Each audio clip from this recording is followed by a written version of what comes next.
and welcome to Saskatoon Agri-Auto Parts Spray Clinics 2025. So far for myself, it's my third year for the spray clinic and representing as well. For those of you who you don't know who we are and what we do, so we have been in the business for last 30 years and we celebrated our 30th anniversary last year alone. We expanded mostly every year, like almost 5 times, and now we are at a 15,000 square foot facility. And also last year alone, we opened up a new entrance as well. Myself and my other 2 partners took over in 2023, took over this agriculture and auto part industry in the retail part store as well. Also, there was one more expansion in fall of 2023, expanding the warehouse space and also more for the display for the showroom area. And also we'll have now the online presence, and you can, while you're farming or on the field, you can just go on your mobile and shop online as well on www.agri-auto.com. So our main goal is to provide a top-notch customer service, good quality products, and with a competitive pricing. Looking at right now, like a tariffs in place, and now we are uncertain, but we have a good control over the pricing as well, because some of the products that for the season and we already booked ahead of the time, so which help us to reduce down on our cost as well and give you the better quality products with the competitive pricing. So, and moving along, give you a quick introduction of my team. So front counter staff, they are already here. Kat is sitting right here. Jordan and Francis at the reception and the front desk. They were welcoming you. And Jace on the back and manning the booth. And those we have one of the best and greatest team, probably I would say, in entire Canada. So I should be more proud of that. Yeah, and there are some people working behind the scene as well. There's Sharman. She's a general manager, and she has put a great effort putting all the event together and working together and looking after the operational activities, managing the team, and also the parts counter if they have any requirements. And next one is Dale. He works in the warehouse and shipping. So if you come to the store and if you need the parts, and if you get the parts within like 15 minutes or half an hour and an hour, so probably you need to thank Dale, because he is always running back and forth in the warehouse and getting the parts for you. Next one is Lori. She's not here as well, and she works in the shipping district and makes sure that a front counter is ready to welcome you and help you with whatever parts you need. So she takes care of the shipping and receiving as well. Moving along, I'll give you the quick tour of what our front counter looks like, because we change a lot of things, and also the new entrance and exit scenario as well. So if you go, it's when you enter on your left, we have a GPI fuel pump section and some of the lubrication and oil accessories along with the chemical section as well. So this is where you're standing at the entrance, and on your right, we have some more display. That's a seasonal area. Right now we have all the water pumps and the chemical pumps and a drop pen solution system, some servos, and some chains to welcome you with as well. And when you go further down, on your right, we have some more abrasive sections and some more tools. And on your left, we have more displays for the skid shoes from Maywest, and also some of the harvest sections for the knife sections. And also one more new addition to the showroom, it's a Dymo Electronics product, and which we have all the concaves and the sieves, and also some sampling grain handling equipment. And on your right, there are more for the tools like a gear wrench and a crescent. On your left, more harvest products, knife heads, and full knife assemblies as well. Some of them we stock in the warehouse, but there are some displays area for the guards. So if you come up with the guards, you can match it up. So this is one of the brand new redesign of banjo aisle, and we redesigned by the size. Let's say if you need a 1-inch fitting, it's by the size. All the 1-inch fittings are the same sections.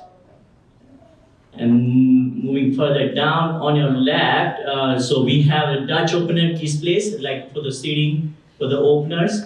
And there are some empty shelves. I'm waiting for the livestock products that we'll be announcing and we'll be bringing in the next couple of weeks. And there's some time display and also some of the stock that we do in the showroom as well now, instead of having it in the warehouse.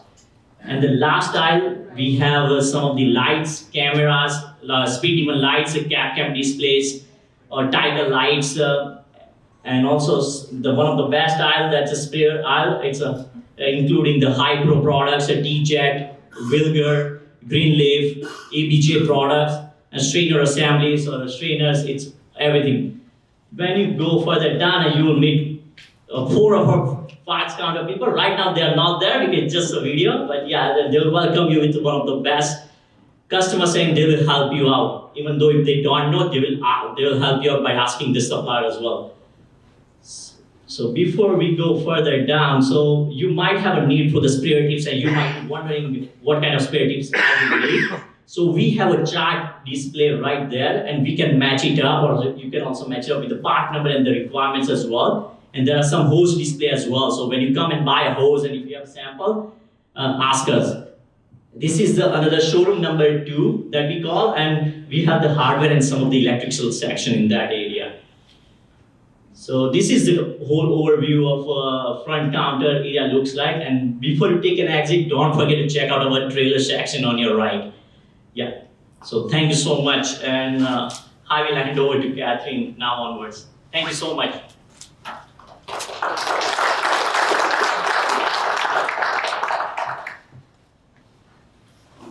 Thank you, Janique. All right, so as Janique said, I'm Catherine. I'm one of the front counter staff here. I've been with SAP for a year and about 4 months now. I do come from a farming background, grain farms specifically, as well as I have about 10 or so years in the ag industry with some of my previous jobs there. So, Janique wanted me to mention that in front of you on the table, you have some goodies from us. So you have a bag to take some of your stuff home. There is some discount codes there that are exclusive to you guys for attending the Spur Clinic today. So make sure you take a look at those and take advantage of those if you need them. There's also a notebook and a pen so you can take notes. There are catalogs on the tables for our various suppliers that are going to be presenting today. They may reference them so that you have something to look at there. We're going to start this morning with Lucas. Lucas has been with Wilbur for over 10 years and leads all of their marketing, training, and international sales, and is lucky enough to spend a lot of time in research and development as well. He is by far one of the most knowledgeable people about Wilbur products in the world, as well as a great resource for all things spraying. Wilbur tries to provide the best training and knowledge, and I can definitely vouch for that. I've gone over and sat down with Lucas, and I did not know much about Wilbur products last year when we started, and after being with him for that time, I learned so much. So he is a wealth of knowledge there as well. Training and knowledge so that farmers can do their due diligence in spraying while still getting top-notch spray results. Wilbur is the only Canadian manufacturer of spray nozzles and parts, as well as liquid fertilizer monitoring equipment for drills and seeders, manufacturing at their factory right here in Saskatoon. It's not that far from us. So without any other delay, I guess Lucas, Lucas has his own, so I'll bring up Lucas. Well, I'm cool sitting here too, so that's all good. So we're gonna get through the meat that goes in it. So if you're not familiar with Wilbur, literally that's factory there. We've been there, we've been manufacturing since '76. Used to build big spurs. Here's pretty much, okay, well this is from Agri-Auto. But we're right there. So we're as local as she gets. So we're physically manufacturing the nozzles, nozzle bodies, simple stuff, complex stuff, primarily for Case IH or type of manufacturers, but or we do liquid fertilizer monitoring. So even though liquid fertilizer is not crazy heavily used in Saskatchewan here, there's pockets of it that if you do need blockage on planters and drills and those kind of things, we have both mechanical and then electronic versions as well that you can get through Agri-Auto parts there. So just so you're aware of that stuff. The flow indicator is very simple concept. Ball goes up if you got too much flow. Ball goes down relative to the other ones if you got plug. So I won't spend much time. We're talking spraying today. So for the nozzles, we have a few. Sorry, I'm gonna stop talking while I'm moving just in case that happens again. A few references for you guys. So you got the catalogs there that'll have all the tip charts, all that kind of stuff. There's some kind of easier reading guides just to kind of walk you through how to pick spray tips, things to consider, things to kind of ignore, and those sort of things. There's also on your table just a few of them. I kind of thought of it last minute, kind of a photocopied kind of cheat sheets, just as far as picking nozzles. This is more for the guys that are using the pulse width modulated sprayer. How many guys here, so who's not using pulse width? Who's just using rate control sprayer?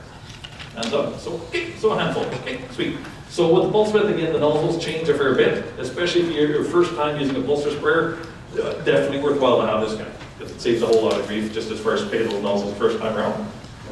But when it comes down to it, another resource that's kind of useful for you too, I just picked mine up there, we're down there yesterday.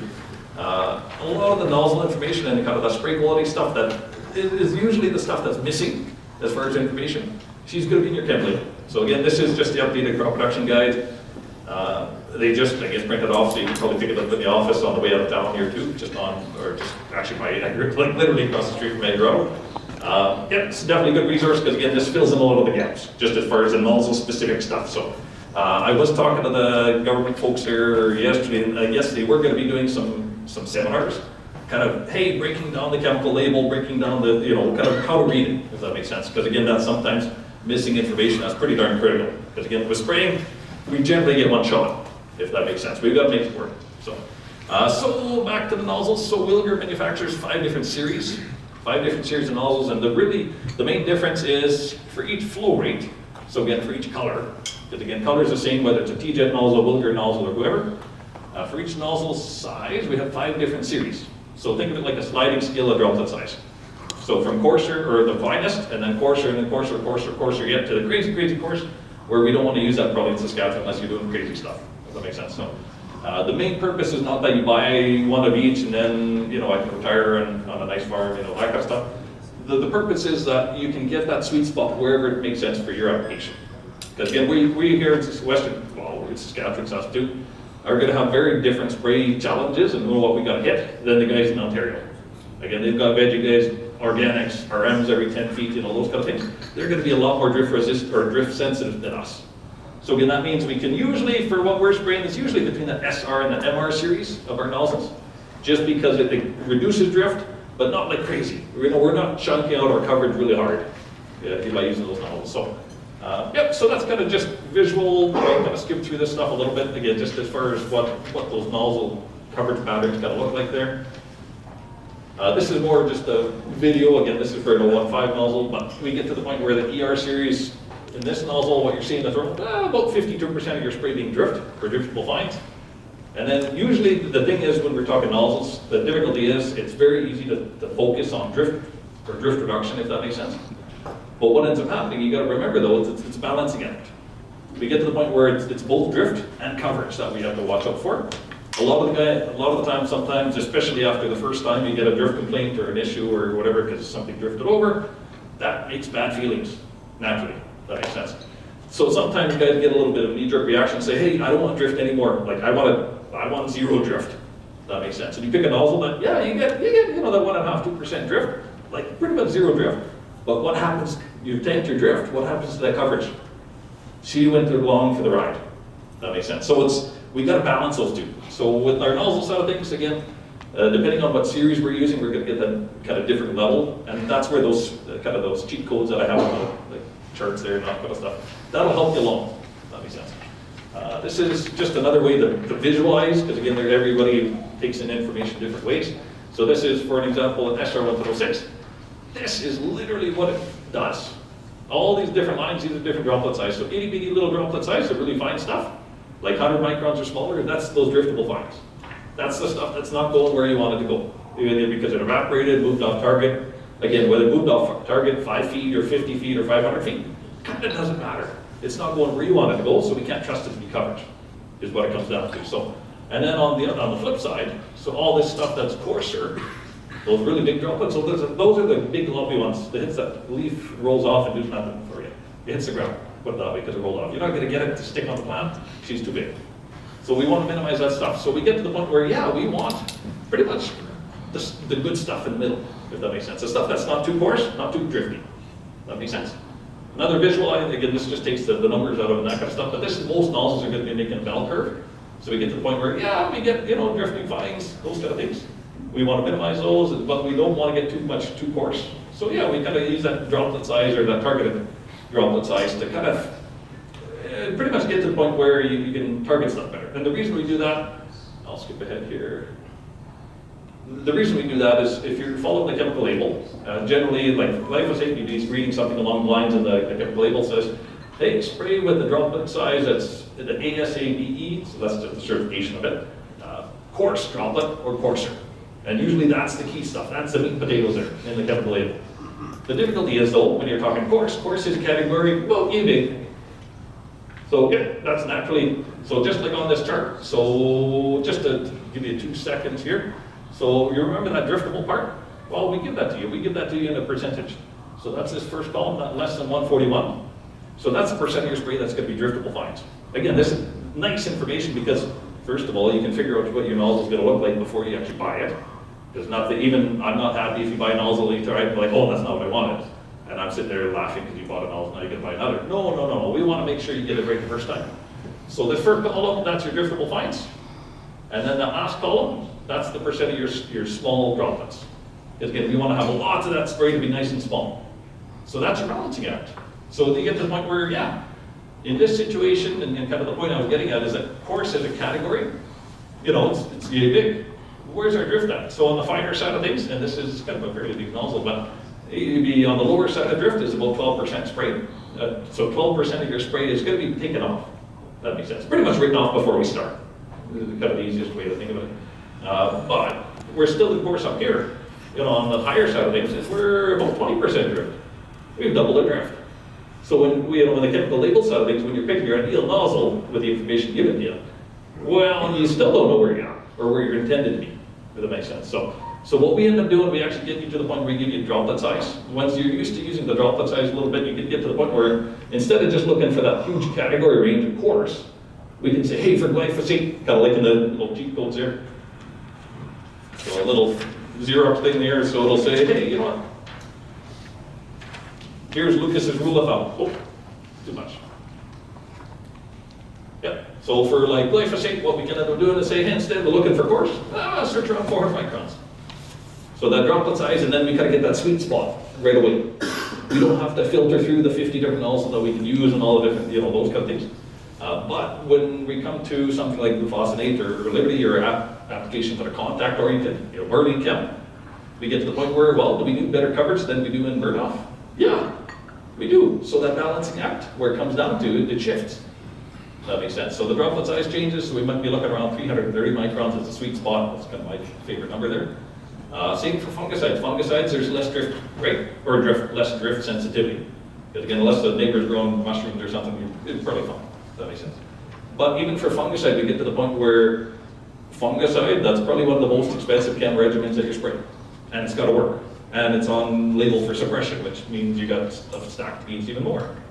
So you get to the point where, yeah, we don't want drift, or drift is fine rather, but we don't want to be wasting chem either. We don't need evaporating before any actives make contact and do what they need to do. So yeah, we get to that point. And then for desiccation, same idea. Desiccation, usually they want upper water volumes and those kind of things, but we still need coverage as well. So somewhere kind of in between, depending on the product, whether you're using glyphosate or Regulone or those kind of things. So on that same kind of balancing act, so I gave you droplet size as for an example, but if we're talking, that balancing act I was showing you before, if we're talking a systemic herbicide, we want to try and keep our driftable fines generally under 10%. That's kind of where my sweet spot is. Again, for Western Canadian spray, out east and those kind of things, because if you're more drift sensitive, they're going to shift their balancing act a little bit to chase a little bit more drift control. And then for coverage side of things, and that other side of the balancing act, usually we want to try and maintain at least 80% of our spray be nice and small. And the reason between that is, hey, glyphosate, we have systemic action, translocation, where we don't need all the bitty little droplets on the plant. That makes sense. We want to hit. And then for glufosinate, so Liberty or other applications, where it's wild oat control or grassy controls and those kind of things, generally that shifts a little bit. The mode of action changed naturally. But the main thing is we need coverage now. Because we're willing to accept a little bit more drift, because usually, Liberty's not as nasty. You get a little bit of drift over here, it's going to make it unhappy, but it's not going to nuke it, generally. But you get to the point where if we're accepting a little bit more drift, we better demand better coverage. if that makes sense. So drift, we might keep under 15%, but our coverage factor, we want to increase upwards of 90%. And so for fungicide, kind of the same deal. Again, even though drift isn't a concern as far as the crop damage, we still want it to work. Because again, there's benefit to having that balancing act kind of keyed in. So, but yeah. To make it all easier, because you're probably already overwhelmed if it's the first time you've seen some of this information, Tip Wizard makes it a whole lot easier. Tip Wizard, our spray tip calculator app and all that kind of stuff on the website. Generally, you plug in application rate, you got to know that. Application speed, you got to know that. Application spacing, you better know that on what your sprayer doing. And you get to the point where you get those charts. You get it just tapered down rather than having to read it through and cross-reference the charts, which is sometimes overwhelming. That, hey, you've had 8 months to forget about that, how to read the charts. Now, guess what? Shoot, spraying time, I got to spray tomorrow. Okay, what am I doing? If that sounds familiar, Tip Wizard at least takes the chart side of it. So you just plug in the application. So I'll go through kind of a sample tip application here, just in a smidge, but I wanted to show you some other tech stuff or changing of how we're spraying to kind of get that low-hanging fruit when we're talking other applications. A little bit maybe less common out in this neck of the woods, but still pretty important. Oh, actually, this was a little tidbit I threw in here too. Just more of a public service announcement. Nothing. What's better than telling the trainers to clean them? Pretty much anything. So this was, again, just when you're talking strainers, build up and those kind of things, again, especially because we're sitting through the winter and that kind of stuff cakes off, hard water, all those different things. This was actually just kind of a nasty batch of desis. So insecticide that just kind of, if you can't see it, that orifice, the actual spray tip, just decided to crystallize hard. Brand new tips, crystallize hard, just because. So a guy came in and said, hey, your tip's running half the flow. I'm like, well, no, it shouldn't be, it's brand new. Anyways, but yeah, then we looked at it, and yes, clear enough, she's shrunk in. So we do have an ultrasonic cleaner at the factory here. They're pretty cheap, like they're probably 150, 200 bucks depending, or 250. Honestly, it's maybe one of those things Janine's got to bring into the show for pre-spraying season, but you get to the point where you toss it in the bucket. Literally toss it in the bucket, a little bit of water, soap, toss the nozzles in. We don't have to scrub a bloody thing. Come back 4 hours later, and I just did 4 hours in this situation because I had a guy with a desis there and that. And they're brand new. So any of those strainers especially, rather than having to try that stuff, because sometimes if you don't get all the crystallization, well guess what, it's going to just crystallize and build. Or that kind of stuff, it just builds. So anyways, nothing to do with the nozzles, it's just more of a, hey, help yourself out, make it a little bit easier. Another thing, just to be aware, anybody doing spot spraying this next year? Spot spraying, as far as my impact, because again, usually, especially the tech side of things, given how it costs and those kind of things, I'm actually seeing a lot of guys picking it up, which has actually been surprising, because I figured it's a 5-year thing where guys start picking up. Well, I'm pretty surprised. But we did make a new series of nozzle for the narrow angle stuff, just so you're aware of it. So that's the DX series. Again, this is probably one of the most extreme cases. This isn't throwing flack at a competitor nozzle by any means, but for pulse width, if you're using pulse width, we don't want to use it because it interrupts with the air induction function, physically how the air induction functions. Again, this is probably one of the worst cases because of how it's designed, but generally you want to avoid that. And then angle spraying. So angle spraying a lot of the time becomes a little bit of a fad, to do this and that for everything because 2 angles are better than 1, those kind of things come through ahead. The difficulty is, depending on the sprayer speed and the boom heights that we're keeping at, a lot of the time we're actually shooting ourselves in the foot fair bit, what it comes down to.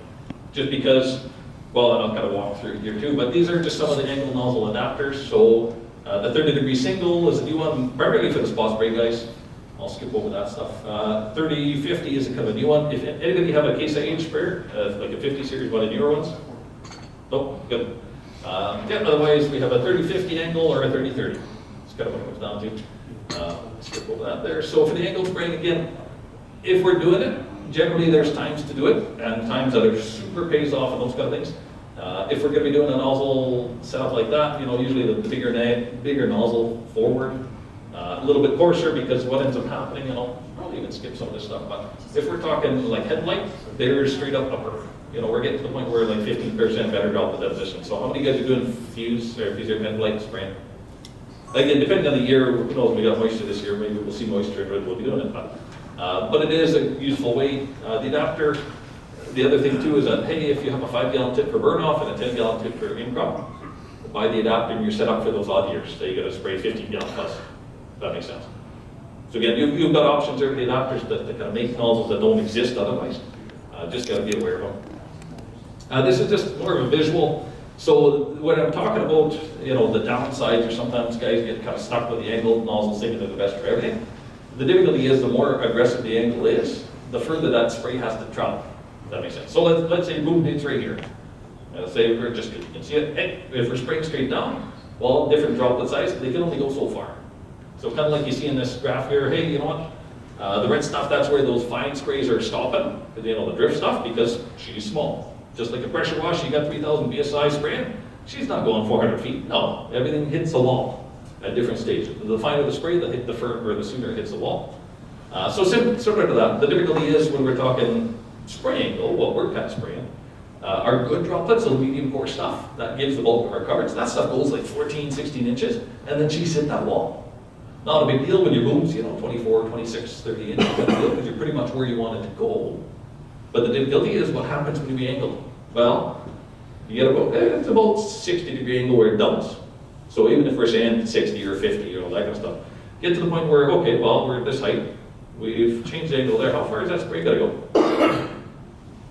How far is that medium core stuff, the stuff that we're relying on for that coverage going? It's going the same distance. If not a little worse, but you get a little bit more shear and those kind of things. So for headlight, where we're talking a very vertical growing target, we got, usually we're in the same boat here, but more in the stealth, there's different for growing stuff that they'll do this stuff for. But if we're talking wheat, we want all the spray to be flag leafing up. So is it a bad thing to have all the chem hang up at the top of the canopy? No, that's perfect. Canola, maybe not so much. If we're talking peas, lentils, those kind of things, we need that penetration. So that's where that angle, if we have wind cutting in the right way, and there's a lot of the stuff, and even a lot of the stuff that I'm kind of covering that, it's more generalized. Because again, I can't expect everybody to be, that premium operator that spends, the entire summer in the sprayer and those kind of things, that you pick up tricks. You're watching wind patterns, you're watching this, you're able to come up and do your middles and then come back for your boundaries when the wind's cutting in the right way, those kind of things. That makes a big difference. So don't discount that, but also don't think that all angle tips are bad and those kind of things, because it gets to the point where, if you can keep your boom low and you're offsetting a lot of that distant stuff and you're keeping there or you're going slower, those kind of things, you can make it work. And a lot of the nozzles for those angle setups are, designed in Europe and those kind of things where they're going 12 kilometers now, max, if that makes sense. So a different world is kind of what it comes down to. So, but anyways, for the angled setups, that's kind of what we're looking at. The other alternative though is the double down. So when we're talking, well, what's the bad stuff that happens with angles? It's not because we're splitting up two tips into two tips, or one tip instead of one tip into two tips. As long as the tip's big enough that you're not using two itty bitty little guys. No, a lot of the issue is just the angle, because increasing, or it's decreasing our consistency, put it that way. Otherwise, the double down and the double down burger, I miss it. But anyways, got to start there. So with the double down nozzle, we can get to the same benefit where if we're getting to those higher rate applications where a single tip is starting to get too coarse too quick, that makes sense. And more in those applications, I'm talking more if you're going 10 gallons an acre at relatively 15 plus mile an hour speed. Some of you might be, a lot of you might not be, if that makes sense.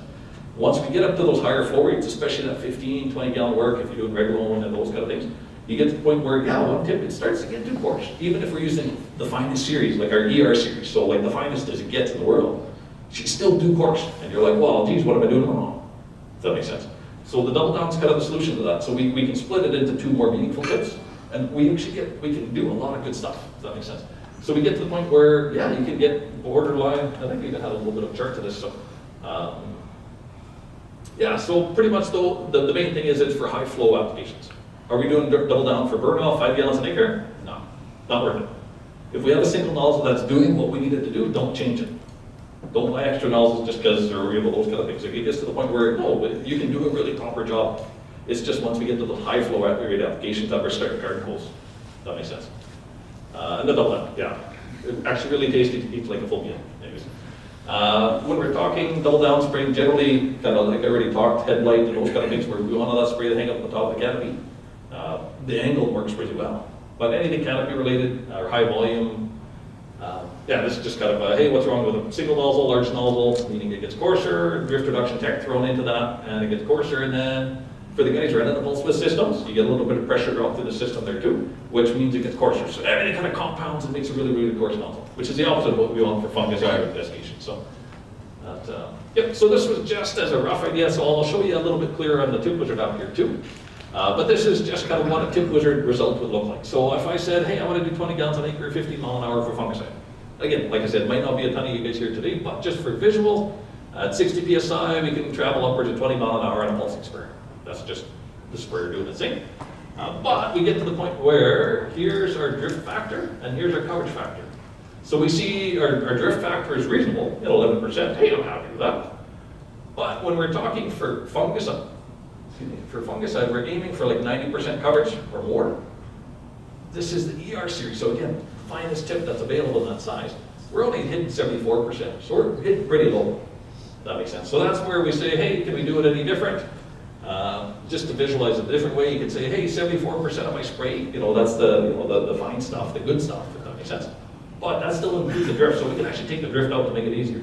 Because again, nobody likes math, but it is useful in this case in that we can say 74% of our spray is nice and small, but we're going to take away the drift part. So what are we left with? That stuff in the middle, that big bell curve, the stuff, the sweet spot, that way. So only 63% of the stuff is good.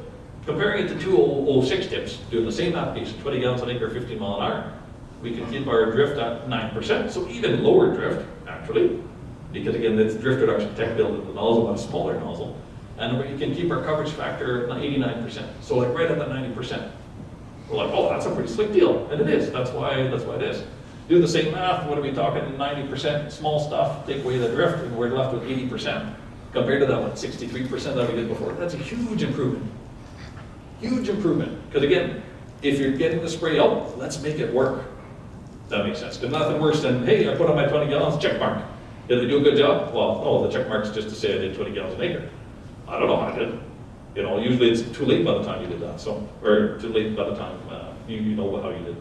So I'll go to the temperature here, but just as a rough idea, again, through Agri-Auto, the crew there, they'll touch base with me all the time. I'm in there frequently, so there's been times where literally I'm walking in like a sitcom, and there's somebody struggling with spare tip stuff at the desk. I'm like, oh, well, do I have to? Okay, we'll go. And then they'll easy, very easy to talk to there. So again, if you have questions specifically, those kind of things that I didn't cover or anything like that, by all means, reach out. Ask me the Agri-Auto team again, like this. Every year, I've been having probably every year together. Yeah, a lot of their crew will have it. We'll bring them into the factory there, do some training and that kind of stuff. Get a little bit more in depth every time, which is good. That's better for you guys. Sense. So I'll go into temperature here. Hopefully my mic doesn't kill you guys. Otherwise I'll turn it off.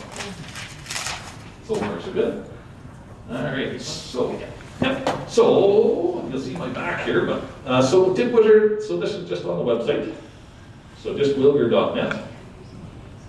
If you haven't seen it, it is really handy. Just on the website there is. There we go.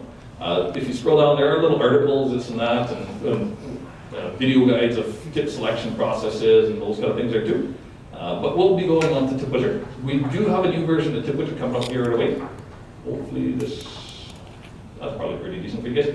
The new version of Tip Wizard has a few different changes. So usually we'd be doing broadcast spraying. So broadcast spraying, that's with overlap and swath and those kind of things. We do have double down spraying.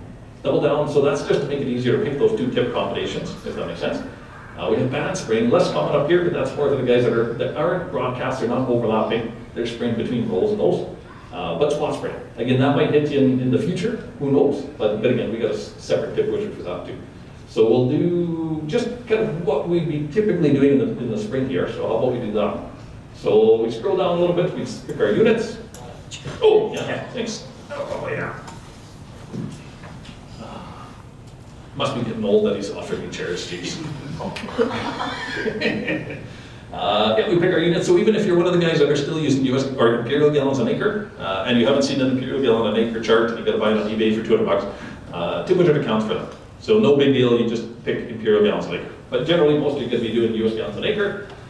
We'd select whether you're doing a rate control sprayer system or pulse width modulation. Again, if you ever forget or need to double check or want to read a little bit more, there's little light bulb figures that give you a little bit more info. That makes sense. So we're going to do a rate control sprayer setup first. Yep, so we'll do that there. So then for search for spray tips, we have specific look up. So that's usually more if you have a new to you sprayer but still old, came with some tips, and you want to see what they're good for, you can do specific tips. So you're only looking at that one tip, if that makes sense. But we're usually going to be doing just for search for spray tips. Scroll down, so we plug in our application rate. What are we doing for burn off? I keep forgetting to ask you questions. Are we doing 5 gallons an acre? Every 5? Okay, there's 5, and you guys got stuff to do, so you guys probably go, what, 28, 29 mile an hour? Gotta get to the lake, right? No, what's more realistic for you guys? 7. Sorry, 14? 14? Sure. And again, the nice thing is, Timbers doesn't judge, so by all means, I deal, like legitimately, I deal with growers around the world, and I see everything. Some things that would probably make you cry in one way or the other, that kind of stuff. So there's no shame in it, and especially when you're talking to me on the phone, I'm never trying to change anything as far as what you're doing, because you've got your own purpose for doing your application rate, you've got your own purpose for doing your application speeds and those kind of things. What I'm going to try and help you do, and just to make sure, is that we're doing what you're trying to do as effectively as we can, or take things into consideration that might come up or those kind of things. So. Yeah, and chances are you're going to be on 20-inch spacing, but again, there are some, and I've seen more and more 15-inch spacing machines coming across the board and those kind of things. But yeah, make sure you plug in your nozzle spacing.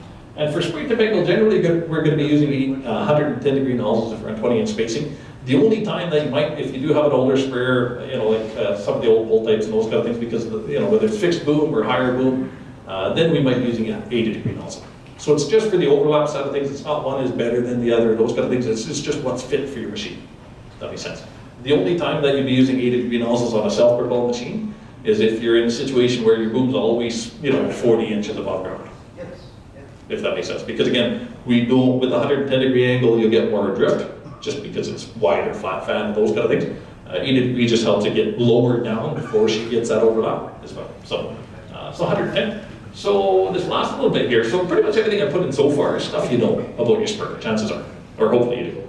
The last little bit here, if you can't see it, it says a target spray classification or droplet size. So this is the stuff where it gets a little bit more complicated. So we can either go down and search, hey, you know what, I checked my chemical label because it's good to do, and it says coarse or medium and those kind of things. But the difficulty is, you still get yourself in that same situation where, well, we'll select it. Then we scroll down, what tips do we get?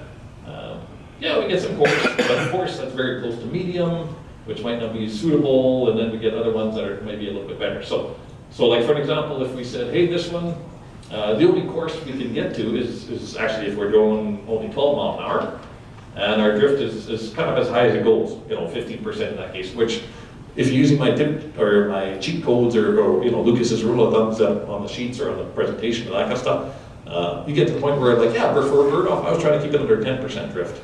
See, this is kind of where that stuff is really handy because you get an idea of, hey, where should I start? Where's that bench line to start? If that makes sense. Because otherwise, you've probably got not much idea. Yeah, so we can probably scroll through that one, and from left to right, or I guess from the top down first. This is the DR series, 110 nozzle, or 110 degree nozzle O2 size. There is a nozzle screen reference if you're using strainers. It doesn't mean you have to use it. Wilbur strainers are actually really nice in the sense that they snap right into the tip. Handle is one piece. Probably, well, I probably reckon a little bit biased, but probably the nicest nozzle setup at strainers out there, if that makes sense. If you so, yep, so what it comes down to, it is at 14 mile an hour, which is the speed we put in, at around 56 psi. We're in the spray score, the coarse spray quality. So again, what that means is that, hey, am I following chemical label? Check. That's important. For legal purposes, those kind of things, yes, you want to do that. For the droplet size, this is that VMD or that droplet size that I was talking about. So we're aiming for around 400 microns. We got about 350. Probably not too bad. And the other thing to verify too is that these last two columns make sense for the balancing out. So where are we at for drift? 9%. Awesome. My aim was under 10%. We're in good space, right? And then for the coverage factor, if you look at the cheat codes, we'd be looking at trying to get over 80% coverage, to make sure we have sufficient enough coverage for burn off the type application. That makes sense. Doesn't mean we're not going to shy away from higher percentages, because again, more coverage is generally better as long as drift is reasonable. But we're at 91%. So we're doing super, if that makes sense. We didn't have to look at it. We only had to look at the first two tips, if that makes sense. We don't have to look at the charts, cross-reference, those kind of things. With a rate control setup, it's a lot easier because you have limitations to speed and pressure and those kind of things, if that makes sense. With a pulse width sprayer though, if you have one of those systems, those sprayers, because you have a lot more flexibility in what the nozzles can physically do, and we're always going to be using an oversized nozzle that kind of taper down our flow rate with a duty cycle, it becomes a little bit more complicated. We might have 5 times the options that are feasible, if that makes sense. So that's why Tip Wizard is kind of very critical. For this rate control, just to finish off, we were pretty happy with that one there, because again, 56 PSI works, drift and coverage are good, check mark, or Lucas's check mark, all of that. Then just to double check, we say, hey, what if I was using an 0.25 instead? 14 mile an hour around 36 PSI? Is that going to give us enough room for pressure drop, or to lower our pressure and speed for our boundaries? You know, if we're doing 3.5 mile an hour turns, those kind of things, or headlands, we're slowing down? Probably not.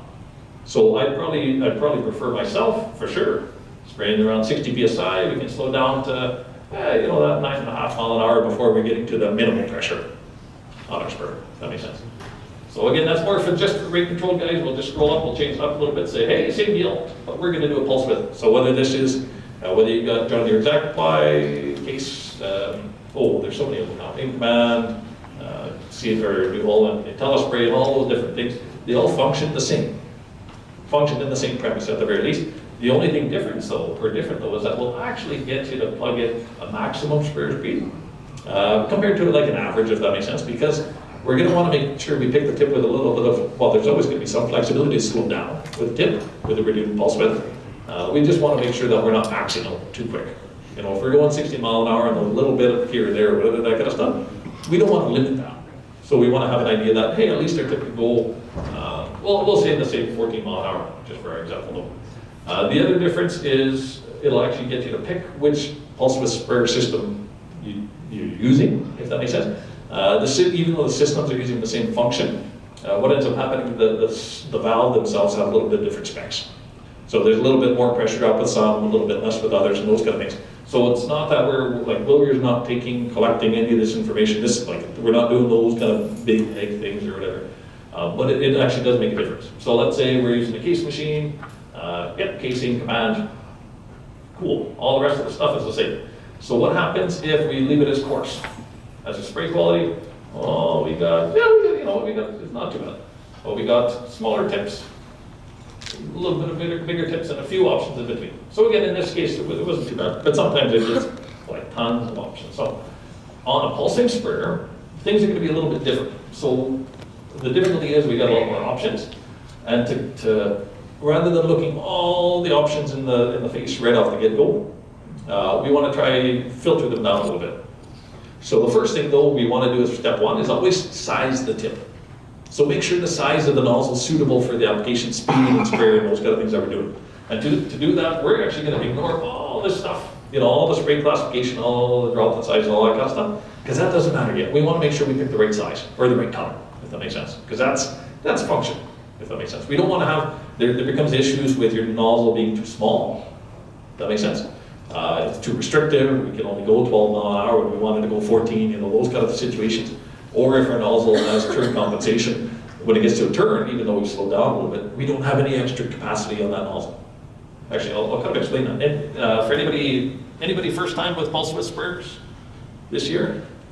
So like for turn compensation, what ends up happening, or even a pulsing sprayer, so maybe for the guys that are thinking about the system, a really good system, but what ends up happening, they're going to be pulsing in pairs. So they have a little solenoid that's pulsing every 10th of a second, let's say. So every 10th of a second, that is spraying. What changes though is how long for that 10th of a second that is spraying for. So what we can end up doing, we get to the point where, let's say we have a 10-gallon equivalent nozzle, like for rate control. Because again, rate control, think of it like pulse width, but we're always tapped out, we're always maxed out 100%. It's on all the time, we're not terminating anything, if that makes sense. But with pulse width, what ends up happening is that, let's say we have a 10-gallon nozzle, great size for rate control, but we want to use it for 7.5 gallon in crop work. All we're going to do is say, hey, if you're pulsing for that 10th of a second, only spray for 75% of that 10th of a second. And then the other quarter of it, it's off. That makes sense? So the 10-gallon nozzle, if it was on all the time, 10 gallons. If it's only on 3/4 of the time, she's 7.5 gallons, 3/4 rate. And then same deal for 5 gallons an acre, 50%. There's limitations. We don't want to be going lower than 50% because again, you get to the point where, let's say in an extreme case, our duty cycle is only 25%. So again, the nozzles are pulsing in pairs, because again, you want to make sure you get kind of overlap and those kind of things as you're moving through. But if this one's spraying 25% of the time, and then it's buddy spraying in the off cycle 25%, how long is your sprayer actually spraying for? Well, 25 plus 25. Oh, shoot, we're only spraying half the time. And if your duty cycle is going to be very low, then that's a situation where you might see, physical skips in coverage if you're doing it at a decent speed. Or a lot of the time, that's where you're doing your boundaries, and you see, on the outer wing, you see that yellow green pattern in the grass. Again, grass is a lot higher, so depending on the blue light, you might naturally do that too. But that's kind of what you see. If that makes sense. So we want to avoid that. So it's just a sizing issue. Nothing wrong with your sprayer. Your sprayer's working fine. But it gets to the point where we've skipped that first step. So what we end up doing, we look at the pressure, we get the speed range. So we get with the pulsing sprayer, you get a speed range, not just the speed, and the duty cycle. So with the duty cycle, usually we want to try to keep our duty cycle between 60 and 80%, so that we have a little bit extra room on the top side of that nozzle capacity. That's for turn comp, or like, hey, you know what, it's a nice day, and I got pancake field ahead of me, and I just, buckle down, and I go, oh, okay, and, oh, geez, I'm going fast, okay. You didn't underrate yourself or anything like that. Does that make sense? So you got that capacity, but also too on the lower side of the capacity, because usually we're slowing down more often than we're speeding up. Does that make sense? The lower side is that, hey, when we're approaching that corner, or we're doing our headlands at 8.5, whatever mile an hour, we're still doing the same rate. And the biggest factor in the pulse width systems, what would happen if you're slowing down to do your headlands or whatever on rate control sprayers? Well, your pressure's going down, naturally, because it has to. Because again, pump's working harder, I'm going slower, so to keep the rate the same, because rate's king, we gotta keep rates the same. I gotta drop my pressure. With the pulsing system, a little bit different. If I'm going faster, what ends up happening? Oh, I just opened my cap, my nozzle, my solenoid longer. I can keep the same pressure, same coverage. If I'm going faster, oh, I gotta go slower now. Okay, cool. Do I have to change my pressure? No, the duty cycle just drops. So your coverage, whether you're doing your headlands or that kind of stuff, you're not losing that coverage in those intermittent parts, your dirty corners and those kind of things that do so. So that's, again, just those rule of thumbs for the duty cycle. That's kind of where we're talking in these first few columns. So let's say in our situation, we're spraying at 40 PSI. To read this here, if you can't see it in the back, so it says we can travel from 4.3 to 17 mile an hour. You might say, oh, I wanted to go 14 mile an hour, but that upper end, that's 17, that's that turn comp. Because again, if you're slowing down to 7 or 8 mile an hour, let's say, what's happening here? Something happening? Are we the same over the entire boot? Oh yeah. Over here, we're going backwards, we're stopped, and those hopefully section controls after that. But over here, we're going 3 times the speed, 4 times the speed. So what we end up getting is that extra capacity, or that outside wind can go 17 mile an hour before we run out of flow. A lot of the time, when you're talking, hey, travel speed 8.5 mile an hour, how fast is my outer boom going? Even if you set yourself up to 24 mile an hour or 20 mile an hour, that's pretty healthy. We're going to be doing a huge, much better job with those tips than before, like on a rate control sprayer. Does that make sense? So, but we don't want to go crazy. Because usually if we see numbers like this, the upper maximum speed ranges for our tips of like 30 mile an hour, 40 mile an hour, that usually means, yeah, your duty cycle's got issues. We didn't pick the right size, naturally. So, so in this situation, and then once you get up to 100% duty cycle, you're capped out. You can't go any higher. The tips, it's tapped out. So in this situation, if we're spraying, hey, at 40 PSI, 81% duty cycle, then we check the duty cycle, yep, we're good, sweet. And then once we've sized it, now we can look at the cool stuff. The drop-in size and those kind of things, make sure we follow chemical label. And then for drift side of things, we're 40%, 40 PSI, we're about 14% drift. And we're like, oh geez, actually Lucas was trying to keep our drift under 10% for burn off. Well, screwed up summer. So all we end up doing is we just flip to the next series. All right, so we'll scroll down. So this is the SR series. So this is one of the first series, the drift reduction tips. So we go to the NMR, so 40 PSI. Just for example, our duty cycle is the same, so we know what size, right? Our spray droplet size is getting closer to 400 microns. Our drift is 8%. And our coverage factor for systemic stuff, we want to try and keep it around 80%. So we're at 90%, we're good. That makes sense. Perfect burn off tip. As far as another option, again, just because it's up here and that kind of stuff, you could do something like a DR series, but what ends up happening, because we have free control of that pressure on a pulse width sprayer, we hit a button in the cap, we can change our pressure to whatever we want.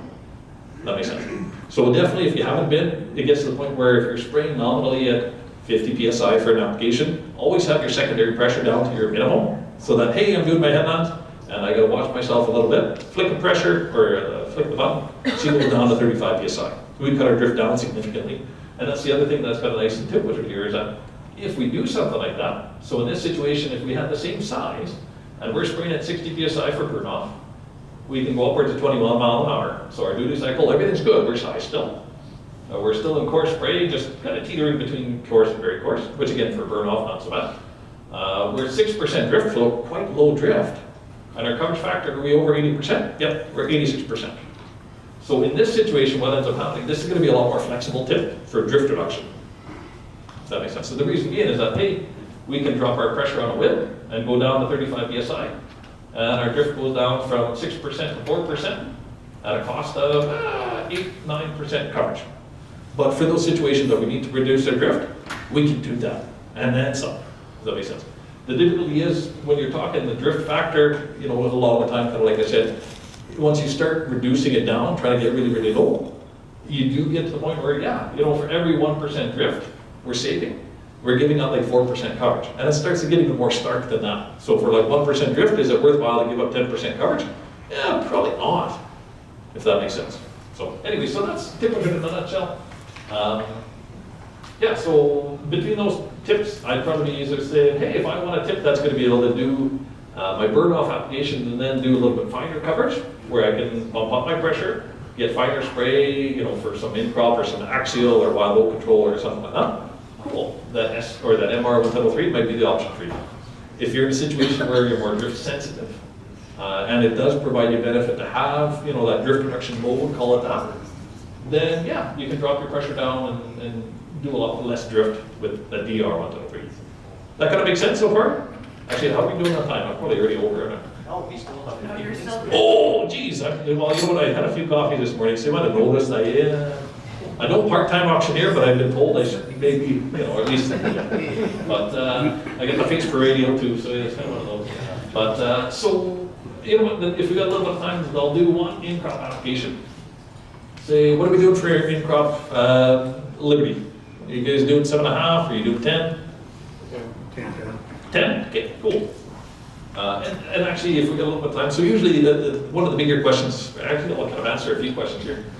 Just commonly asked questions, because usually I forget to. Common questions I get, how long do the tips last? I say use them like Kleenex, you use them once, toss them, get a new set.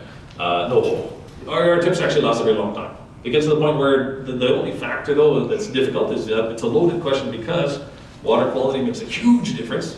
What you're putting through it makes a huge difference. You know, if you're talking granulars and this and that, and those kind of things. Fall on a suppression, guess what? You're putting your shot peening, you know, those kind of things make a big difference.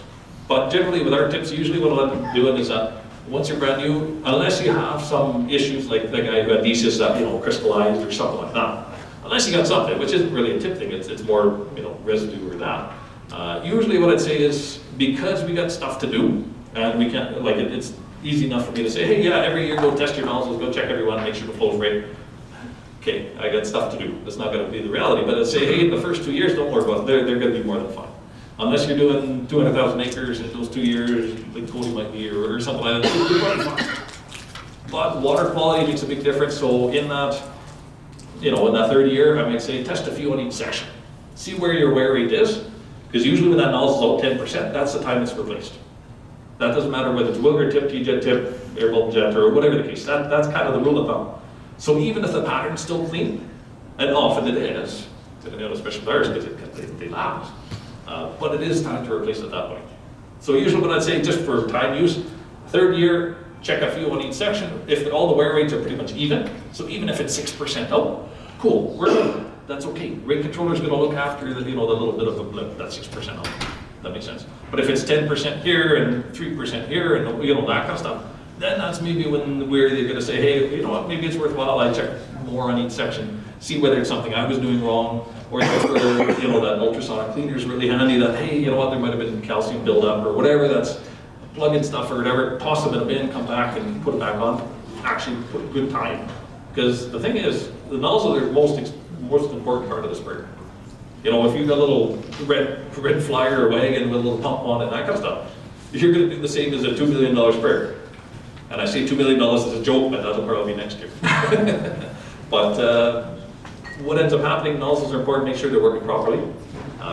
With our nozzles, usually, you know, 50,000 acres easy. I do have guys that have, years, I haven't talked to them for a few years, but there's a custom applicator down south in Alberta there. Really good manager of water. Like he probably had $10,000 of filters before it's in the spur. You know, those kind of guys. And he was kind of jabbing me in the side saying, hey, I'm pushing near 200,000 acres with your tip, and they're 8% help. And it kind of more like, hey, yeah, I'm not buying tips, take that guy. You know, I'm like, no, awesome. That's what it's about. It's for a lot of guys, it's not worth it, you know, for the time it takes, you know, those kind of things. But that's what tips are. The better you treat them, the longer they last, those kind of things. So, but yeah. And then another thing, so usually water rates. For water rates, a lot of the time I kind of get asked the question of, hey, and the other thing, again, remember, I'm dealing with growers across the world. So Australia, up north, every which way. It gets to the point where, put it bluntly, if we did what we're doing in the States, you know, 5 gallons an acre burn off, 10 gallons an acre, there'd be guys really worried for our safety. Because that's not a thing. They're doing 20 gallons every day, period, done. Unless you're Montana, you know, if you just south of us and that kind of stuff, everybody has 20 gallons, like that's it. Burn off in crop, fungicide, everything, you know, as soon as you start talking about all that. But also too, I deal with guys up in the Peace Block and that kind of stuff that, I'm doing burn off at 1.75 gallons an acre, because it works. And so that usually brings into question is that, what's the better water rate, if that makes sense? And kind of like a preface that when guys are talking to me, I'm never trying to change your water rate, because again, you got your own purpose of doing that. But to explain water though, it gets to the point where it's kind of the consistency factor. That makes sense. So if we're talking, 2 gallons an acre for Roundup or whatever the case, you can kill, absolutely. You better be paying attention, you know, first of all, as far as watching wind and those kind of things But what ends up happening is that sometimes we get to the point where whether we're doing it for the wrong reasons or whatever the case, but we might have more blinders on and see, hey, it did kill or whatever the case. But if we're killing, it's just random numbers, but if it's more like 100% kill on 40% of acres, did they do a good job? No. Water, what ends up doing is that you increase that water volume and it increases your consistency. Up to a point, naturally, you know, those kind of things too. So, but you get to the point where, I'd much rather have 80% kill on 100% of acres. That's going to be a lot more long lasting as far as, you know, spraying regimen. And that's kind of what water does. It's kind of one of those, because we're always spraying into inconsistent application conditions. Again, we can't turn off the wind yet. I'm sure it'll be a subscription, you won't be able to afford it anyway, so you know, just don't worry about it. But it gets to that point. So what we can end up doing though is that if we're doing those application changes, or whether we're pushing the envelope as far as lower water rates, because guess what, there's no water around, and I gotta drive 100 clicks that way or whatever. If we're doing those things, let's adapt to it in the nozzle side. At least, because if we're doing 2 gallons an acre, are we gonna be using a fairly coarse nozzle? Hope not. Because again, we need every little drop that to do this. So, any other questions, I guess, before, or any other stuff that put me on the spot? No? Oh yeah, go for it. Question, you're talking about all the application rates. You only touched a little bit on the pressures. Oh yeah. Because the pressure makes a lot of, running feed sprayer. So the thing is, it's, like I play around with pressure for the wind. Yeah. He's also the drift, you gotta watch the drift. Yeah. So like I said, between 35 and 55. Yeah. So you touched a little bit at the 60 PSI, but then you're going back to 40. Yeah. So I don't know if you want to talk about that. Oh, yeah, I can totally talk through the pressure. Yeah. Pressures. Yeah. So historically, again, not even historically back, you know, even if you're talking 10 years back and those kind of things, 40 PSI was the pressure. Everybody had that spraying, it was 40 PSI. That was it. Don't mess around 40 PSI. No, you know, that kind of stuff. The thing is though that, especially when I was kind of going through, and I'm glad you brought that up too, when I'm kind of flip-flopping between 35 or 40 PSI to 60, the things that have changed a lot of the time is the nozzles. There's so much more drift reduction technology in the nozzle, like that BR11003, the little green one, you know, I'd have to find it again. But we get to the point where that one at 60 PSI was 6% drift. That's 60 PSI. Usually, so, and the other thing, on maximum pressures on the pulse width system, it's not a nozzle thing that we're trying to keep around 60 PSI or lower. Generally inside the solenoid, there's like in the pulsing systems, there's a little pop in that hits back and forth, those kind of things. Higher the pressure, harder it slams down, the quicker it wears in. That makes sense. So it's not, oh, nozzle, only 60 psi low. You can go beyond that, but just don't do it for everything, if that makes sense. So if you have a pulsing spur, you can go beyond that, but the only time that I usually find that it'd be useful would be fungicide. If we're talking, hey, we got that day and a half window and we want to drill it in, we got a little bit more oomph to it, you know, those kind of things. That's the only time that I think it'd be worthwhile to kind of increase the wear rate on those solenoids, if that makes sense. Otherwise, you can just get new solenoid poppets from Janique, and he's cool with that too, so I'm sure.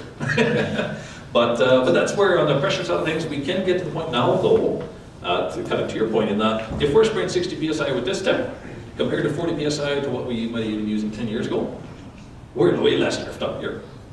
So what we end up doing, the pressure used to be kind of a liability on a sprayer, because again, that's why we stayed at 40, because anything beyond starts to, we feel that pinch of drift. We see it rising off and kind of trailing behind us, if that makes sense.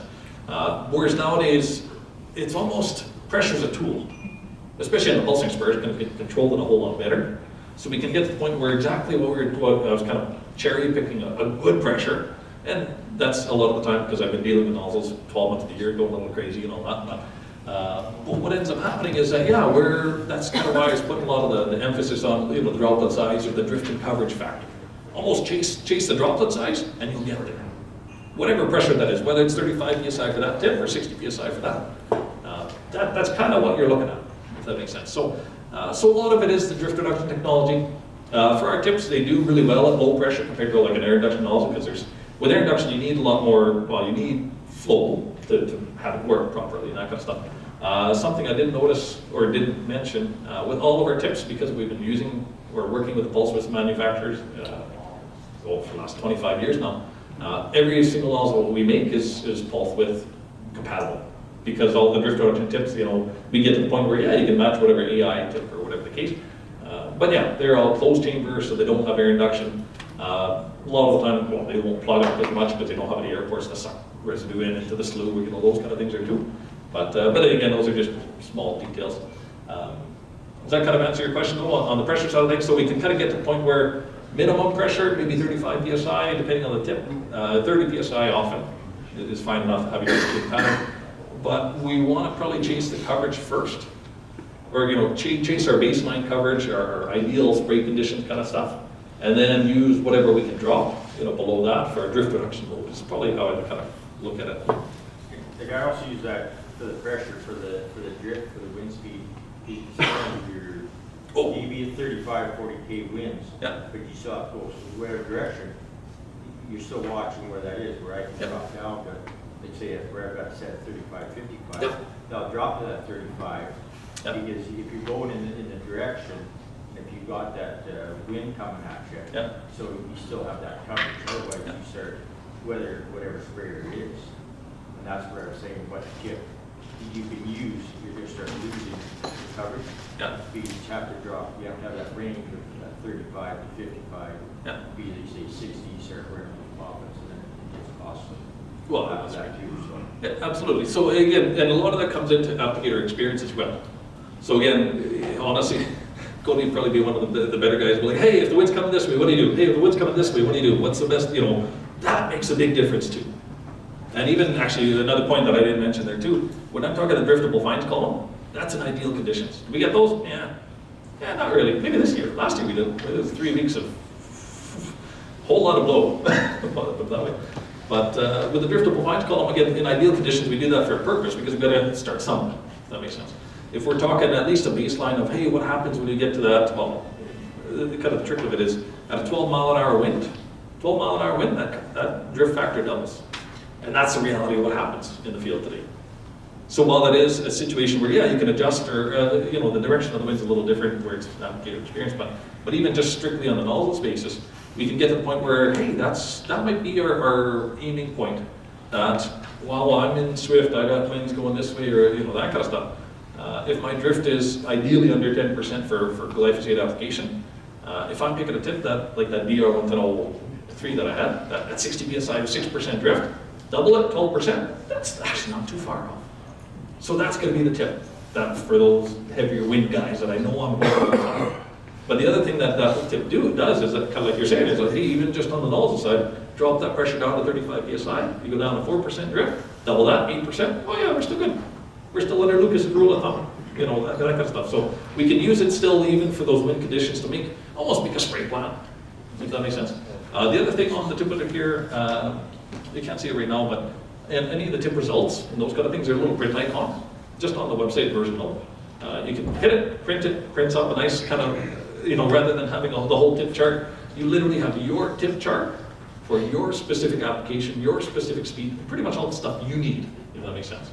Very handy to have, especially if you're like first time into a pulse width or you're not quite into your pulse width spur, just to see what's what. You can see where your drift level's at, so if you get to the point where you're in season and you want to say, hey, how much of a difference is it?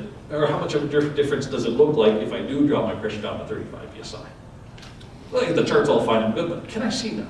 You know, those kind of things. So you can actually, yeah, you can, well, you got nothing better to do. You know, you can do a little bit more and you get smarter for it. And that's kind of that's what today's about. So, any other questions here? So yeah, rule of thumb, 12 mile an hour drift or 12 mile an hour wind, double the drift. Not actually on that point too, adjuvants. I know LI 700 interlock got a lot more expensive over the last 2 years, 3 years now. When we're talking drift reducing agents or adjuvants, what ends up happening, that affects drift as well. Usually as long as you don't have any antagonism in the tank, because again, some chemistries don't play nice with adjuvants. But generally speaking, it's a rule of thumb, that'll kind of reduce your drift upwards of that 40%, like 40. Does that make a big difference? Yep, absolutely. And a lot of that time, especially if you're using a nozzle that's a little bit finer than, you know, or like right on the finest side of Lucas's rule of thumbs for drift, that could be an effective tool to be able to still use that nozzle and not have to worry so much. You know, that again, it's a consistency factor. So, yeah, any other questions here? Okay, well, we'll run just a quick in-crop thing because again, mode of action's changed. We want to do a quick glance at it there. Janique's not running me off the stage yet, so. Okay, we do 10 gallons an acre.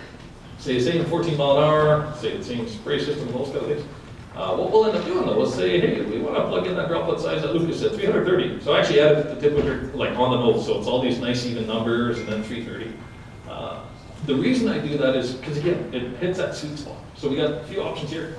The other thing to mention is that when the results, it's only sorted by size first.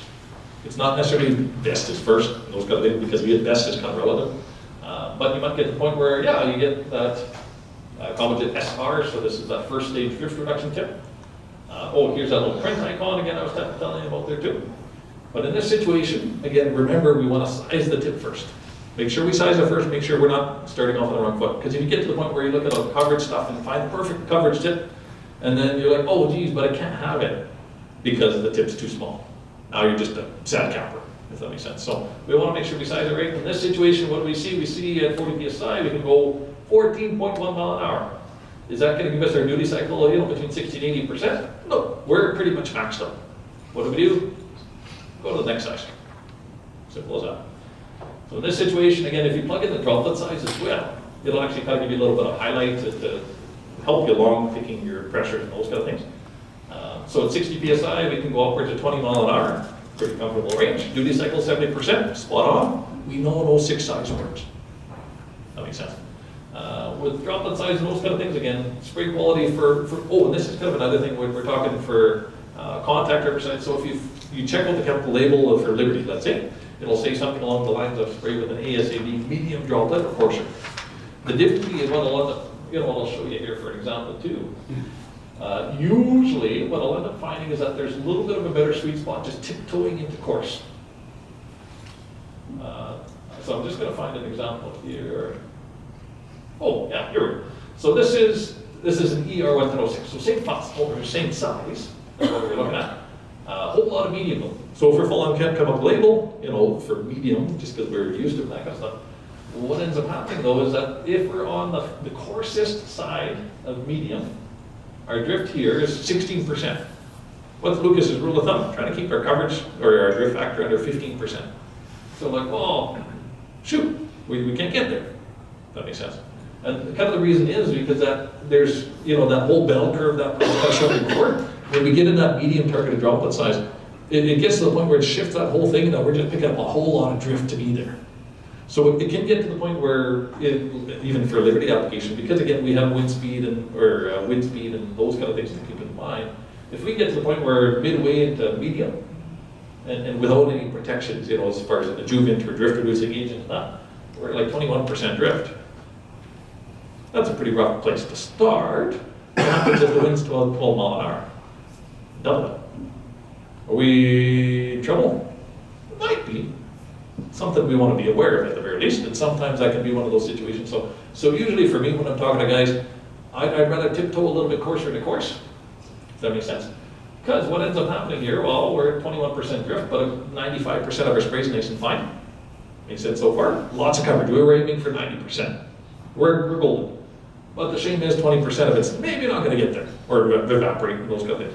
If we tiptoe into course, like even in this house, even though it's too small at that pressure, we're down to 15% drift, which is better, naturally, and our coverage is still high. So this is in course. So we say, hey, chemical label says medium, while they're doing the testing in the lab and those kind of things for efficacy, where they want that, but in the real world, we got wind to deal with, and we've got stuff that, it's not going to work if it's blown into the neighbors either. So, so that's why that the SR106, even though it's 60 psi, that droplet size is kind of where I was looking for. Our drift is 11%, so half what that medium, that 50 psi with that medium tip would be. But our coverage is only around that 3% less. That's a pretty good trade-off. Half the drift for 3% coverage, they're great. That makes sense. So again, that's kind of what we're looking at. So, and that's why I'd probably be looking at the SR106. And then what do? Hey, pressure's a tool. We're at 60 psi, or whether it's 50 psi, same deal. A little bit less coverage, a little bit less drift. Can I settle it somewhere around there? We can still drop that pressure. We're still fine for the duty cycle. We're not actually low. Because again, most of the time we're wanting to spray a little higher, just for coverage sake, let's say. But in drift reduction mode, we can tolerate our duty cycle to be higher. And coverage factor, drift, and that kind of stuff. So we drop our drift down by, 40%-ish, 35%. And our coverage only goes down 5%. Again, good trade-off for those drift reduction situations. So that kind of makes sense. Any questions on that there? And like I said, I'll be around. So I'll be around today, through breaks. I'll kind of wander around and hassle guys and kind of make sure you ask questions that you might not over the whole group there. But yeah, definitely take advantage of that. Yeah. So, but yeah, that's pretty much all the other presentations. If I did forget anything, again, please ask.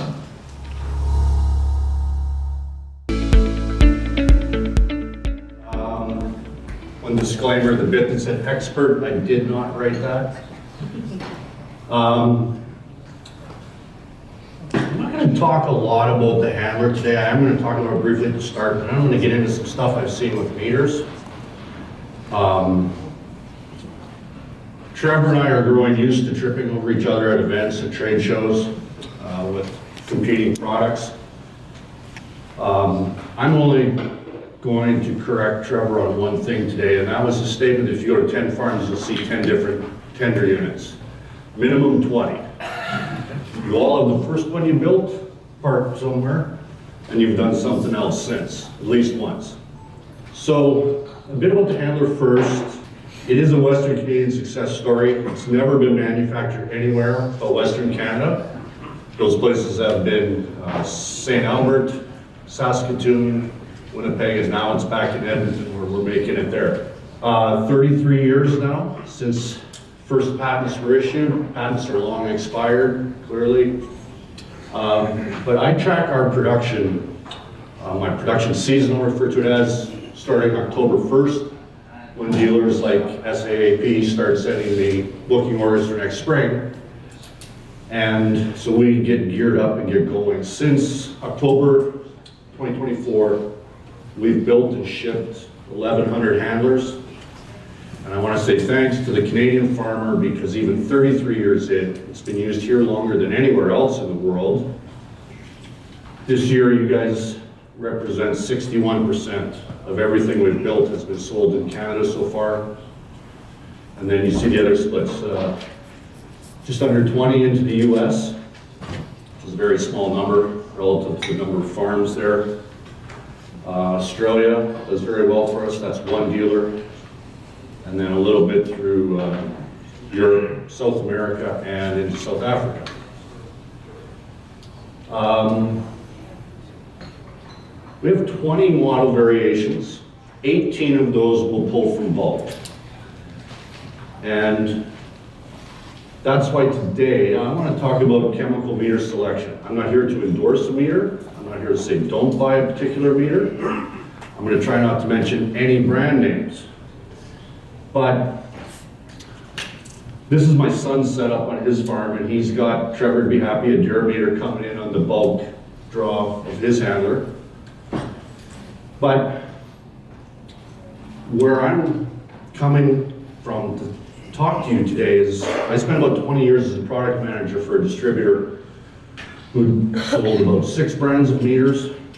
I did warranty assessments and repairs on meters. I repaired and rebuilt meters for the brands that we didn't do them on. And so while our sales crew would sell you meters, I was the guy who got them back. And no one ever came in smiling, saying, hey, what do you think of my meter? They come in and crashed it down, and it didn't work. It always didn't work because it physically didn't function, or it functioned, but it didn't meet the guy's expectations. In trying to resolve all of those things I'd see, I dug into meter types, what guys were doing for installations, and really started over time to think about how much we don't, I believe, think the right way about picking a meter for the next tender unit you're going to build. So that's what I want to talk about today. I came up with this over the years. This is a fairly simple looking sentence, but I've thought about it a lot. Picking a meter, understanding the abilities and limitations of each type of meter is critical in choosing a meter that works in your application and meets your expectations. Are that the type of meter is more important than the brand of meter. You want to look closely at how that meter is doing its measurement, and that's what I mean by the type of meter is. Then you need to assess the abilities of that type of meter, and that's usually easy to find out. The manufacturers present that as features and benefits. It's up front in their marketing, it's on their websites, it's first page of the manual. They'll talk about what it can't do. But critical to understand, and again, it's by meter type, not by a brand, are the limitations of a meter type. And those things are usually hinted at discreetly in the manual, which I know you all read thoroughly before you went out to use it. And when I say hinted at discreetly, what I mean is they'll give you a specification, but it's not presented as an or else sentence in there. It doesn't say, don't overspeed this meter or you'll wreck it. It just says don't overspeed it. It'll talk about calibration, but not to what extent do things start going sideways if you don't calibrate correctly. So anyway, limitations of a meter type. We're going to talk about that. And again, there's some installation requirements that vary by meter type. And you want to have a look at what you're setting up to see if you can meet that meter's requirements in a setup to run accurately. And the second broad category of meter is velocity meters. There's even more ways of accomplishing the measurement of velocity than there is positive displacement. But basically, velocity meters have a known cross-sectional area rather than a known chamber volume. And by measuring the velocity that the fluid's moving through that, if you can picture, it's almost like it's extruding a cylinder. Using time and speed and area, they can calculate volume. So we'll go back to PD meters and I don't know. Are we good? Yeah. short one. Mutating disc meters, these are probably the most common type of meters you'll find in ag chemical transfer. And to be clear, guys, I'm talking basically about 1-inch meters that we're moving chemical from bulk containers into the line or into a tank or whatever. And in a mutating disc meter, that light brown line is what they call the disc, called a wobble plate. It's mounted onto a ball, kind of looks like the rings around Saturn, and it sits in a socket in the bottom half of the chamber. That chamber is ported in such a way that as fluid flows in, that disc is forced to wobble like this. It doesn't spin, it just sits there in one spot and wobbles around. The stem coming off the top of the ball is what converts this wobbling action to a circular motion that engages with a wheel, typically with magnets and a pickup above that, and now we can count revolutions. Every time that disc does one complete wobble, essentially that chamber is emptied or filled and emptied once, and they know what that volume is. Amongst the different types of PD meters, these are what I'll call the least positive. And by that I mean it's not perfectly sealed in that chamber. You can get fluid to leak past that disc, in particular very low application or very low flow rates. So, again, I'm not going to mention which meters, I'm not going to say brands, but when you look at meter information online or in their catalog, they'll usually start with the size they are. The very next thing they mention is what type they are. So it's easy to find what type a brand is using.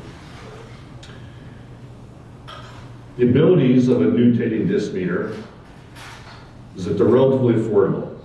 They're fairly easy to manufacture and out of a variety of different materials. They have a really good lifespan so long as you keep them flushed and clean. Not a lot of high speed parts in the mutating disc meter, and also the ball that disc rides on provides a very large surface area to run against. So they don't wear out easily unless they've been run in some real dirty stuff or you haven't flushed them out regularly.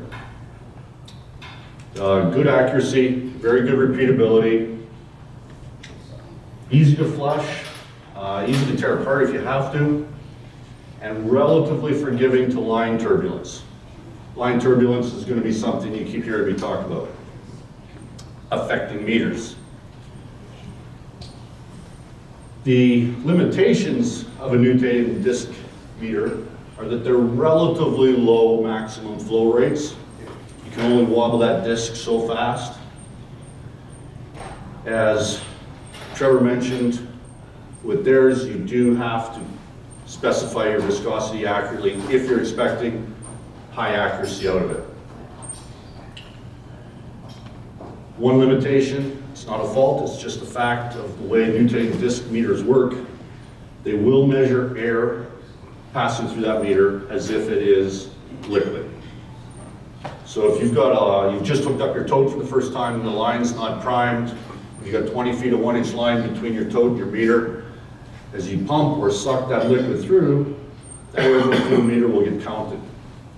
There's a few starting to appear on the market with an air sensor in them that will pause the metering. But if your disc meter doesn't have that, just be aware you have to watch for that line to prime and then reset your meter and keep going. Limit mutating disc meters to clear fluids.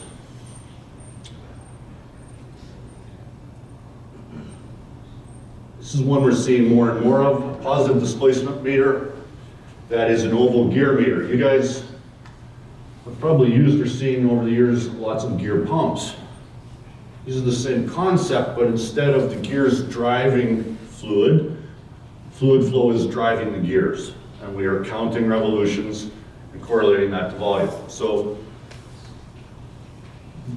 I think they're fairly straightforward, but basically pump in, one gear turns one way, one the other, they mesh together. The kind of orangish area represents the known volume that a PD meter has, and as the disc goes, or as the gear is continued around its circle, it'll force that out the discharge port. Those magnets get counted by a pickup sitting above these, and that gives us revolutions, which we can calculate as flow. One thing to note about a gear meter is that the seal, there's not a mechanical or physical seal between the edges of the gear and the inside wall of the chamber. That seal happens through capillary action of the liquid, and basically we call it surface tension. And so you get a better seal there with higher viscosity fluids. If you're getting down to viscosities approaching water, they tend to leak past the gears and your accuracy falls off. I'm getting a bit to its limitations, but the abilities of an oval gear meter is that they're very accurate, really good repeatability, so they're consistent. They are the least affected by line turbulence. Several manufacturers will say they are not. I believe there's a few issues that you still want to allow for getting rid of possible turbulence. But because they're not as affected by turbulence, you don't need some straight lining before and after to get rid of turbulence, so they can be a very compact installation. And manufacturers are able to create a wide variety of accuracy on these because they can just keep adding magnets to gears easily. I've seen some where there's actually a little magnet in the end of every gear tooth, and they're counting that accurately. They're counting partial revolutions very accurately, which gives them an even more precise measurement.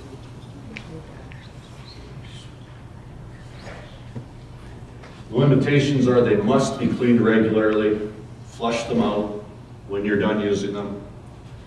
They do not like stuff gelling up in them because of the gears meshing together. There isn't room in there to let stuff get dirty and caked up. They do need to be mounted horizontally. So the gears, as they turn, need to rotate on a horizontal plane.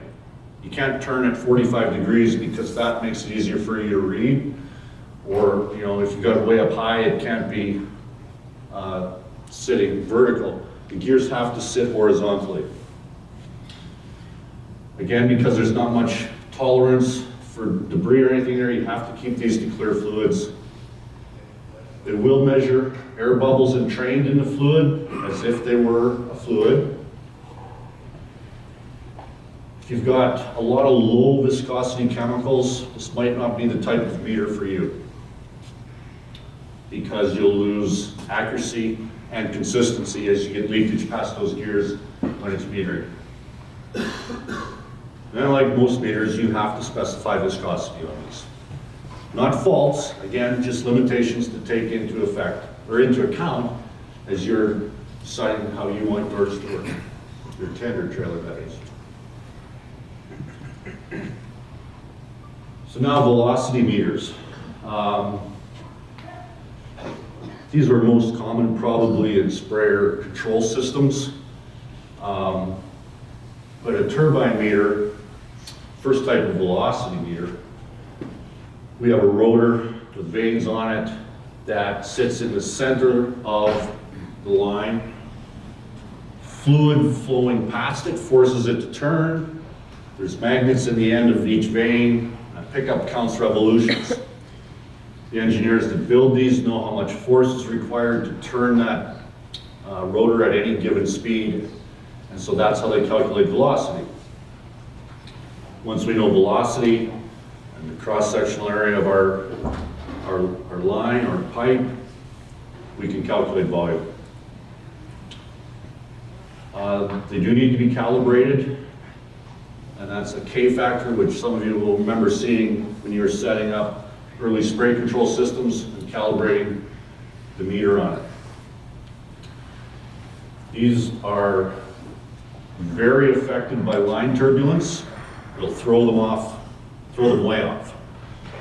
You'll see some that the manufacturer has built vanes or what maybe looks like stacked straws on the inlet side of the strainer to grab turbulent flow and straighten it out so that it's hitting the rotors at the angle they're expecting, which lets their math work. The engineer's math, that is.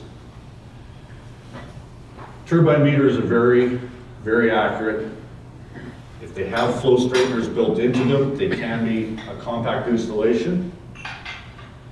Not a big concern about flushing these on a daily basis, not a lot of maintenance to do. Their limitations are air in the line doesn't stop it from working, but your accuracy will fall off. So especially as you get to low volumes, if you've got air trapped in the top of the line, that'll throw it off. Turbulence will stop their accuracy from being as good as it should be. Especially not good in corrosive fluids. The rotor as it turns, the shaft, and the bearings that support that need the fluid flowing through it for lubrication. So you try and run one of these in your 28 and probably be done by the end of the week. That rotor, the shaft that turns on and the bearings involved are wear items. That will be in the manual when you read it. There's usually repair kits available, and I used to tell guys who had these, pull it out every fall when you're done. Consider it an annual. And don't sit there and wonder if it's good. Repair kits weren't expensive. Pull it out and change it.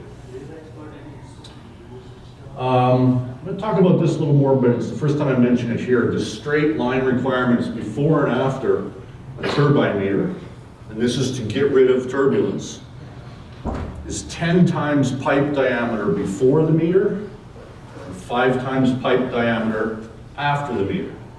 You want that as straight as possible, no elbows, no valves. Pipe is best, hose is good, try and keep it fairly straight. But 10 times pipe diameter before and 5 after will help eliminate turbulence at the meter.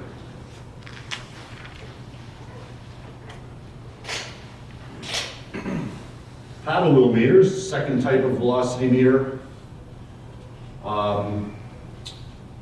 Similar to a turbine, except in this instance, the shaft is mounted perpendicular to the flow direction, and it's got a paddle wheel, just like an old riverboat. But instead of driving the liquid drives the paddle wheel. Pretty straightforward. There's magnets in the end of each paddle. A pickup counts revolutions. We now know how fast the liquid is flowing through there. One of the things these do that most meters don't is they're bidirectional. It doesn't care which way that paddle wheel is being spun. It'll just count it as velocity, which they can convert to flow. One of the things I've liked about these over the years of this type is they're available as a complete unit that you would attach threaded fittings or flange to the ends, or they're often available in what's called a saddle mount. And so you can take a length of pipe you've got somewhere in your system, and on a saddle mount you drill a hole, the paddle wheel goes in, there's a saddle goes over it, you clamp it on, and you're done. It makes it really easy to repair and maintain those. The abilities of a paddle wheel meter: pretty good accuracy, not top of the line, but pretty good. Low maintenance, easy to repair, less wear than a turbine meter. These are usually pretty low cost, and they'll handle, because they protrude into the lines so little, any amount of debris, particulate, suspensions, whatever. They're not bothered if it's not a clear fluid. The limitations of a paddle wheel is that the viscosity, again, like most meters, does need to be specified. Air in the top of the line where the paddle is will throw them way off, way off. if there's a bit of air that comes through that line, what happens is the meter that's, or the paddle wheel that's been turning at the same speed as the fluid, that air hits it and it just takes off until it gets into liquid again. But it counts that as flow. Turbulence can throw them off, not as much as a rotor, but it still affects them. Bearings and shafts, again, probably at the end of the year, you should look at pulling it out and replacing those. And to deal with turbulence, try and have 10 times pipe diameter before and 5 after.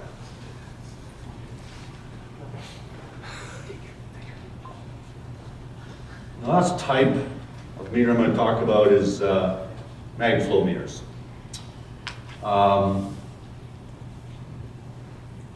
Faraday's law says, essentially, I don't know all the math, but the math's proportional in Faraday's law, and what it says is that if you have a magnetic field and you pass a conductive material through that field, it creates a voltage. And the voltage it creates is directly proportional to how fast the conductor moved through that field. So when we use that law in a flow meter, you'll notice mag flow meters tend to be heavier, and they're a little bulky and bigger around. That's the coil and the magnets creating the field. And then your conductor passing through is, of course, the liquid. Trevor mentioned this briefly, but they need a conductive liquid. I'll come back to that. Pickups in the line that just barely protrude into the line, sense that voltage, that lets the brains in the meter calculate its velocity. We know the cross-sectional diameter, then it calculates that into flow. There's zero obstruction to the flow path in a mag flow meter. And that factors into the rest of their abilities. They have very good accuracy, zero maintenance if they're installed correctly. They don't care about debris or whether it's suspension. They'll measure mud if you want to try and pump it through it. They're not affected by viscosity changes. So they'll sometimes call that self-calibrating, but basically what they're referring to is they don't care what the velocity is. They'll measure any of it without you having to deal with changing that or calibrating for it. And no obstruction to flow. We don't have a turbine or paddle or anything in the middle of the flow path. And so these are very common when you get up into 2 and 3 inch stuff and higher flow rates. On the limitations, they will not measure, and the manual only says non-conductive liquids. Doesn't give you a nice list of all the petroleum-based herbicides that these meters will not measure. And it's a hard list to find. So check, that's a good rule of thumb. If you're using any petroleum-based herbicides or pesticides, mag flow meters will not measure them. If you get air in the line, that's non-conductive between those sensors in that meter, that stops the metering for whatever length of time the air is present. Very affected by turbulence. The math requires the liquid to be moving at 90-degree angles to the magnetic field. So if the water is doing this through the line, it throws the math way off and their accuracy falls apart. And so most manufacturers of mag flow meters will say, install this with 10 pipe diameters before and 10 after.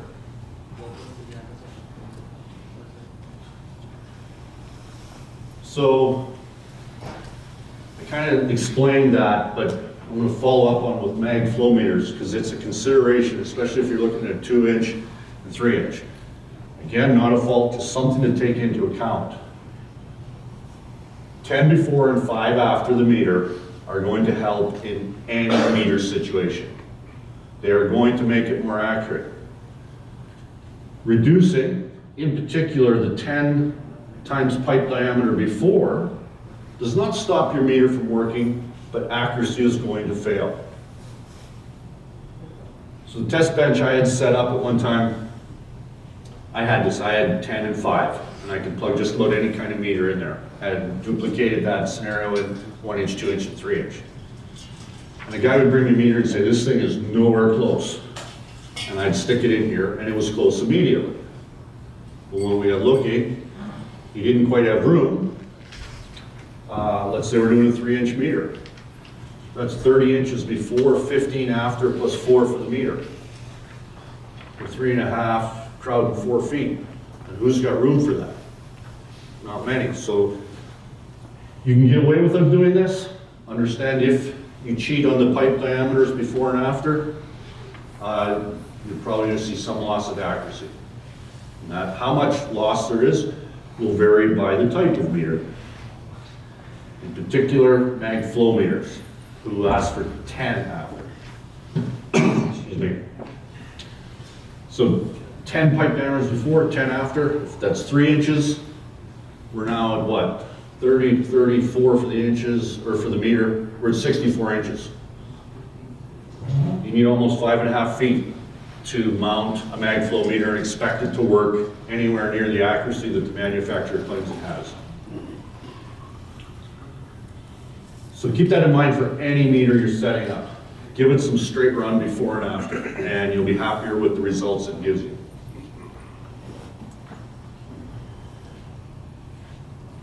It's critical when you're putting in a mag flow meter to get the electrodes turned off of 12, 3, 6, and 9. They measure electricity in pairs, talking 180 degrees from each other. So if you install it with the electrodes at 12, 3, 6, and 9, you run into 2 problems. Any air in the line is always going to be at the top, and that stops that top meter from getting, or that top electrode, I should say, from getting any signal, and it stops metering. When you stop pumping at the end of the day, even if the line drains out, there's a little bit of material left in the bottom. If there's any silt or something that will cake up or gum up, that's going to eventually start wanting to cover or cake over the bottom electrode. Loss of ability to sense voltage, and the meter quits working. So turn it 45 degrees, or whatever degree it takes, so that when you check and look through, you don't have electrodes top and bottom in your line.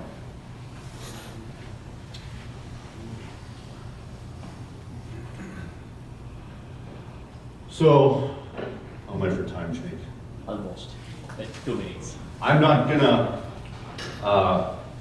run through this entire chart. It's basically a summary of the different characteristics of meters, and a summary of all the abilities and limitations that I talked about. And so, I guess we could make this available for you if anyone was actually interested in it. My wife sure wasn't. What I'm saying is, look at your installation, what you want to do, figure out which type of meter works best in your application. Meets your expectations, meets the maintenance you want to do with it, meets the accuracy you want to do with it. Pick your type of meter first, and then go look at the different brands of meters that are available manufacturing that type of meter. And that will get you the best one. There's not much sense comparing 3 different brands if there are 3 different types of meters. I believe you got to focus on the type of meter it is. So.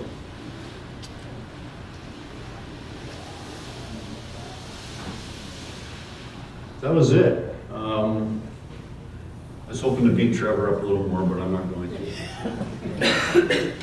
Wouldn't be the first time, eh? No. Any questions from anyone? I'm going to throw, Mr. Wolf, Dr. Wolf, I'm sorry. Christian mentioned the mass flow meter. I did not mention mass flow meters. Gene, can I have another 2 hours? We'll do it, we'll expand it after 5.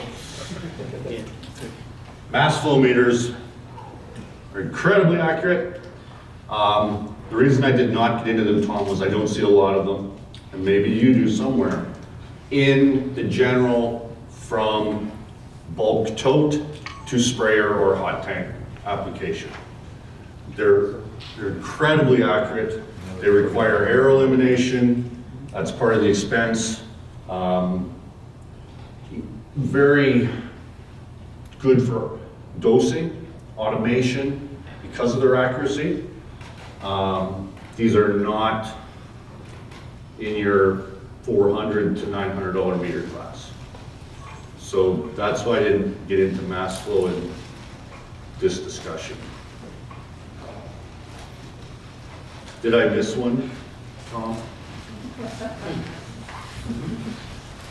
There's thousands of types of meters, but these are, if you went through all of the meters in any catalog you can find, those 5 types are going to cover most of them. So.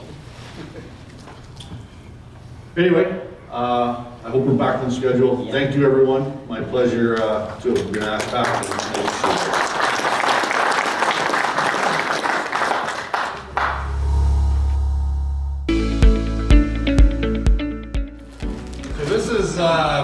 Of course, I'm the last speaker of the day. I'm sure everybody's anxious to get on the road, so I'm not going to promise to try and keep it short because that's not the style. But what I will do is I'll try and keep it interesting enough that you can stay awake. If any of you do nod off, that's quite all right. I'll still get my point across subliminally. When you wake up, you'll know you want one. You just won't really understand why. So this is our setup that we've got. My wife drives the blue truck, so she brings me water and keeps my truck full all the time, so I never have to stop for water. That's my 2012 sprayer on that trailer. I'm not sure what trailer that is, but we do have two sprayers, but I only run one. The other one is kind of a backup. Well, actually, it's this one, the older one. So I got one with wide tires, one with skinny tires now, so I don't have to change tires anymore. And we got an AccuVolume on both sprayers, of course, and I have one on each truck. And the reason I have them on the truck is because there's days where, I've got 4 quarters left to do on the day, and I'm looking at that float gauge on the side of my truck. I can't tell if I really have enough water or not to finish the day. And there was times where I phoned my wife to bring me a load of water because I think I'm going to be short. And I ended up bringing the whole load home because I didn't need it. And other days where I looked at my float gauge and I thought, I should have enough. And I ended up spraying the last field at 4 gallons because I didn't have enough water. So now, of course, I know how much water I need. I phone her up and I tell her how much water I need, so she knows how much exactly to put on, so we're not carrying water back and forth unnecessarily. And so that's the reason why I put them on the trucks. And it's helped us out, it's helped her out a lot, because when she's at the water plant, she puts on the exact amount. So how many people here have ever run out before they got to the end of the field? Raise your hand. How many people have done the field, went to do a rinse to change products and found out you had 20 or 30 gallons on that shouldn't have been there? How many people think that in this day and age with today's technology that is acceptable? Do you think that's acceptable? Yeah, I don't either. It used to happen to me a lot. Got half a pass left to go. My screen says that I've got enough to make it, and all of a sudden my pressure drops and I'm out. Well, what the hell? I've had times where I've gotten done and I need to rinse. Of course, as a customer guy, I rinse lots. There's times that I'll rinse 3 times in a day. And I get done, I go to rinse, I look, well, there's 30 gallons left on. As a farmer, it's probably more important for you guys because you actually paid for that chemical, right? And so if you got 30 gallons that you got to just kind of waste somewhere, that's your money, right? Also, when you run short and you got a half a pass to go, like if I only had 100 yards to go, I'd just throw on some rinse water and push my booms just to get to the end of the field. But now what that means, if I'm going to the same product on the next field, technically I have to recharge my booms because now the stuff in the booms is a little bit diluted, right? Because I diluted it when I pushed the booms on the last time, unless you have recirculating booms. So once I got this unit and put it on in about 2015, my very first job, I put it on in August, and you know, I talked to Steve, he walked me through the calibration and all that kind of stuff, and the calibration is pretty simple. And so my first job, I had a guy call, he wanted to do 80 acres of Regulone at 10 gallons. Then we were gonna switch to Roundup and do, so, you know, we're talking the end of August, beginning of September. So I go out there, and I park in his yard, and I'm showing him my screen on the side of the sprayer, and I'm bragging this new gizmo that I got. And I'm gonna put on 820 gallons, because I used to always put on 20 extra gallons just to give me a buffer. So I get up to 820 gallons on my sight tube, and my accu volume is showing, if I remember, it was 730. Well, of course, the farmer, he's standing there looking at both these things too, and he kind of looks at me, and I panic. I don't know what to do.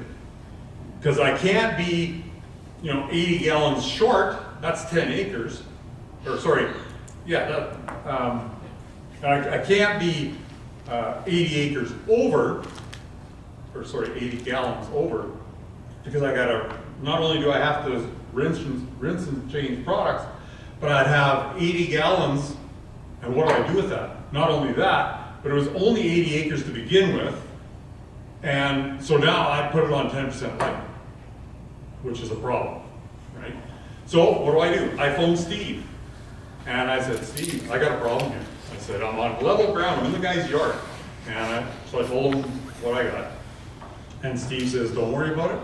He says, I know you calibrated it properly because I was on the phone with you. Ignore your sight tube, trust your AccuVol. And I said, okay, but, so it means I gotta put on another 80 gallons yet. So I said, if I get done this field and I got 80 gallons left over, I said, I'm gonna hold you responsible. Steve just laughed, he says, you do that, that's fine. Phone me when you're done. So I put on another 80 gallons, I went up to the 120, or 820 like I normally do, 20 gallons of extra. And, because of course I have to charge my boom for that. And I sprayed the field. It was within 4 gallons. 4 gallons off. If I didn't have that accu volume on there, I would have run out 80 gallons short. And of course the farmer had no more product. He only bought enough to do that field. And I would have had a major problem. A major problem. Because it would have gone on a little bit heavy, rate-wise, and he was using a lighter rate anyways, but we're short of it. So of course, right now, all of a sudden, I'm sold on this thing, but that's just the first time. So I used it all fall, and it wasn't wrong once. As a matter of fact, it still has never been wrong. Not once. When it goes to zero, when you see zero on your screen, your tank is empty. Not empty sometimes, not empty usually, but empty every time. Zero is zero. And I notice on my machine, I run a 4830 John Deere, so when I hit zero, the variable that I still have to deal with is overlap, okay? So I do a field, the perimeter's 157 acres. I know for me, I'm gonna get 3 acres overlap on that. So I'm spraying for 160, right? But sometimes, if it's a broad field, I'll get an extra acre or 2 of overlap. And so that affects my end result, right? So basically where I'm going with this is, so you're not always gonna end up exactly zero as you cross the finish line, although it can happen lots. You'll probably be 5 gallons long or 5 gallons short, like an acre long or an acre short, if you get more or less overlap than what you're expecting. On my particular machine, my machine holds 7 gallons between the sump and the pump. So when my AccuVolume hits 0, if I'm like the length of this room from the end of the field, I'm gonna make it, because I got 7 gallons left before my pump will cavitate, right? But I do know if I'm gonna go and refill, I'm absolutely empty. So how many people here run an AccuVolume right now? At least one. You're the only one? No, there's some over there. Oh, no one over here? Okay. Another one over here. Okay. So, of the guys here who are running an AccuVolume, does anybody feel it's not worth the money you pay? Anybody? Raise your hand really high if you don't think it's worth what you paid. The reason I can say that in a room full of strangers is because I know nobody has ever bought one of these and been disappointed and said it wasn't worth what they paid. As a matter of fact, I'm the distributor for Western Canada, but I sell locally at home. And when I'm selling to guys locally, and I've sold a couple dozen, I suppose, locally, these are all people that I know, right? And a lot of guys will balk at the price. You know, they all think it's a great idea, and then when they ask for the price, I tell them the price, they go, oh, really? I go, oh, yeah, no, that's right. And I tell them, I said, if you're concerned about the price, I said, I'll tell you what, you buy it, you install it, calibrate it. If you have any issues, you call me, and we'll work them out. But some guys get the calibration wrong, or some guys will do some whatever. So, and I tell them, spray for a week, 1 week, and then phone me. If you don't think it was worth the money you paid, take it off, bring it back. I will give you your money 100% plus $100 for your time. How many have I got back? 0. As a matter of fact, I usually do a follow-up call when I know they sprayed for a day or two, ask them how it's working for them, and every single one, you couldn't pry it up. They would never, ever run a sprayer without one again. I refuse to run a sprayer without one again. As a matter of fact, when I bought my second sprayer, my new one, new to me, I refused to run it. I bought it in auction sale in April. I didn't have time to put my AccuVolume on it or a few other modifications I made. I refused to run it. I leased it to a neighbor and let him run it until August when I had a break so I could put the AccuVolume on that because I won't run sprayer. So this is what comes in the kit. So you've got the top screen there. This one here is in a weatherproof box, which is power wash proof. Goes on the outside. You mount that anywhere you want where you load, so you can see it. It's a large LED readout. So if you're working off like a low boy or a high boy, you can see you can read that like well easily from here to the table there and even further. So you can see it. So you mount that one outside. The other one is mounted in the cab wherever's convenient. I put mine right over my regular screen. The brain box is about the size of a small loaf of bread. You can put it anywhere. On the John Deere's, on mine, my little panel with my boom switches and stuff, that comes out and the box fits right down in there. You can put it behind the seat or just put it anywhere. And then the sensor. The sensor's in the middle there. And later on I got some pictures of how the sensors go.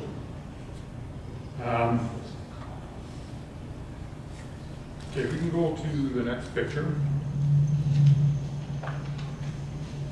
That's the next one. You gotta wait, it's video. It's a video. Oh, there we go. Okay, so this is a calibration page. Now this is on earlier models where you had the calibrations on 2 separate pages for 20 points of reference.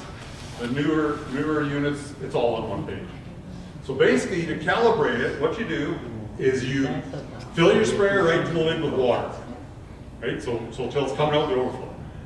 Then, to be on the safe side, it's a good idea to open the lid just to make sure there's no pressure built up, even though it should have gone out the overflow anyway. And then close the lid. So this is my 2012 machine, and you can see my initial gallons is 1,048. Oh, all right. So Generally, what we recommend is you add 50 gallons to whatever your sprayer tank size is. So mine's a 1,000-gallon tank. So I started at 1,050. So I put in 1,050 here. This number up here, that's your sensor reading, okay? And this is slightly different than the newer ones. So this number here will be flashing, okay?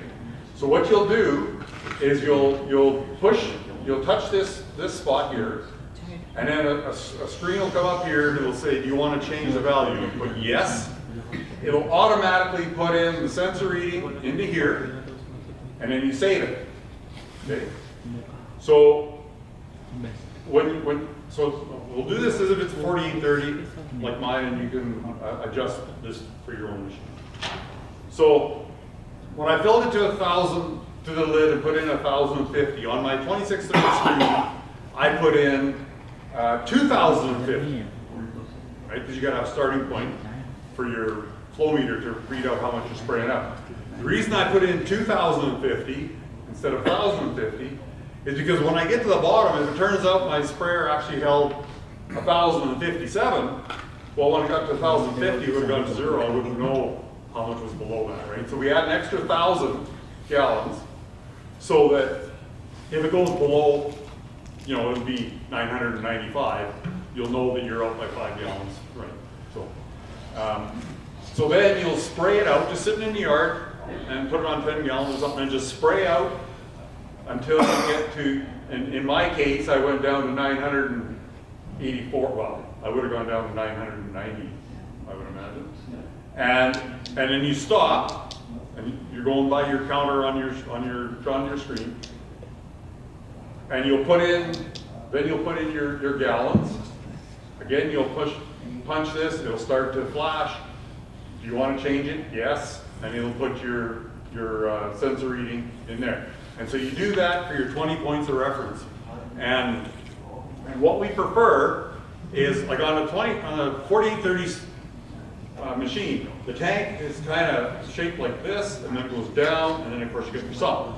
So where it changes like so, at the top, we want to keep these numbers, your gallons, relatively close together. Okay, because when you put in these numbers, so you're telling it that sensor reading means 1,048 gallons. That sensor reading means 984 gallons. So when you're at 1,020 gallons, it's just going to average the numbers between these, right? It's going to do the average between this number and this number to figure out where you're at. And when your tank is not linear, of course, it's not perfect. It's down close, but it's not perfect. So you want to keep them close together, so it's not averaging very much where it changes. When you get to a more linear part of the tank, you can put them wide apart. Because, 6 inches of level and 6 inches of level is the same amount when it's linear. When it's like this, 6 inches here is nowhere near as much water as 6 inches down here, right? Because it's wider. So that's how you determine how far apart you want it. When you get to the end, and we'll just go to the next screen. Yeah, okay, so, and this is just the second part because it's the bottom 10 points of reference. So we like to keep the bottom 5 for 100 gallons, 75, 50, 25, and 0. And the reason we want to keep them 25 apart because the sumps are really sloped and they change a lot. So we're going to keep it as close as possible there. So we started, in this case, I started at 1,050. When my tank went empty, it showed that it held 1,048. Okay? So because it was only off by 2 gallons, all I had to do was just change all of these numbers by 2 gallons to make it work out. Okay? If you're off by more than that, well, I've had guys that are off by 30. Well, you can't have it off by 30 when this number's not even 30, right? So then what you got to do, there's 2 ways of doing it. The best way, because all the top ones are going to be fine, right? right? So you'll fill it up to halfway, to a linear part of the tank. So about halfway, and so let's say you'll put in 400 gallons. Or in this case, well, we'll use this as an example. So you fill it up to 417 on your AccuVolume. And then what you'll do is you will, let's say you need to add 30 more gallons. Well, instead of this being what is that, a 42 gallon spread, you can make this a 70 gallon spread in a linear part of the tank. That way you only have to recalibrate the bottom part of your tank instead of having to do the entire thing. One of the reasons why this system is so accurate is because, so this machine, my 2012 4830, is showing 1,048 gallons. My 2014 4830 is, if I remember right, it's 1,034, I think. Is according to my AccuVolume, that one holds 1,034, this one holds 1,048. Tanks are the same. They're cookie cutter, right? They're made on a jig. There's no difference. The reason why they're different is because this is calibrated through your flow meter, right? Flow meters aren't all perfect. And so, while the tanks are exactly the same, according to flow meters, this one holds 1,048, the other one's 1,034, according to flow meter. And really, what's important is that it's out there even and accurate, right? Those total numbers don't really mean that much. The reason on the John Deeres, I don't know about the other ones, but the reason why I think the John Deeres, why that flow meter changes is because when you buy a flow meter, it's got a calibration tag with a calibration code to 1 decimal point.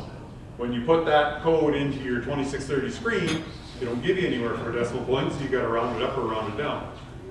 So they're all going to be slightly different. A few gallons here, unlikely you'll get two that are exactly the same. Right? So that's why it's why they're so accurate on your machine, because it's to your specific tank size, tank shape, machine, and flow meter. That flow meter part is very important. I completely forgot where I was going. So we'll go with this. So I got some pictures here of some sensors and how they're installed. So this is the way one guy installed the sensor. I believe this is on a case sprayer. So what he did was he just welded on a patch to make it thicker. Then he drilled a hole in it, threaded it, and just screwed in a street elbow and put a sensor into that. We want the sensor to be positioned above horizontal like this so it drains.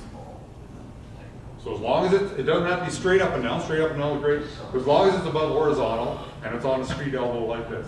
So that, I believe, was on a case. I've got several different examples. You'll have to kind of figure, because I don't know what all these sprayers are, but we can try the next one.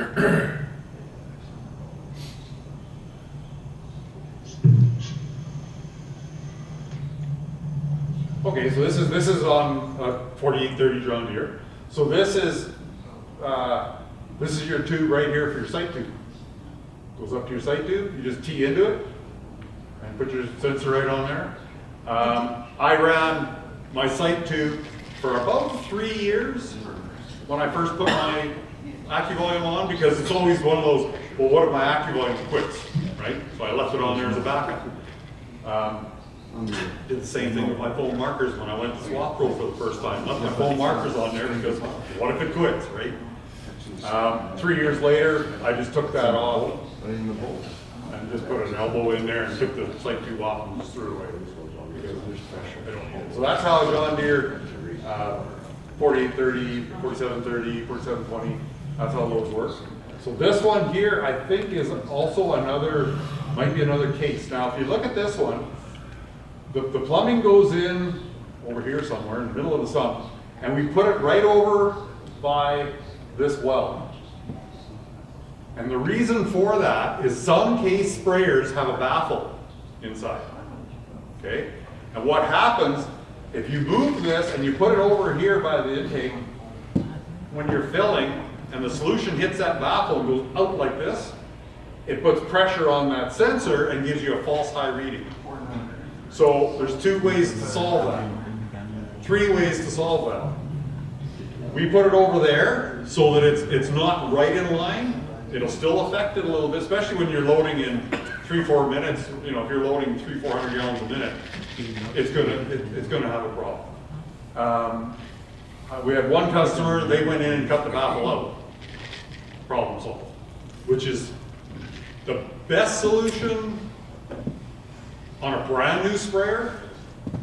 One that's been used, I don't think I'd want to go in the tank. I don't care how well it's been cleaned, unless you have a breathing, some sort of a respirator or something. And the other way is I sold one to a fellow that had this problem, and he noticed that when he gets to within like 50 gallons of being where he wants to be, he'd idle his pump down, and as soon as you idle your pump down, it's not hitting that baffle so hard, then it's perfect, right? So, but it's only a few models of case sprayers that I'm aware of that have that baffle. If you're unsure, just go up, open your lid, look down. If you see the hole in the bottom, you don't have a baffle. So there's a few pictures here of different styles. So yeah, I personally prefer to, if you have to add, like a lot of the case and Rogator sprayers have, I'm told, have sight tubes that start at like 100 gallons. They don't go down to the bottom, which baffles me. But so those are the ones you have to add some sort of a collar or something to screw your sensor into. The deer ones, the ones that have the sight tube goes out right at the side of the sump at the bottom, you can just use that. You don't need to add it. So if you got a plastic tank, you can just get a bulkhead fitting, right? As long as it's 3/4 inch pipe female to screw into. You can use a plastic bulkhead fitting, get it in UFA or any Guelph, I imagine, or might even be able to get them at Auto Ag. You do? There you go. That's all you need. And to put that in, what I would recommend you put in a plastic, if you're going to go with a bulkhead fitting, is you take your 3-inch off the bottom of your tank, drill your hole, and then you can reach in to do the inside. When you go outside, right? There's no need to go down in the tank to do that. You can reach up from the bottom to put that in. Or, you know, just drill a hole and weld in a female collar, 3/4 inch. And that can actually be welded. You can weld that with your MIG. You don't need anything special to weld stainless. You can just weld that with your MIG welder. It'll just rust if you don't paint it, that's all. So we can go through a few of these. Just different examples. There's another example of how, and like I say, well, that's obviously a John Deere sprayer because it's green. But I'm not 100% sure what all these particular sprayers are, these tanks, but you can see if you've got one.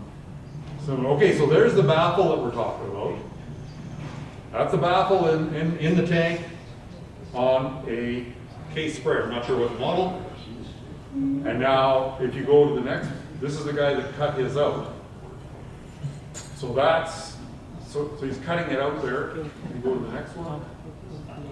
And that's what he took out. So there's that X baffle. The X is on the bottom, so the solution hits that X and goes like this, and then that's on top. So you just gone in there with a zip cut and cut all that out. With it gone, you're looking right through the hole in the bottom.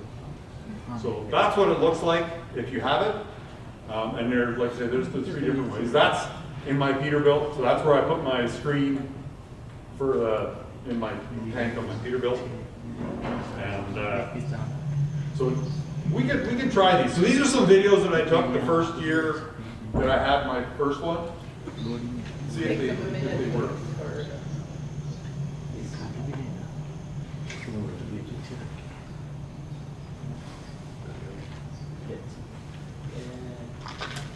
Is that a video?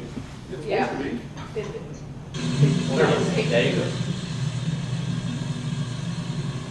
So you can see I'm on level ground, I'm right on the road. Map voltage is 824. On my sight tube, you can hardly see because the booms are in the way. Says what? It's right there. Oh yeah, you can't really make it out in this. It was about 50 gallons different. And then try this next video might be clearer. Yeah, so that one, we're at what, 850? We're actually at 950. Yeah.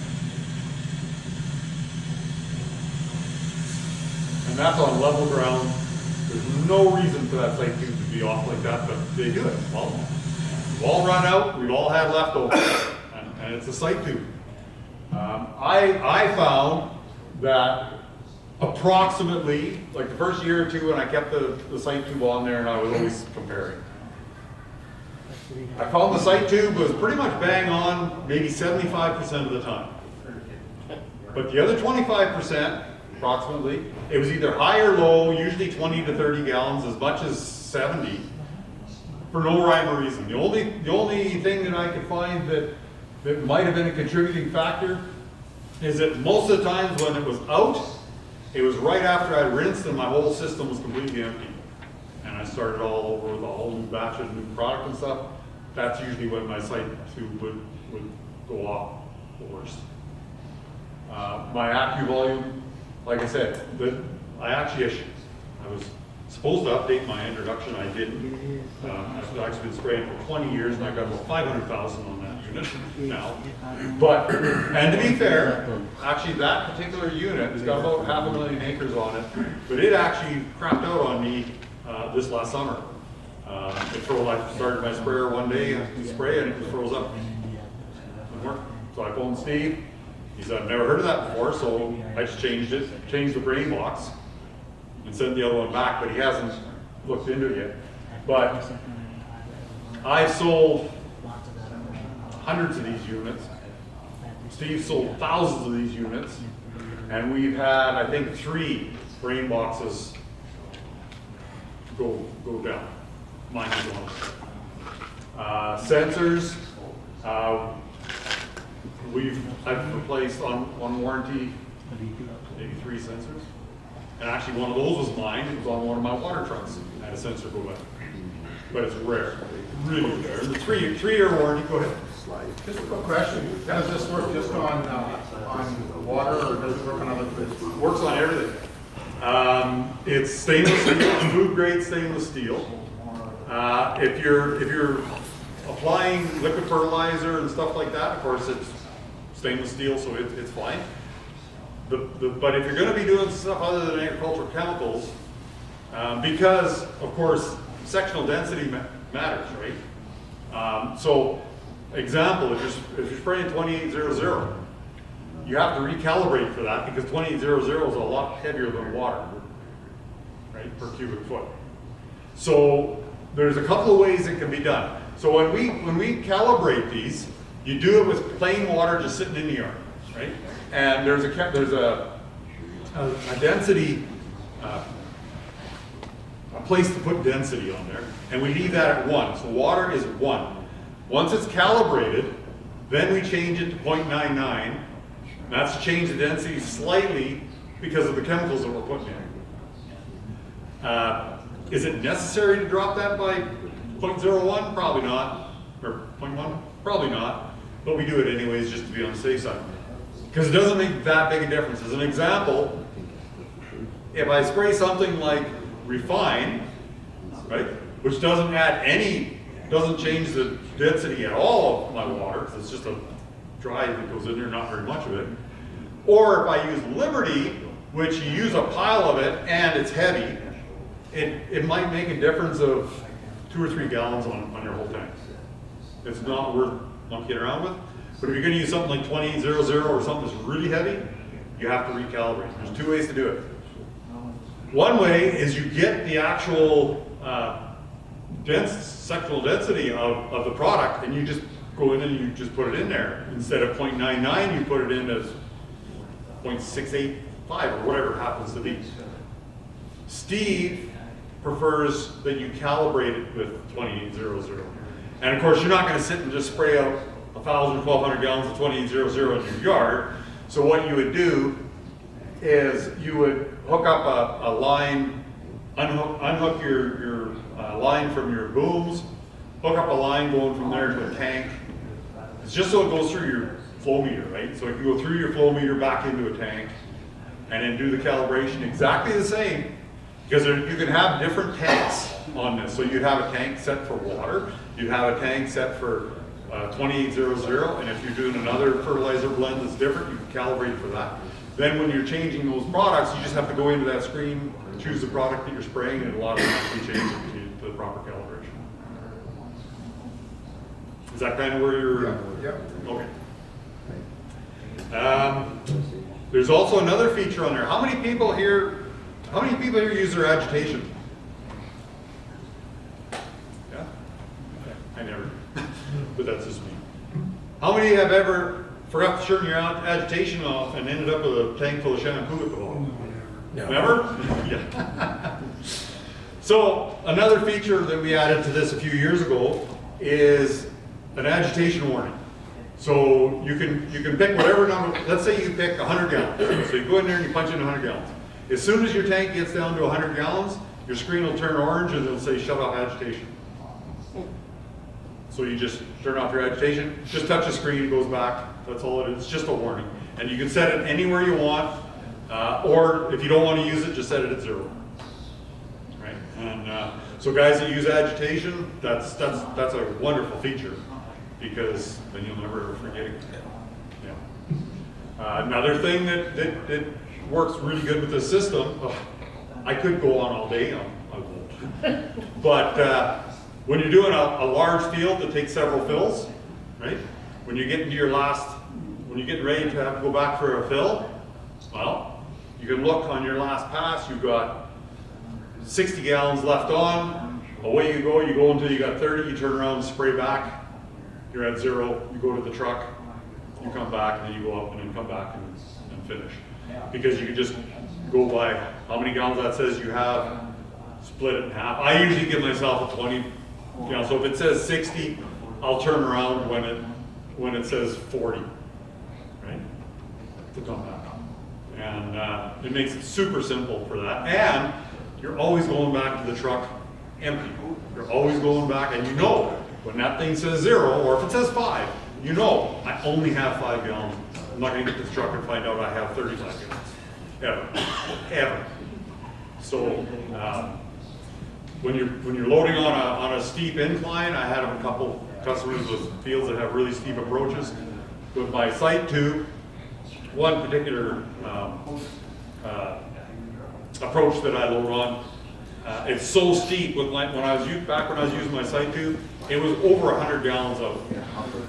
It would the little ball in the sight tube would be pinned, and I know I've got 880 or 900 gallons on, and then you're guessing. So you go until it comes up the top, right? Kind of crap.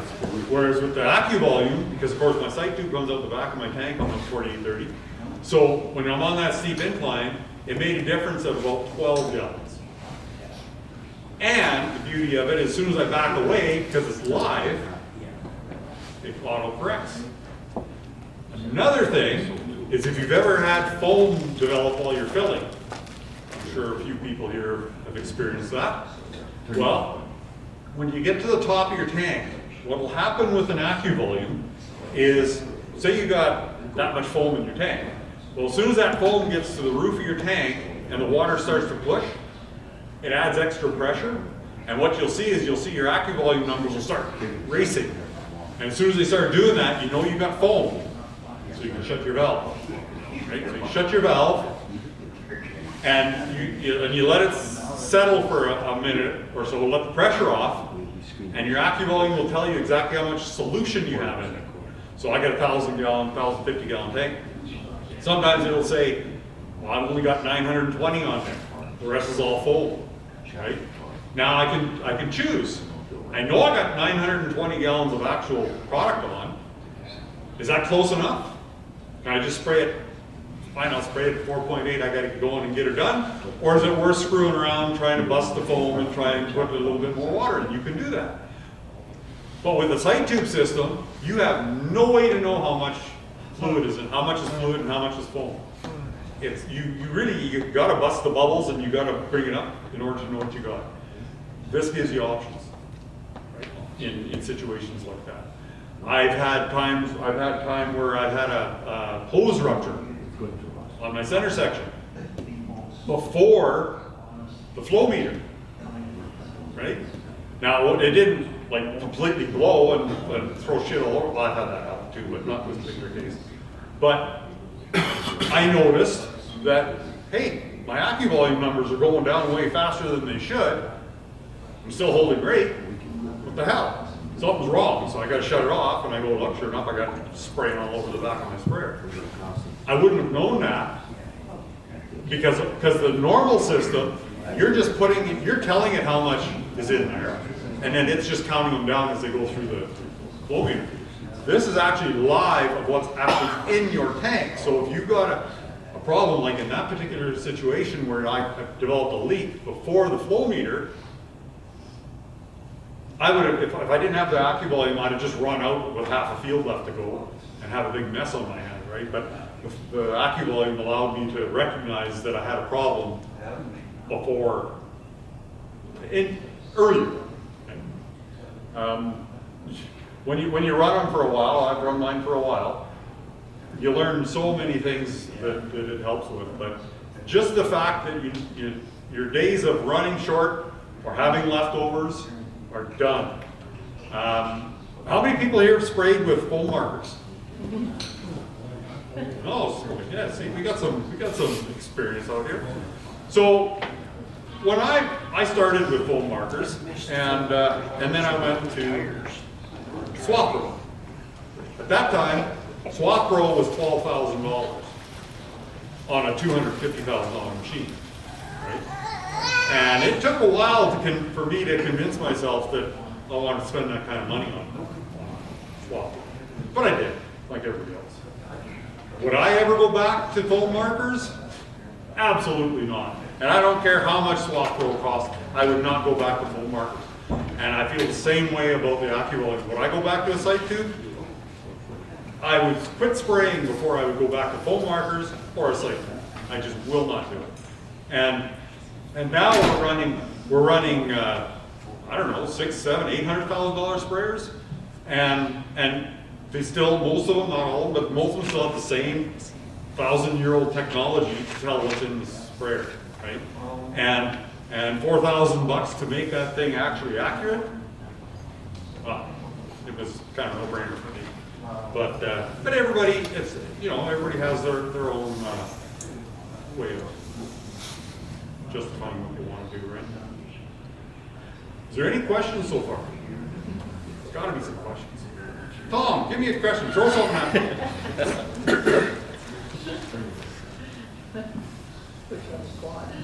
Do you have yours on your clean water tank as well? I do. I have them on my rinse tank, on both rinse tanks. Great question, because that just brought up another thing. One of the things that a lot of people, and Tom's been a big advocate of, is continuous rinse. And I imagine most people here are probably familiar with the concept. But continuous rinse and AccuVolume were made for each other, right? Because especially, like I don't have continuous rinse yet, but with continuous rinse, of course, when you got the sensor in your rinse tank as well, you can monitor how much you got left in your rinse tank, and of course you're watching how much is in your tank so you make sure it doesn't build up, because you don't want the water to build up in your tank when you're continuous rinsing. You want it to flow out. So if you notice you're starting to gain product in your tank, you can just shut that rinse pump off and let it catch up and try and keep your tank as empty as possible. It's a great fit if you're getting into continuous rinse. It's something I want to put on my sprayers. I haven't done it yet. I actually do a continuous rinse, but I do it still. So it is business.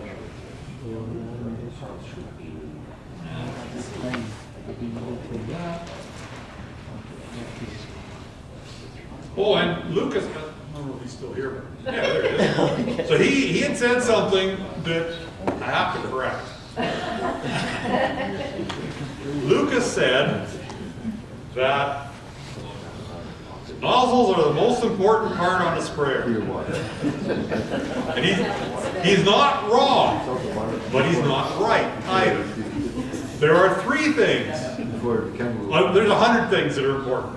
But the three most important, which I put on an even, is why I say nozzles aren't the most, because it's got two brothers, is your nozzle is important because that's what actually puts the spray on the plant the way you need it. That's absolutely critical.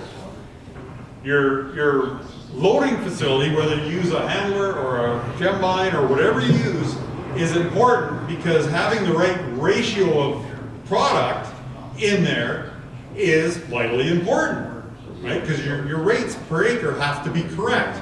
So that's vitally important. But the third thing is you need to know how much you actually have in your tank. Because if the number you think you have in your tank is wrong, then all the money spent on that and all the money spent and effort put into picking the right nozzles, it's like a chain. It's only as strong as its weakest link. And those are the three main links in a sprayer. And if any one of those three are off, the other two are compromised and you'll never get the performance out of your one. You agree with that, right? I'm adding number 4 though. Okay. You're gonna have an applicator to make sure you went to the right field. No. That's a good one. Make sure you're in the right field. Yeah, because those three things work together. Without any one of those compromises, and it compromises the entire system. So, any more questions? Anybody napping? Okay. Oh yeah, Tradeshow videos. So I imagine everybody's probably wanting to get the hell out of here, but I gotta tell a couple of quick anecdotes, just because I'm gonna keep you here, make you suffer. So, okay, so 2 units that I sold to friends of mine here just last spring. And this is actually interesting because, for a few reasons. So, they both had trouble in calibrating. And they told me, this thing was not calibrating, there's something wrong with this, blah, blah, blah. And so I just asked them, what's it doing? And they were saying, well, I'm getting values that don't make sense and all this kind of stuff. And I said, well, they explained it to me, well, the first guy. And I said, it sounds to me like you got a flow meter problem. And he says, bullshit, I've never had a flow meter problem before. Why would I have one all of a sudden? I said, I don't know, but I said, open your flow meter up, take a look at it, make sure it's clean, make sure there's nothing that's sticking, and make sure it spins free and all that kind of stuff. So he phones me back 15 or 20 minutes later. Yeah, he says, there was a piece of plastic stuck in the flow meter. It was actually wrapped around the drum. And he said he just about didn't see it. He said he's ready to put it back in, and when the light changed, it flashed on something. He looked, he pulled this little piece of plastic out of it, put it back in, calibrated perfect. It was a month later.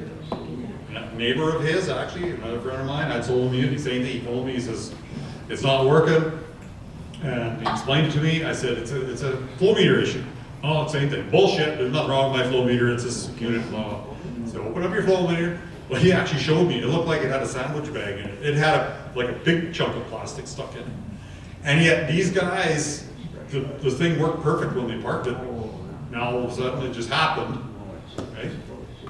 And I actually had a similar situation in my 2014 sprayer when I bought it. Of course, I wouldn't run it until I had an AccuVolume on, so I leased it to a friend of mine, and he used it all spring. Said it worked perfect. Great. August comes around, I got time, so I put an AccuVolume on it, I go to calibrate it, and it's not adding up. It says it only holds 120 gallons. Well, flow meter's not going to be up by that much, so I fill the damn thing up again, I recalibrate it from start to finish.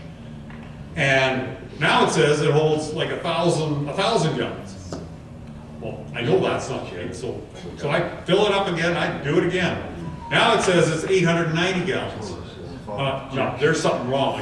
So well, actually the first time I'd taken the flow meter out, I looked at it, it's clean, I blew on it, it spins, it works perfect. Put it back. Well, after 3 calibrations that didn't work, I thought, there's gotta be something wrong with the flow meter. So I knew one.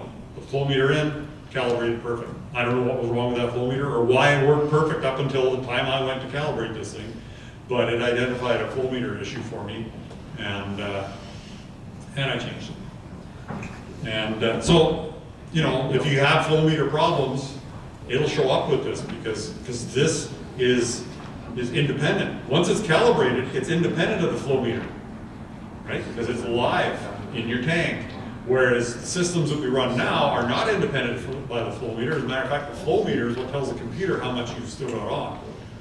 How much you got. So if you get a problem arises with the flow meter, you're not going to know it until you get it right. So one more quick anecdote, and then if there's no more questions, I'll let you all go for more time. So there's another friend of mine up there. He farms and does custom spraying, and I'd sold him a set of booms 3 years ago. And because he was buying a set of booms, I told him, I'll give you a bit of a break on an AccuVolt. And he kind of went, oh, I don't know if I really want one of those. I said, yeah, you want one of those. And I'm going to give you a break because you bought these booms. Oh, yeah, well, okay. So I sold him the booms, I sold him the thing. And he puts the booms on. I went and helped him in April put the booms on. And we talk on the phone all the time when we're spraying. And so we get into season and we're starting to do some pre-seed burn. I phoned him up and I said, Steph, I said, how do you like your AccuVolt? Oh, I haven't put it on yet. So what do you mean you haven't put it on? Oh, I haven't had time. No, we're doing this, we're doing this. I said, it doesn't take that long. Oh yeah, I just didn't have time. I'll get to it, Okay. All year.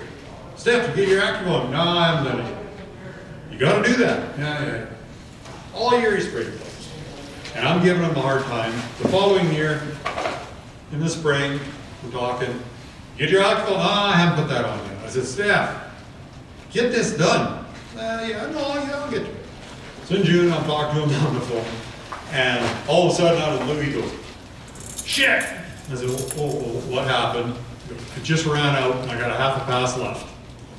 And I said, I started to giggle. And I said, I hope you don't expect me to feel sorry for you. No, he says, but the problem is, he says, the truck's like 6 miles away. I gotta go 6 miles to go back and get a little more product. And I said, well, for starters, you shouldn't be roading your machine that far. But I said, I don't feel sorry for you at all. He goes, I know, I gotta get that taken put on there and stuff. So that was in June. So then in August when he had a break, he puts his AccuVolt on, calibrates and all stuff. We get out spraying in the fall. He phones me. Yeah, I put my AccuVolt on. He says, I've done three fields today so far. And he says, why didn't somebody tell me about this earlier? He says, this frickin' thing is awesome. I started to laugh. I said, yeah, I wish you had some friends that would tell you about stuff like that. And again, like everybody else, you couldn't pry it out of him. He would not spray. He would not run a sprayer without one ever again. But so there's got to be some more questions. I'm sure I didn't cover it that well. You did pretty much very good, so that's why everybody knows everything about active volume. So that's why they don't have any questions. We'll see, because there's probably, what, about 35 people, 40 people here, and there was only like 4 that put up their hand that said they already have them. So if you sell 30 in the next week, or in the next 2 months, then I did a good job. But if you don't, then I lose. You did pretty good. Yeah. Well, if there's no other questions, I know everybody's had a long day and they're itching to get up and stretch and go have a beer or something, so last chance for a question. Insults? Anything? No? All right. No, thank you so much for Okay.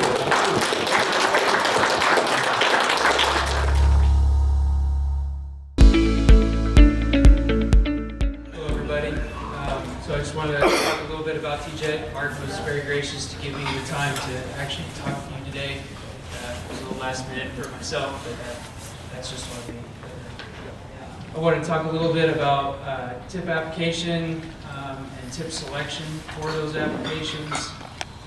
We're trying to work on making it a lot easier for the user or farmer to have this conversation with our dealers, so it's a lot easier on both sides, dealer side and the farmer side, to understand and make sure you're making the right decisions for what you need, what you're trying to apply, and the job you're trying to do. So we're coming out with some really neat graphics that kind of show what we're looking at here for tip options, different times of the season, different growth stages, and then also difference in what you're applying chemical-wise. So like I said, we're trying to really narrow down the options, so when you crack open a catalog and you're looking at the exhaustive list of tips and things, we're trying to really shorten that list and actually give you about 4 to 5 options that you can really kind of bear down and understand what's going on, what you're trying to accomplish, and not get lost in everything else when it really doesn't apply to what you're trying to do. Like I said, we're coming out with some really neat graphics. This is mostly for cereal grains here, wheat more specifically, but really this can carry through multiple different crops. As you can see, several of the tips transfer over between multiple different applications, so really, depending on which one you select and what specific chemical you're looking at applying for the year, you might be able to get away with 1 tip, maybe 2 tips out of the entire selection, right? And maybe we throw a third on for good measure, but this is still a conversation you need to have with the dealer, and a conversation you need to be prepared to have when you go to select these tips, and make sure you're reading your labels, understanding them, and really figuring out what you're trying to apply for chemical. But a lot of great options that we're seeing out there is the AI Turbo Twin Jet and the Turbo Twin Jet. I was just having a conversation with a gentleman in the back, and we were finding that those two work almost exactly for his needs and his application. The AIXR has been around for quite a while. It's still a great option, especially if you're really needing just a single flat fan. It gets you in those medium droplet sizes and larger, and make sure that we minimize the amount of drift. We also throw the Turbo T-Jet induction in there, so the TTI. That tip also has been around. It's nothing new to the market. It's been around a long, long time. Probably older than myself, actually. But it's still a great option for multiple different applications here. I don't want to spend too long on going through each tip and what it's good for. If you want to do that, I urge you to go to the dealer, also understand your chemical label, and then have that conversation with them. I'm working with the dealers to provide training to them so they're prepared to have that conversation. And also you can see me at many of the farm shows throughout Canada too, and we can also have that conversation there. But I don't want to completely overdo that here. So, this is another great one. This is a lot newer graphic for us. So we came out with canola, and we're planning to do more of these. But again, you see a lot of the tips transfer over between the canola and then the cereal grains also. These tips also, again, kind of like the wheat one, it's more of a broadleaf plant in general, because if we looked at soybeans like we do in the States, a lot of this correlates with exactly what we're doing there. So not only for canola, but more broadleaf in general, but we're coming out with these crop specific. So, and as I said again, there's a lot of overlap, so it might end up being, when you look through those, we could get you down to just using 2 tips for the entire season. Really dependent on your setup and application. So, and we'll talk about it here in a minute, but actually with the tip selection here, you can cover PWM options and non-PWM options. So we're not even going to shift away when we start going towards the PWM, because a lot of these tips are PWM approved already. So we can cover we don't have to go to a whole other graph for PWM. As Lucas pointed out his application, we also have an application for TJET. It's a very helpful tool, even to get an idea of what you're looking at, or to start thinking about the questions that you're going to need to have with your dealer to figure out your tips. It'll walk you through step by step and ask you certain questions to get you to where you need to be in the end. And it really helps narrow down the field, again, just like those graphics do, but it's in the palm of your hand at any time when you want to look it up. Very great resource. There's QR codes, so it's on the TJET website, the QR code is, and then also in the normal TJET catalog, so you can just scan the QR code and get it downloaded. PWM tips, so these are the approved tips by us. We did rigorous testing on PWM systems and narrowed down our list of tips to this list right here. So we don't approve every single tip that we have out there for PWM.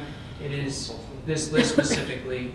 The catalog 52 has this outline, that little symbol right there with the PWM approved and the little blue symbol there. That is on every page that the tips go through. It's on every page that they're approved for. So if it is okay to use for PWM and we stand behind it, then it will have that seal there in the middle. There's also a fantastic chart in the very front of the catalog 52 that also has a column for PWM specific, and there's check marks for the ones that we stand behind. So there has been the sentiment or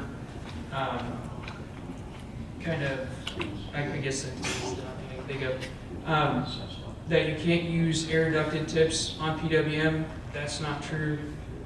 We have tested these at our factory, and there are multiple tips on this list that are approved by us for PWM use. Every system for PWM is different.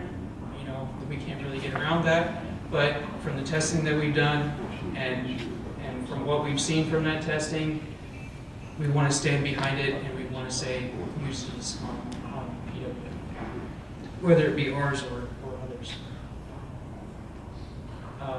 And then I want to talk a little bit about target spray. I know Dr. Tom Wolf already kind of covered some of this, but these are a few of the tips that we have out there approved for targeted spray. So targeted spray is like See and Spray for deer, and then there are multiple other terms, but targeted spray is the industry term for the overall blanket for See and Spray type. So these are just a few that we have done. We are coming out with more. There will be more released as time goes on, and we work with Deere, Case, and whoever wants to work with us on the OEM side to come out with tips specifically for their setups.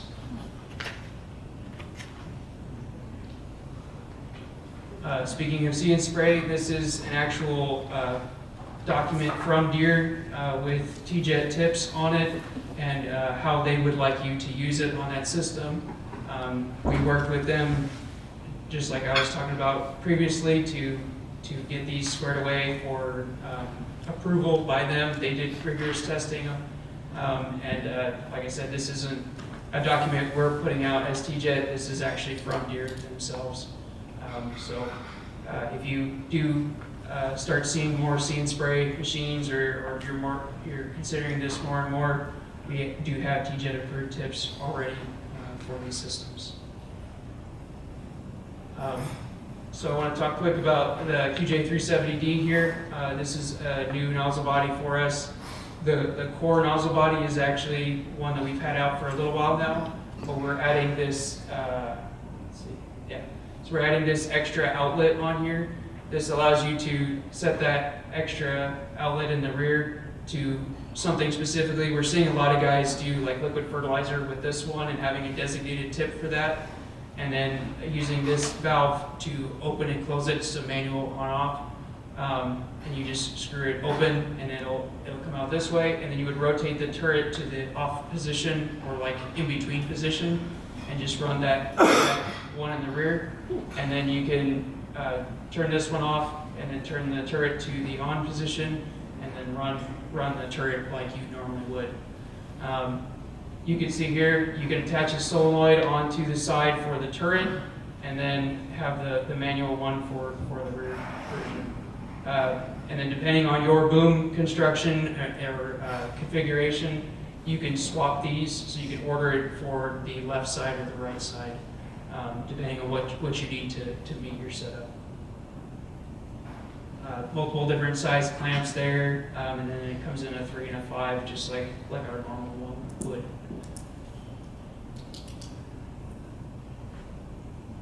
Right, and then this is another newer product for us. It's kind of coming just to the aftermarket side now.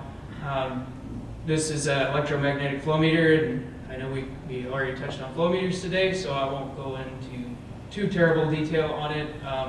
But it is an electromagnetic flow meter. There is no obstruction in the flow path here. There is no direction on the flow path either, so you can mount it either way, whatever fits best for your setup. Plus or minus 2% accuracy, so very, very accurate in our testing. And we can get to 0.6 to 100 gallon per minute, and then liters are there also if you need it in liters. This is a 75 series T-jet flange or a 200 banjo flange equivalent. Max pressure 200 psi. In our testing, we mounted elbows right after this, and it didn't have any effect on during our testing.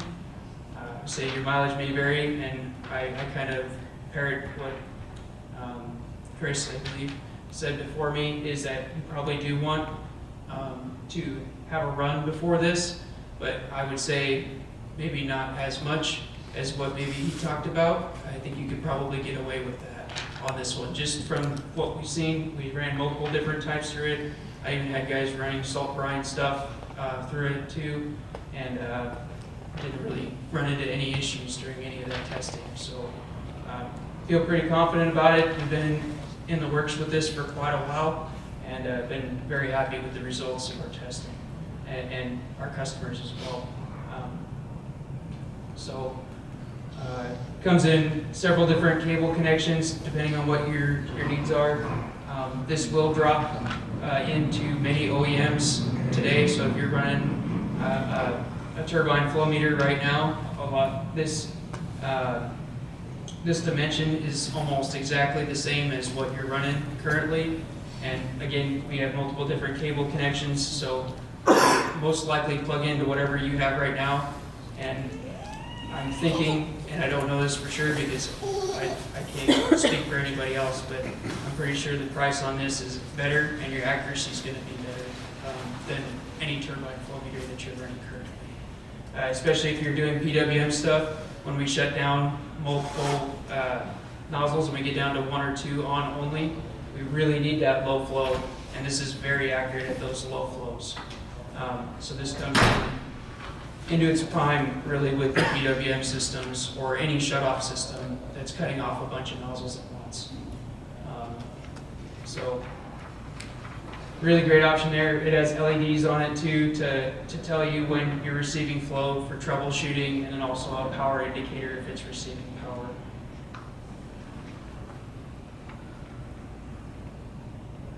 Here's just another summary. Again, I'm parroting what we've already heard today, but basically no risk of clogging. We've ran liquid fertilizer through this, let it dry in here, but really there's nothing for it to stick to or get caught up on, no moving components or anything like that. So if you are running liquid fertilizer or anything that can crystallize, this is a great option for you because you're not having the constant maintenance that a normal turbine flow meter would experience. I will parrot again. I know I'm saying a lot of the stuff over that we've already kind of talked about today, but it does have to be a conductive liquid going through here, so petroleum products won't work. but anything mixed with water will work with this. So, let's see here. Conducting fluid, yep. No calibration, field calibration needed, so that's kind of really nice. This is calibrated from factory by us, so it already has a specific designation. There's basically two options for calibration. It's a 1500 or a 950. 950 comes into play with some older rate controllers that couldn't do a 4-digit, couldn't punch in a 4-digit calibration number there. So we had to move to the 950 for some older rate controllers, so that way they can communicate with it. So there is different part numbers for that, so it'll be designated in the part number itself, so low risk of getting it mixed up between which is which. And that's all I've got for you. Yeah.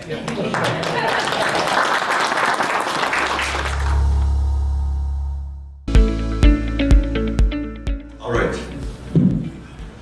Well, thanks for the introduction, and thanks for being here, everyone. It's always a great event to be here. Thank you so much for the invitation. Thank you for joining us. Yeah, absolutely.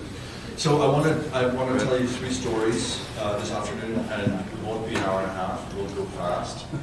But I just came back from Australia, and I want to put some of what we're doing here into the context of what the Australians are doing, which is really super interesting. Has anybody been to Australia?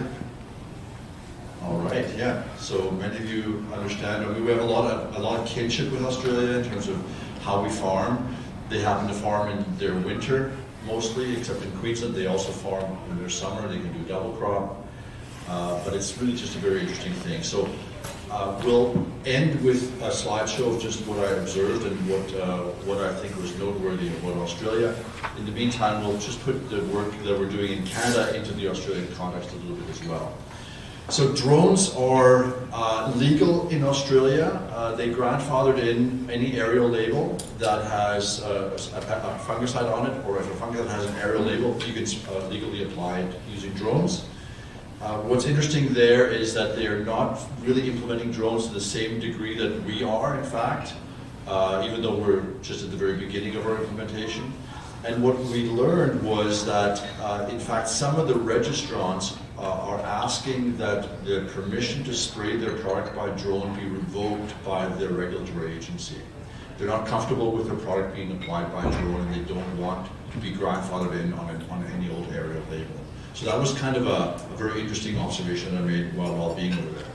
The issue with drones really has to do with whether they're doing a good job in terms of spray deposition. And I just wanted to show you this video and ask you this question. Can you see the corn tassels moving on the rotor downwash? And I would say no, right? There's nothing moving. And the question now is, can you see it now? So that's a drone. So the little machine is creating downwash, the big machine isn't. Why is that?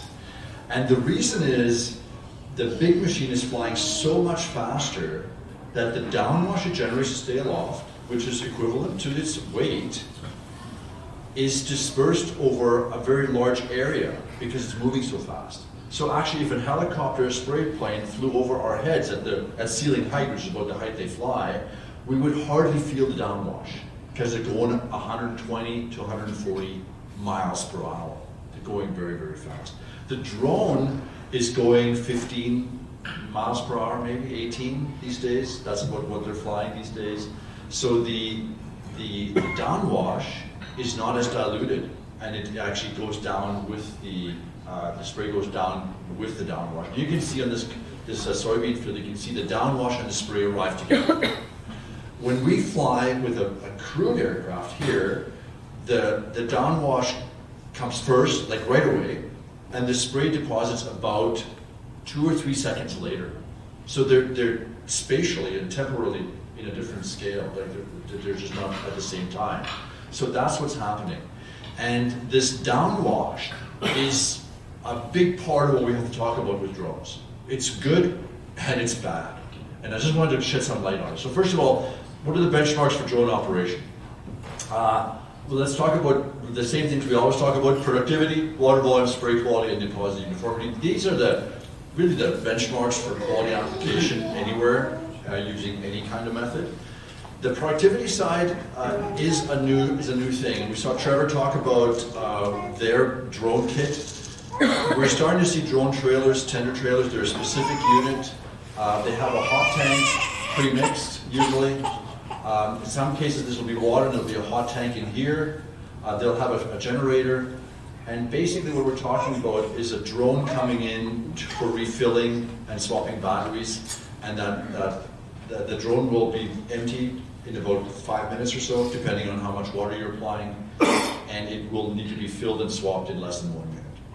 So it adds a whole new element to hurry up to the filling process. We're filling fast already with the handler and the combine, but these guys have to fill even faster. It's a hot transfer. This is a mock-up of something that Derek Friesen sent me this winter. This is the dash unit that they're proposing to build, and it'll have a platform for 4 drones. It'll have an air-conditioned cab. Air-conditioned not just for operator comfort, but air-conditioned because the batteries overheat. And so even with an air-cooled charging system, they're having a hard time keeping the batteries cold enough because the charging and discharge cycle both generate heat. And so the batteries at some point just get too hot. If it's 30 degrees out or more, and it rarely is when we spray, but it can be in a fungicide situation, they have to shut down because of the heat of the batteries cannot be dissipated.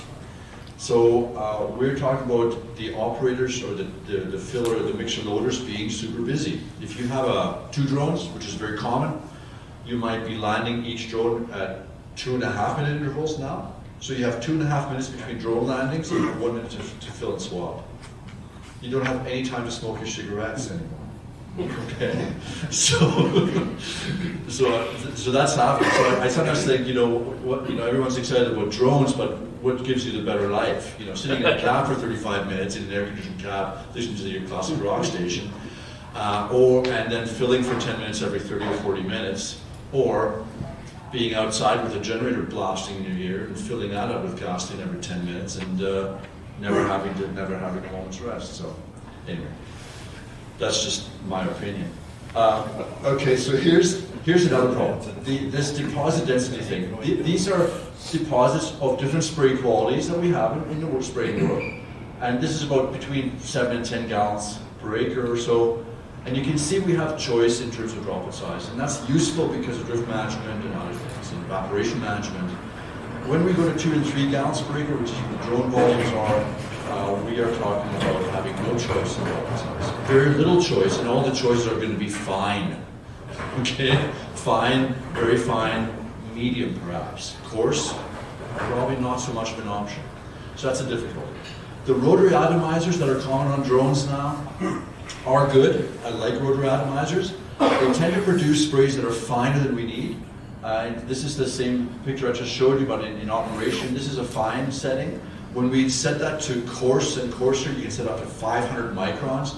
We didn't really notice an appreciable change in coarseness. Like, it certainly got coarser, but it never got as coarse as we thought it should be, according to the settings. The really important part about using a drone, though, is to know how wide your swath is. If you're driving a 120-foot sprayer up and down a field, how wide's your swath? It's 120 feet, right? And you can enter plus or minus 10 inches depending on your preference for overlap. When you're flying a drone, you're never sure how wide your swath is unless you measure it, and the conditions create change, okay? So if you have a drone, don't believe the manual on how wide your swath is. Don't believe your reseller. They're not lying to you, but you have to test the drone's swath width under the conditions you use it because it's changeable. So it's a necessary part, and you have to repeat it. You have to do it a few times to really figure it out. And I'll just quickly go through what it might look like. So this is a drone. This is the XAG P100 Pro. It's a 40-liter drone. We're just flying it at 5 gallons per acre right now, just to show you what the turbulence looks like. And what we would need to do is fly it under the conditions we intend to use it under. So it has a side wind. You can see there's vortices. When we landed that drone, it was wet. Okay. So remember, you're folding up those wings and loading it on the back of a pickup truck when you're done. So it's going to be contaminated. So you have to be mindful of that. When we measure swath width, the easiest thing to do is to put water-sensitive paper on little wooden blocks. So we cut these blocks, and they're at about a 30 or 40 degree angle just on a miter. And we'll strap them down with a little clasp so that they don't fly away. And then we'll measure, we'll do these at meter intervals, and then just look at them. We also have got the swath gobbler now. The swath gobbler uses this receipt paper. And this is Jason DeVoe, my partner in Spears 101, and he's just, putting the first load out there. And we basically buy this thing, and then we put dye into a tank, and we fly the drone over the swath gobbler. And then as soon as it's flown, we can't help ourselves. We run quickly and have a look what just happened. And you can see exactly where the spray went, what droplet size deposited, what droplet density deposited. You can have a very quick visual. It's paper, so it has a huge spread factor. So it's not really good for droplet sizing, but it gives you a pretty good idea of what just happened. Right? And so what we'll do is we'll reel that in. This is Michael Reinke. He's from Michigan State University, and he visits us from time to time to do these trials in Ontario. And he developed this little track where you can just reel things in. And those days, Jason and I were still on our hands and knees, folding things in these rubber bands to keep it from blowing away. And then this guy went for coffee and said, yeah, I'm done. Great guy though. We then take all the rolls we collected over the previous few days, and we run them through this little scanner. And that's part of the swath gobbler setup. And we can scan every inch or every 5 inches or every 20 inches. It's up to us how often we want to scan. And then we very quickly have an idea about what the deposit actually looks like. Okay, it is a process, though. You do have to go through the scanning process. And before I show you the scans, I'm going to show you what a scan looks like from a ground sprayer. Okay, so here's a ground sprayer. This is a 40-45. We are driving into the screen. Wind's coming from the left at about 20K. And this is the deposit we got. Here's the average deposit. Here's plus or minus 25%. Okay, just as a benchmark. And this is a ULD 11004 at 60 psi. So it's a common low drift nozzle that John Deere sells. We went. These are still my Aussie slides. So we went 15 miles an hour. I think that is 3 foot off the ground. I think you understand the numbers. Here it is. So here's the deposit rep 1. It's not great. Okay. Here's rep 2. Here's rep 3. So we were a little bit surprised to see deposits that poor, to be quite honest. But we ended up basically accepting it as a new normal. We're making do because we're maybe overdosing slightly and sort of mitigating some of the effects of the low deposits. It's also maybe a little bit more mixing than we had in this particular case. This is a drone pattern. It's not a particularly good or particularly bad pattern. It's just one of the hundreds of patterns that we have in our repertoire. So they look kind of jagged. They typically are peaked. They typically don't have a large flat region. And then there's regions here where they need to overlap. So this gray line here, that's droplet density and droplets per square centimeter. And this is percent coverage. So the droplets per square centimeter are a little more sensitive when coverage is low. So we've been using that parameter more than any other. Here's the XHE 100 Pro that I showed you earlier, flying at 5 gallons per acre. This is with a little side wind. This is a pattern. So the wind came a little bit from the left, and you can see how strongly that displaced the spray. So it feathers out downwind, you can see that, but it doesn't feather out upwind, obviously. But the small drops are the ones that are to blame here. They can't fly really against the wind, not like a large drop. This is rep 2 and rep 3. So these reps are separated. Basically, we had rep 1 by that wall, we had rep 2 here, we had rep 3 over there, and we would just fly them in one swoop. So they were flown within about 4 or 5 seconds. So this is really the same moment in time, and yet the swath width differed even within that short difference in distance. So a little bit surprised at that. Over all of our studies, this is the summary.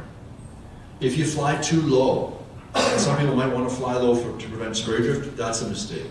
You look at this bimodal distribution. You need to have a flying height that allows the spray to distribute over the width of the flow field. You rely on the downwash to distribute that spray and give you an actual swath width. If you don't do that, you get this bimodal distribution. Now, if you go to the right height, it looks a lot better. Stylized, of course. Now, this is flying with the wind. If you flew against the wind, it would widen. So if you fly up and down the field into a headwind with a tailwind, headwind, tailwind, your swath width goes wide, narrow, wide, narrow, wide. That's what happens. So you will have striping, or you will have overlap. You'll have one or the other. Okay. If you go faster, your swath gets wider. If you use smaller volumes or smaller droplets, your swath gets wider. Okay. Which is more likely to spread out in that downward flow field. Okay. If you have a side wind, you get that same skewed pattern I showed you a few minutes ago. And you obviously have to offset that downwind deposit somewhat upwind. So that's what aerial applicators already do. And they know how to do that. Drone applicators absolutely must also do that. Here's just some numbers. This is a small drone. This is a T10. It's a 25-liter drone. But this is with a headwind. We had a 4.4 meter swath. This is with a tailwind. We had a 2.9 meter swath width. So that's a 30% difference. That's very significant in my opinion. If we want to do a really proper job of measuring swath width, what we'll do is we'll say, okay, this is a swath, and that's a typical one.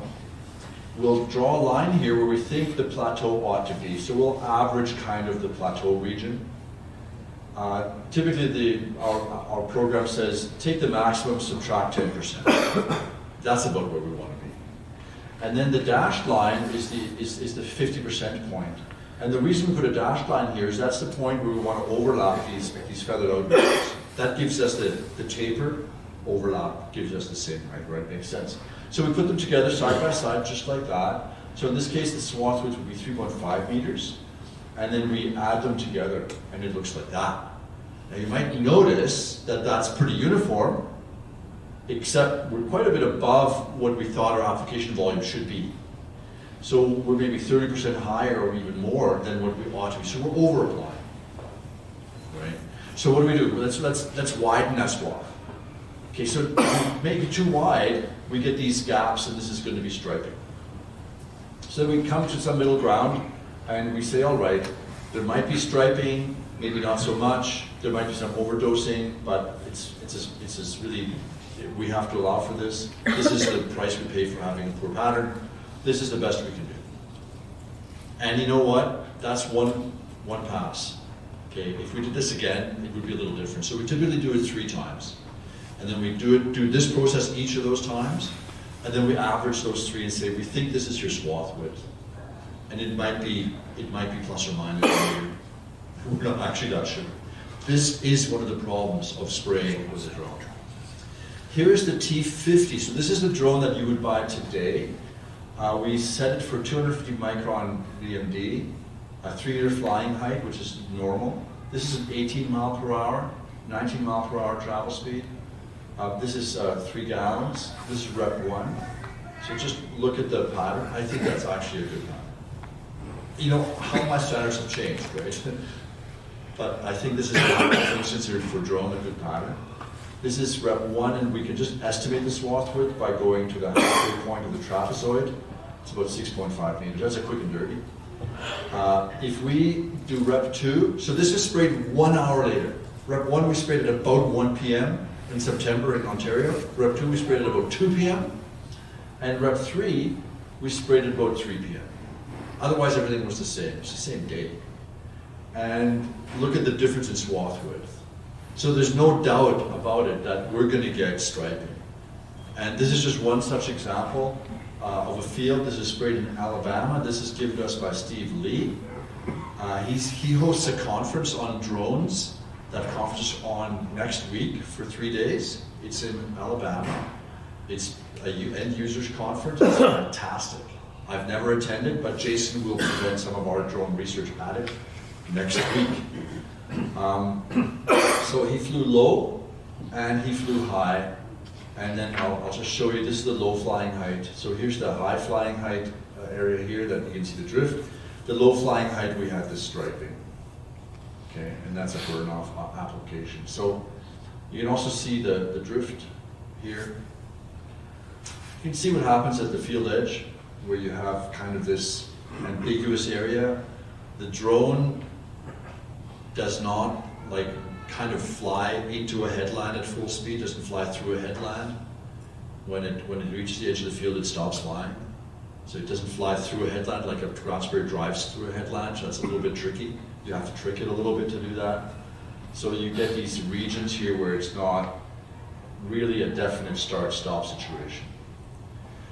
I want to show you something now that was shared with me by Kevin Falk. He's a scientist with Corteva in Carmen, Manitoba. And what he did last summer was he seeded some soybeans here with a plot sprayer, and then he mapped out these prescriptions of different drone treatments. So we went 10, 5, and 2 gallons randomized with a drone. And this is at the day of treatment. And this is 4 weeks after application. And this was clopyrrolidolantral, kills soybeans. So you can see now that the soybeans are dead. This is, I guess, an RGB, some kind of a transformation of color. So these are the individual drone swaths that he flew, and you can see the difference in swath width as he went. Notice too that the rows are going this way, so sometimes the spray might go along the row a little bit. Right? It would look quite different if you were spraying with the direction of the rows. It would look different. What struck me is this, and the reason I asked Kevin to share these slides with me, which he agreed to, was that you dial in a swath width and you're going to have over and under that swath width. That's kind of, unfortunately, a fact. He then went so far as to actually calculate the area that was actually covered with some thresholding and found these swath widths, which I found interesting, as low as 5.5, as high as 6.9, 7.3 here. So again, a 25% difference perhaps in swath width that was observed. So a caution. Jason, on his own, did some work on swath width in crop as well and found the following. So when he buried the swath gobbler in a wheat canopy, he found a 30% reduction in the width of the swath. This is in the bare soil or grass, and this is in the canopy. And we expect the overall deposit to go down. That's absolutely expected. The pattern shape is similar, but the overall swath width, when he calculated, was about 30% different, which again, so you kind of have to calibrate your sprayer for the canopy you're going to go into, okay, unlike a ground sprayer. And we did some work where we looked at the vectors produced by the airflow, so we were able to sort of calculate which direction the droplets are depositing from. So this is if we were hovering with an observer drone above the flight path. Here's our sampler layout. We're flying into a headwind. You can see that the headwind is causing a lot of the deposition, but there's also a side wind that is produced by the drone as the air comes down. It goes to the side, and it will carry the droplets with it. And it's doing that on the right side and to a somewhat lesser degree on the left side. This is dependent on the wind direction. It might have been slightly more favorable for one or the other. And if we stood behind the drone and watched it fly into the screen here, we saw something really interesting. At the 3 meter and 9 meter location, those vectors are horizontal. What that means is we had similar amounts of spray on the top, like of a collector here, as we did on the underside of that same collector. So underleaf coverage at that location. These samples are 1 foot off the ground. And so there is absolutely air coming down and then coming back up, but also moving out. Okay. So kind of a complicated field. Hopefully we'll shed some light on it. I want to go back to this row observation from the soybean field. When the flight path relative to the planted rows is against the rows, so the rows are running perpendicular here to the flight path, the spray distributed nicely and kind of went along these channels. But when you went with the rows are up and down, you can see these individual corn rows are acting as windbreaks, preventing the swath from actually spreading as wide as you think it might need to. So in a row crop situation, we're not in a row crop situation here, but in many other parts of Canada we are, and in North America, that actually really matters. So now you have to manage row direction and wind direction. You want to spray perpendicular to row and perpendicular to wind. That's actually what you want to do. So this would have implications for seeding direction, because you know your prevailing, right? So this is a whole new ball game now for how we set up spraying. I want to just give you one word of caution. Drone applied glyphosate here, edible beans here. Maturing nicely, except where there was glyphosate drift. I was asked to comment on this. Did I think that the drone applicator was at fault? It didn't take me long to say, I do think so. Right? You don't have to be in, you know. Anyway, one thing I want to say is, we are using drones that were developed in Asia for Asian conditions. We're using drones that are using to spray rice paddies, where a drone is a huge improvement over a knapsack sprayer in terms of operator exposure and quality of work. We're trying to deploy those drones on our large Saskatchewan fields. It's not the same thing. We're at the very beginning of drone design. There's legislation in front of the Senate in the US that I don't know whether they voted on yet. The House of Representatives has passed it, that will prevent Chinese-made drones from being sold in the US because of spy concerns. It is possible that we will not have access to Chinese or Asian-made drones in the near future. It's possible. And so this little company, Guardian, set up a new drone platform that is NATO supply chain, 100% NATO. Okay, so they are using military alliance member countries to go and build a large, heavy drone that simulates a ground application. They're flying, they're not swapping batteries, they're using a large battery that they're plugging in to recharge. It will go from a 40% charge to a 60% charge in 1 minute. That's all it needs. So it's a much bigger battery than they actually need to have. The CEO of this company, Adam, is a battery guy. He's not a drone guy. So he's completely rewriting the book on what he thinks drones can do. And they are going to fly 60 miles per hour. So they have a low flying height, they have a rapid discharge of the spray, and their flow downwash is behind, just like we had with those other crewed aircraft. So they're spraying to clean air, and it goes down in clean air, and the swath uniformity is much better that way. This is generation 2 of our development of drone technology. We're not nearly done. Okay, so this is going places that we can't really predict at the moment. So drones provide a valuable niche. I do think so. Certainly logistically, they make a lot of sense. Low water volumes do limit what you can do. For example, the Garlon XRT label. This is a herbicide that is registered for use with drones. It is a woody perennials in pastures and rangeland. It's not an agricultural pesticide. It's imazapyr. Says on their label, coarse or coarser. No currently sold drone, the T40, T50, XAG, can do this. So we have a problem already. Swath width, I've already mentioned. It varies with every variable that we have measured. It varies with that. And that's the main challenge. Okay. I want to now move to a spot sprays and then segue into Australia. Are there any questions on drones? Thoughts on drones? Or do we leave it for the end? Any drone users in the room? Spray drone users? Okay. Anybody thinking about spray drones? Okay. Yeah. think a lot of us are. I think they provide a real opportunity. Tom? Yeah. I got a question for you. So basically after your presentation on the drones, they aren't really suited for this problem, it's in wide open. Sorry, I didn't quite understand. Are they? They're not really suited? Not Sorry. really suited. You get so many winds and everything else, they get the drifting, and it would be a cost.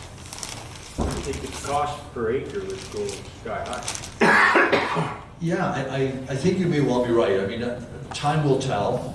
We are seeing people who are quite happily spraying their fungicides with drones. They're typically buying 2 drones, and they're doing 1,000 or 2,000 acres in the summer for fungicides with drones.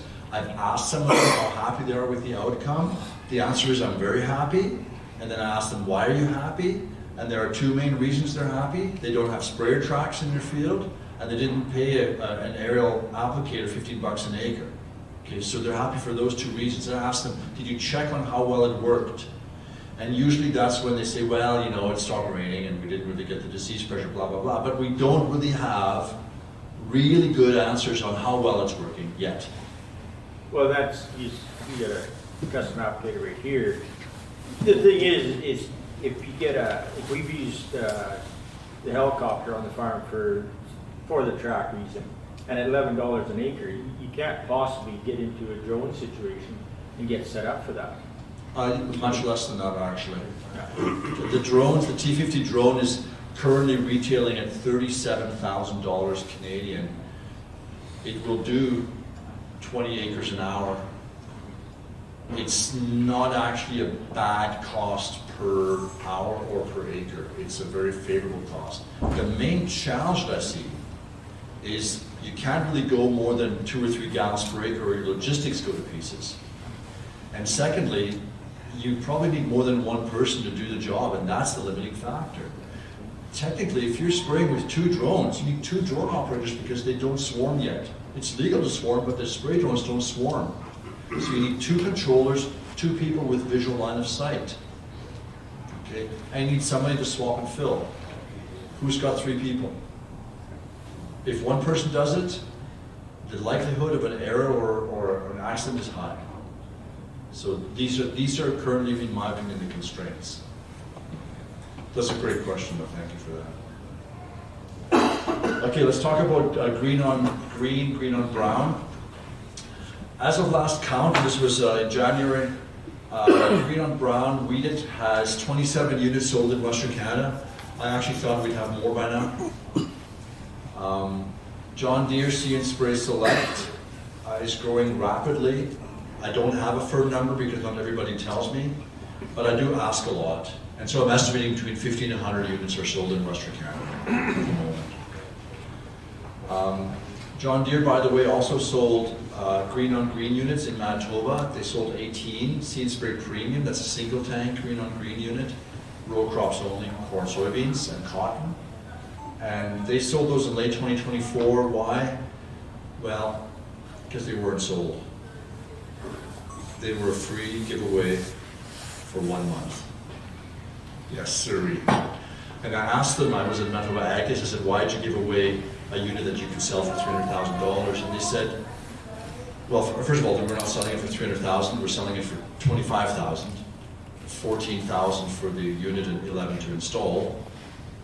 And this time we're giving it away, and we gave it away because logistically for us it was too difficult to run all these demos all the time. Wow. Okay.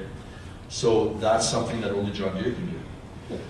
Trimble and Bilberry has, my guess is about 10 or 12 units installed in Western Canada with their ASC Plus. So that is it. That is our landscape currently. I think the green on green issue is slow. It's also slow in Australia because it's ambiguous what it costs to run it. So there are these fees you have to pay either per acre per year, or per acre per spray pass, or per acre not sprayed, which is the John Deere model that has just come out. So that these are confusing and they may change. So you may owe a company a lot of money at the end of a spraying season for the privilege of using their software, basically. there's also these concerns about, are we getting everything? If I have to respray it, do I have time to respray it, or do I have a yield loss, or do I have a resistance issue? What are the issues? The green on brown, weed really has the market. They're, I think, in my opinion, a terrific system. We have a narrow window of opportunity for this. We have just the small weeds situation because we're doing a pre-seed burn off. They are being used for desiccation, so raglan or heat in peas, lentils, chickpeas, whatever. You spray out the green parts only. Everything else is browning off, so you've got that. You can do a pre-harvest. Maybe you get some kochia that came through that the Synchro didn't get. And you can brown that off with the spot spray as well. So that absolutely works nicely. Harvest ease. There's some talk about spot spraying fungicides. So just to have a threshold setting so your drowned out spots or your knolls don't get the fungicide because they won't benefit from it. For example, See and Spray Select is going to be offering a variable rate fungicide based on biomass detection. So these systems are evolving. They're still green on brown, but they're getting greater utility. One of the issues I see is just what's the right nozzle for it. And we'll quickly go through some scenarios. So I'm just doing this theoretical here, 30-degree fan. Most of these spot sprays are 10-inch spacing, except for John Deere's, now it's 10, 15, or 20. Let's say that your boom sways 10 inches up or down. Let's say your target height is 27 inches. These are all really like storybook kind of scenarios. Let's assume that we sway low 10 inches. Our single nozzle activation is narrowed to 9 inches now. We're now overdosing by 60% because it's narrow, it's more concentrated. If we sway up, and we're now at 37 inches, our swath width is now 20 inches, our bandwidth, we're now at a 30% underdose. So that's a serious problem. So for that reason, most of these systems have a single or double nozzle coverage. So you can turn that on or you can have a safety factor. And currently, a lot of safety factors being deployed because of this issue. And so let's look at again at 30-degree fan at 10-inch spacing. So we get overlap, now we get striping, and now we get good overlap. So the target rate is more or less being hit each time. If we go to a 40-inch fan, we can correct for that. So we have a 20-inch fan, a 12-inch fan, and a 27-inch bandwidth. And you can see that even though the overlap is changing the overall target rate, because it's a little booms, a little section of boom, it's the same, right? As long as you have the overlap, you're more or less at target rate. So nozzle choice is indeed quite limited. So the DG line of the TJET nozzles are available in a 4003, 4004. That's very common in Australia. There are some new low drift nozzles. So Lucas talked this morning about their line of nozzles. I'm not sure, did you mention your band nozzles? You did? Yeah. So you have 20, 40, and 60-degree DX nozzles, a pre-orifice style. So that's very good. MagnoJet has a nozzle, but it's not available in Canada. There's a nozzle I saw in Australia, which is a DG 65055 stainless steel. It's a DG style, it's a pre-orifice, 65-degree, obviously it's an odd size, 055. But this is a nozzle that TJET brought to the Australian market because they have to have a very coarse or coarser spray for their 2,4-D applications. And in order to be on label, that was a necessity to make that a possibility. One thing I like about the spot spray world is that we have as applied maps. So basically we know where we sprayed, that's where the weeds were. From an agronomic perspective, I think these are pure gold. We can do all kinds of very cool things agronomically. You know, is there a problem area developing? How did our herbicide treatment deal with this problem area? We can target visits. It's not a random quad trip across the field. Okay. How are we doing? Yeah. We're good? Yeah. Yeah, we're good. All right. Let's go to Australia. So Australia's a sunburned country, right? Anybody read Bill Bryson's book In a Sunburned Country?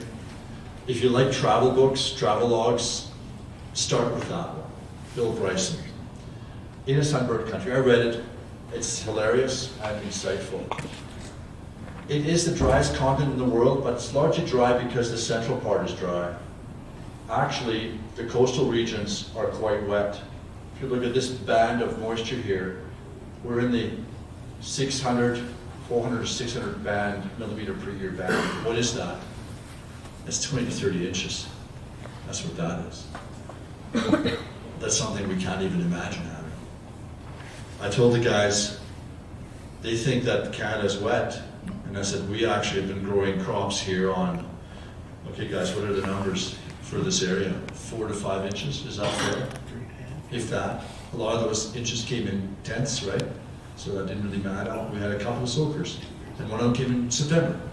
So, I mean, we're growing crop on moisture reserves that really aren't there anymore. And when I hear about moisture levels of 400 to 600 or more millimeters per year, I'm going, you guys, you're not as dry as you claim to be. But there is a really interesting angle on this rainfall. And that angle is that they have seasonal rains that depend on the latitude. So if you're in the south, if you're in Victoria here, you have wet winters and dry summers. Most of the rain comes in the winter time. That's when they grow their crop. Okay? And as you go further north, you have a transition to more and more summer rains until you're in Brisbane, where the majority is a wet summer and low winter rainfall. A wet summer and a low winter. They grow their cereal and oilseed crops and pulse crops in their winter, and they'll grow their cotton and sorghum in the summer. So yes, they have rain. They also can't rest, and they also sweat a lot. So it's absolutely stiflingly hot over there in the summertime. So I found that to be really interesting. Compare that to Canada. So this is a 40 years or so history of rainfall. Like we are here, and that's 270 to 510, right? That's 10 inches at best. We've not seen 10 inches in Saskatchewan in a long time, growing season precip. Okay, so we're drier than they are. Now, here's what we do have. We don't have evapotranspiration in our winter. Okay, we don't have it, and they have year-round moisture losses. So here's just a picture I took of one of the talks I was at. So I was at the GRDC updates in 5 different cities. So here is Billa. This is just north of Gundawindi. So this is at the New South Wales, Queensland border, basically. And this is a prime agricultural area. They have deep clay soils. I mean, they have soils to die for, to be honest. And they will grow wheat in the winter, and they'll just chem fallow in the summer, and they'll grow barley and wheat. They don't grow canola out that far north, but they'll grow the occasional chickpea. And something interesting would have happened in the winter of 18. They would have had lots of growing season moisture. I would have said, okay, we can go with a summer crop now. And they would have said, okay, we'll do rain-fed sorghum. They would have skipped 2 years even. Wheat, then go back to wheat, nothing. Chickpea, again, sorghum. In that region, sorghum or cotton. Not everybody grows cotton, but cotton's a very profitable crop. If you grow cotton, though, in the summer, you will not grow a crop in the fall and winter. Your moisture's depleted, you're dry, okay? And so you'll definitely be chem fallow. So it's a very different system. This is cotton. This is the first cotton field I ever walked into in my whole life, 1 month ago, 3 weeks ago. This is on the way to Moree. So you can see it's they call it a luvisol. It's basically a clay that cracks when dry and expands when wet. It's not familiar. So they have, when I looked at it, I thought I was at home, to be quite honest. It has the same feel. It's quite dry there. Driving into towns like Moree, you see large grain handling facilities. The GRDC, by the way, is their crop commission. So they combine and they don't have a commission for canola or wheat. Everybody pays their check off to one organization. The GRDC therefore has a budget of $200 million per year. Okay, now they can do stuff with that, and they do. So look at this. They're gonna have a national weed management initiative where they're putting 25 million in over 5.5 years, and they're gonna fund 23 weed researchers in Australia. We don't have 23 weed researchers in Canada. We don't even have half that many in Canada. And GRDC is gonna pick up the tab for that investment. That's what farmer dollars are doing in their country. They can actually do stuff. I think it's incredibly exciting. They're planning to invest in 2023 to 25, the next 5 years, $1.2 to $1.4 billion into agricultural research in Australia. Farmer money leveraged with other monies that they can leverage with. Like, that's an investment that our own federal government wouldn't be capable of doing, right? This is an incredible investment. So there is something to be said for pooling your money and doing big things. The other challenge that I saw was that they are reviewing a lot of their chemicals, and the one of interest really is diquat and paraquat, which we have diquat as Reglone, we don't have paraquat, but we had the diquat-paraquat mix called Carmoxyl PDQ about 15 years ago for a couple of years, I remember that? And then it was deregistered. Well, they call this spray seed, and this is an essential part of their ChemFal, their summer sprayers. If they lose this, they lose their resistance fighting tool in summer sprayers. And they are expecting a decision in the fourth quarter of 2025, and very likely it'll be reduced rates and closed transfer systems. So they're going to be looking at a serious change. Their summer weeds don't look familiar. Well, you know barnyard grass. Milk thistle is a sow thistle. It's an annual sow thistle. Resistance issues, very severe resistance issues. These are grasses. Most of these are grasses. Fleabane you may have heard of. I mean, it's not a weed here, but in Canada, fleabane obviously a weed in Ontario. And so on ryegrass they have. And they have all these grasses. But they are fighting resistance at every step. Yeah. The spot sprayers have such a unique spot in Australia. We don't have the same logistical spot. What they're able to do is do their summer spraying. They'll summer spray all summer long. It's like, remember when we used to ChemFal, we'd run their rod? Who's old enough for the rod reader? Right? But Chris, you're from Manitoba, you never had a rod reader. No, we did. You did it. So the rod weeder was a low disturbance kind of way of getting weeds in your ChemFallow, but how often did you rod weed? Well, every time you had to, basically. So you're through that field a few times. If you ChemFallow, you're through that field a few times. If you're summer spraying in Australia, you're summer spraying all summer long. Okay? Especially when you move to predominant summer rainfall cycles, because there's new germination. So that's northern New South Wales and Queensland. They're summer spraying all summer long. And the spot sprayer has made it there. So this is Spray Sense, it's an Australian company. They are now equipped on all case sprayers. Okay, so you buy a case, you put a Spray Sense system on it to do your spot spraying for you. Okay? It's an RGB based system. This is the Carbon Beat, this is a French system. Jeremy Jones runs a company called Darling Down Spray Tech. Jeremy Jones is from Pearson, Manitoba. He's lived in Australia for 11 years now. He's responsible for selling more weeded units than any other person alive. He sold the majority of weeded systems in Australia. And when I went to this meeting in Gundywindi, I met these farmers who showed me this. And I'm not sure if you can read this. I can't actually read it. This is a shot of their field. This is a line, these are lines here. This is the location of the robot sprayer. And this farmer said, my robot is snoozing right now.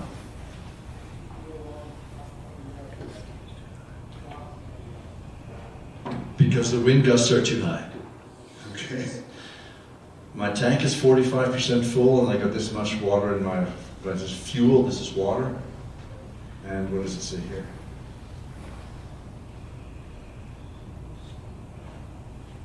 I'm 40% done my runs.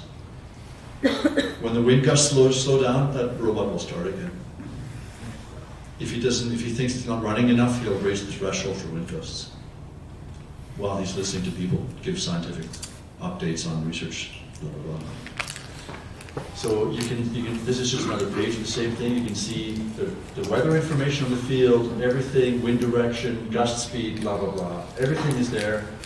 And he says maximum average wind speed kilometers per hour is 15. So an interesting observation. What he said was, if I put a human being on that sprayer and the wind gusted up, they'd continue spraying.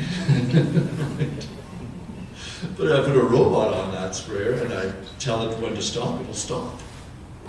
So it's actually doing a better job, maybe. Okay, I don't want to make that claim. So I went out, Jeremy and I drove out one afternoon to this farmer, and interesting observation here. What are they doing? They're collecting rainwater. That's their spray water.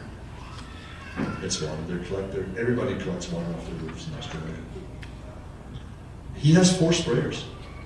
He has a traditional pull type sprayer like this Croplands, made in Australia, in South Australia. This is Jeremy. This is another Cropland sprayer. It's a pull type outside, so that's sprayer number 2. They also have a John Deere R16R, R616, sorry. I didn't see that one, it was on a different farm. And then they have another one that I'll show you in just a second here. So this is a pull type, and you can see the water collecting. This is their grain handling system, by the way. This is a farm they bought, I believe, 4 years ago. It's a 5,000 acre farm in one block. One block.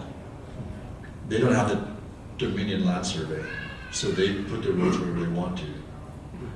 Well, this one doesn't have any roads in it, 5,000 acre block. So that's unique. Okay. So they'll have the same grain handling system that we have, but they put a lot of grain on the ground. So they have companies that develop these targeting systems. I put this picture in because why? What do you notice about this? Travel line? Yeah, exactly, yeah. So this is control traffic farming. Now you know that there's some control traffic farming. You heard of Steve LaRock. Why does Steve LaRock champion control traffic farming in Alberta? Because he went to Australia, that's why. I didn't meet a farmer on my trip to Australia that wasn't doing control traffic. Can you believe that? What's everyone doing? 3 meter tracks on 12 meter offsets. Every 12 meters, you have 3 meters of track. So you are seeding, spraying, harvesting in multiples of 12. That's what you're doing. So their spares are 36 meters wide, their headers are 12 meters wide, etc., etc. They do not put a wheel outside of that tram line. And in fact, Jeremy told me when he services some equipment and he pulls a truck up to the field, he says, can I drive out to service the piece of equipment because I've got tools? And they say, only if your truck is on 3 meter centers. Otherwise you're walking. That's how serious they are. And here's this 5,000 acre block. So I've got two things to pay attention to. They level in their tracks. They do that from time to time. But these are 12 meters apart. You see this? It's a weed. This farmer will trigger spraying that field to get that weed. And they'll use his robot. Yeah. 0 tolerance. Okay. This is an hour and a half west of Moree. We're just coming back from a field day. These are weeds. This is going to be summer rain. There's been summer rain here. And they're overdue for a spray, but they will spray. How much pesticide are they using on these fields? Less than 1% of the regular rate. It totally makes sense for them to have a spot spray. First of all, the weeds are big, they have all day, and they have 0 tolerance for survivors. What's happening is they are cleaning up their fields in the summertime, and they have reduced significantly the pressure on in-crop herbicide use because they're cleaning them up in the summer. It's something that I don't think we can replicate in Canada. We are not going to go back to summer fallow. This is Jeremy's app, so the machines he sells, he's got access to. So we went to look at this particular swarm bot. So the swarm bot is at the go-to location and paused, and it tells it the fuel and the liquid. The reason it's paused, it's time for a refill. Once a day, it gets a tender truck. Once a day. So that was kind of amazing. We went to it, we had the map, so we drove to it.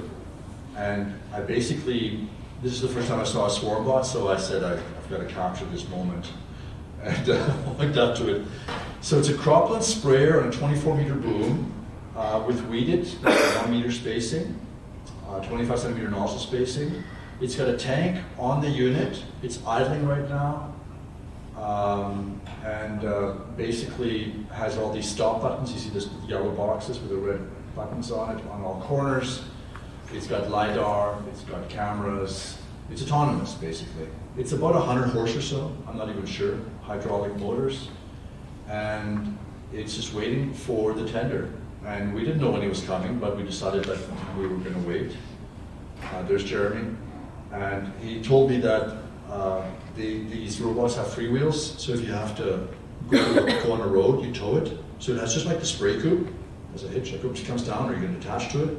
You tow it behind your ute, and you tow it to the next field, because you can't operate on the road, which makes sense, right? That makes total sense. Here's the tendering system. Remember, this is a 15,000 acre farm. Okay, they do not have the handler, because they have all day long. They don't have to hurry. Not only that, I later found out that they are on top of an aquifer in the Moree Plains. They have passive groundwater coming up to refill their holding tanks. They don't have to even pump water from the well. Now it's slightly saline, but that was interesting. This is paraquat, about to lose paraquat. Look at that system. I think that's 2-inch. I'm not even sure. Does it look like 2-inch? I don't think it was that big.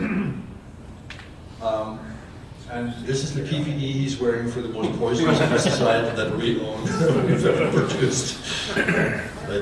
Yeah, I didn't say a thing. This is just one of these holding tanks. Now, I'm not exactly nearby, but I didn't take a proper picture of the one that was nearby. I'm much further west now. I'm 2 hours west of where I was a minute ago. But they will have water for their tendering systems there, so they don't have to drive far. Swarm farm. This is the latest unit. This is about 2 weeks old that we looked at. It's unit 156. So they've sold 156 robots. Some farmers have 2, and they should go. This is a new one that we just took a picture of. So it doesn't tow. It has a bigger tank. It has a unique boom, weeded. What do you think of this wheat stubble? That's the stubble we were in. That's 80 bushel wheat, guys. That's Australia. And nice big tanks. The early ones had a 1,000-liter tank. This one I think is 1,500 or whatever. I can't read that number. Just a picture of a ute. I wanted to share this with you because this is kind of the typical ute, and it has a few features that are worth mentioning. So first of all, everyone has a booster antenna for their cell phone because I had the no service all the time, and they had signal. They had 1 or 2 bars. And this one is CB radio. You just pretty well have to be in touch with truckers because you have conditions and you don't have a lot of options for driving. And they love having a tray. That's what they call it, not an enclosed box, but a tray. It's just handier. You can put all 3 sides down and put something on, pallets, whatever you want to do. It's actually, in my opinion, no wheel wells. This is above the wheels. It just makes, when you think about it, it makes a lot of sense, actually.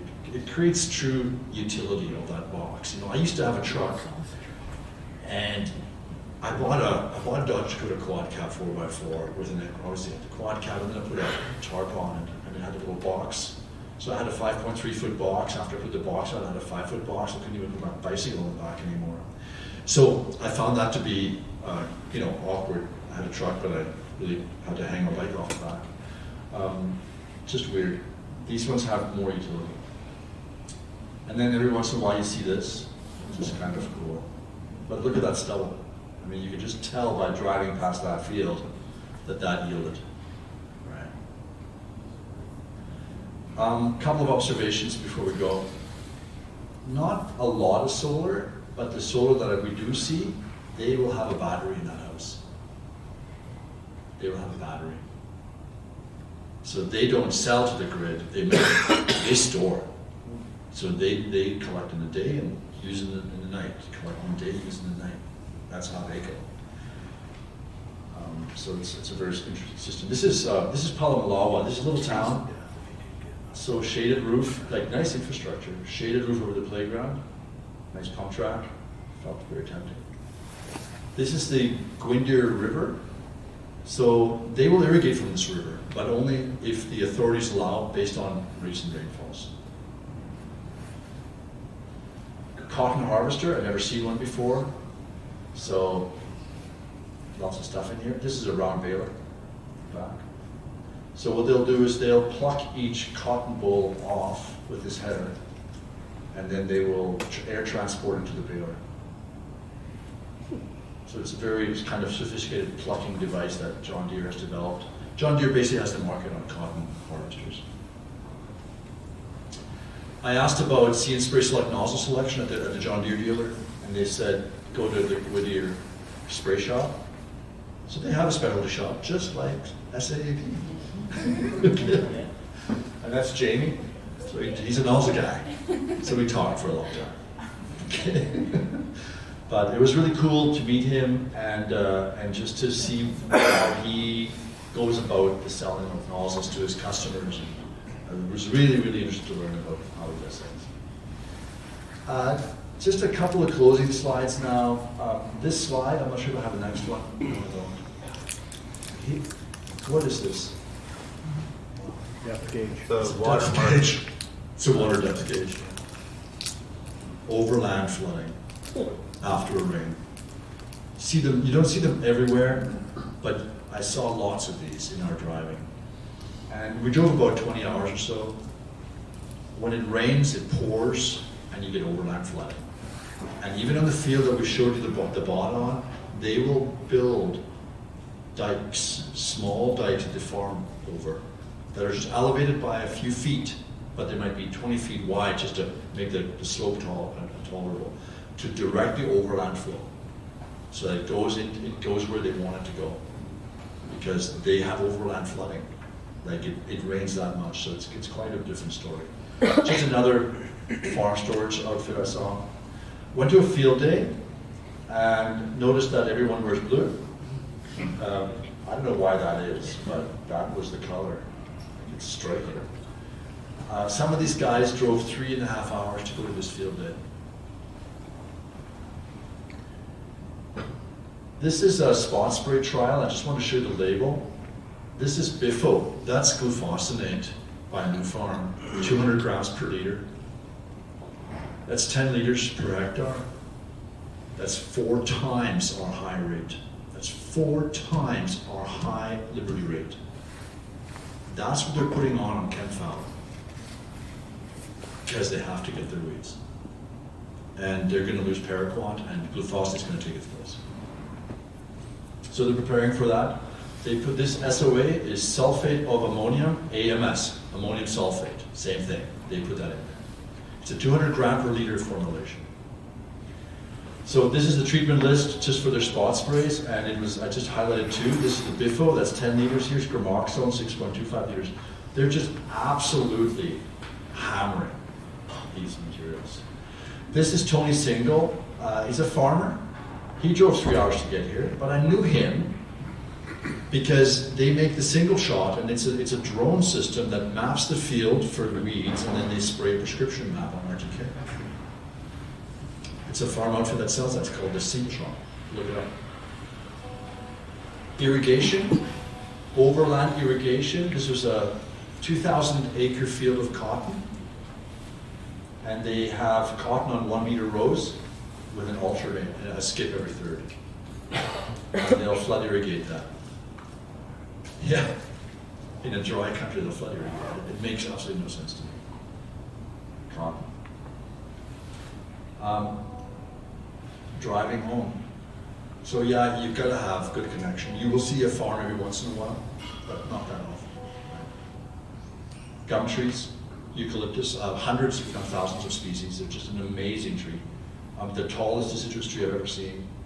Some of them grow perfectly straight. Amazing variation. Parakeets, very noisy birds. This is kind of windy. And then 3 slides to close. We took a week, my wife came with me, we took a week after I was done my work, and we went to Tasmania. Tasmania is lovely. So we went to the very south tip of Tasmania to a national park, and we came across this beach, and it was just, I mean, okay. There's a beach everywhere you look in Australia, and they're all spectacular. This is just one of them. We walked this track to a place called Cape Hoy, and it was a tough track, but it was absolutely spectacular once we got there. So there's lots to, absolutely lots to see and do. It's just an astounding country. My wife held onto my pinky while I leaned over and did this. I think she was holding onto a shrub. I'm pretty sure. I'm pretty sure we were good. Pretty sure we were good. So, yeah, it's just unbelievable. Okay. Thank you again for having me here. I'm open if there's any time left. I'm open to any questions. Yes, still have time, yeah. Discussion, thoughts. Yes. You didn't really touch on drones and their legality in Canada. Could you kind of lean on that right now? Yeah. So right now, the PMRA decided that drones would be a new and unique application method that they don't have enough information on to make a regulatory decision. And they decided to go one by one on pesticides, and driven by the registrant, the Bayers and BASFs of the world. And what that means is, if, let's take Corteva as an example, they decided to pursue the market for industrial herbicides, such as Garlon, XRT, Imazapyr. They had to submit a package that satisfied 4 data requirements: drift information, efficacy information, bystander operator exposure information, and maximum residue limits for crop use as food or something. And once they had that and the PMRA were satisfied, they made a regulatory decision and said, yes, you can spray Garlon with a drone, but you have to use at least 40 liters per hectare, 4 gallons per acre, and you have to use a coarse spray, and there was other restrictions. And so the next product that we'll see in Canada will likely be a fungicide. It'll be for tar spot and corn. The other products we'll see are more Corteva products for industrial and sort of rangeland uses.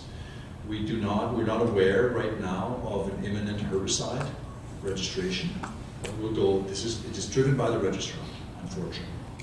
So it is currently illegal to spray agricultural products by drone in Canada. Yes, it is. Nonetheless, I want to add this as an addendum. It is a gray area that the PMRA is fully aware of. Is gray. The PMRA is fully aware that Green Aerotech has sold 400 T50s last year. There are 500 in total sold in Canada, and that farmers are using them to spray. They just don't know what to do about it. That's the situation. I don't expect that to change until the PMRA is satisfied that they know enough about drone spraying to open it up to other products that are not currently labeled, but that might be labeled for area, just like Australia did, with the caveat of my opening story. In Australia, some chemical companies don't want their products to be applied by drone because they don't want to be responsible for the associated risks. I really don't know which way this one's going to go.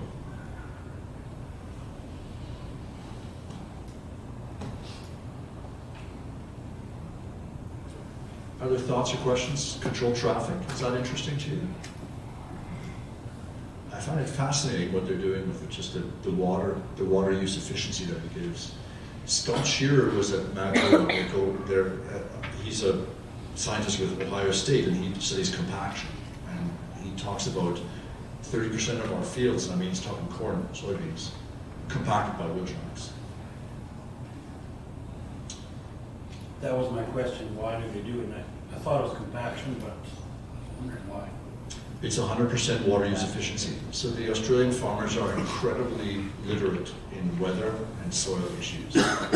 If you ask an Australian farmer what their rainfall situation is this growing season, they will tell you what decile year they're in compared to the long-term average. So if they say we're in a 50 decile year, they'll say we're getting our median rainfall. If they say we're in a 20 decile year, then they're getting 20% of what they need to get, something along those lines. They know, because everything depends on it. I challenge us to become that literate. You know, sometimes our answer to that question will be, well, we're pretty dry. We haven't really had a lot of rain. You know, something along those lines. The other one is they know their stored moisture. They know their stored moisture. They know how full their soil profile is, and they make cropping and input decisions based on their moisture profile with their crop before they seed. So they're very, very aware of the situation. Very impressive with that. I think we could do a better job of being a little bit more methodical. You know, if you look at crop intelligence, for example, that's a system where you farm based on available plant available water, right? So using the soil moisture probe. That's the yield profit in Australia. The yield profit was out there 25 years ago already. But you can make really better decisions with that. So I like those kinds of ideas a lot. Great. Well, thank you so much again. Yeah. No, thank you so much.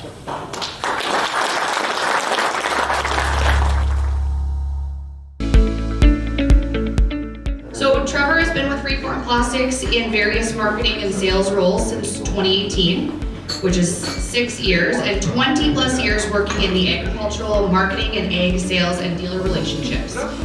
He'll be briefly running through Freeform Plastics product line, including the Gen 2 tanks, combine mixing systems, and mixing options including hot tanks, mixes, and what's new for us, Dura products, and the new 4000 to 6000 series and their new crop dividers. So take it over, Trevor. I like to wander a little bit, so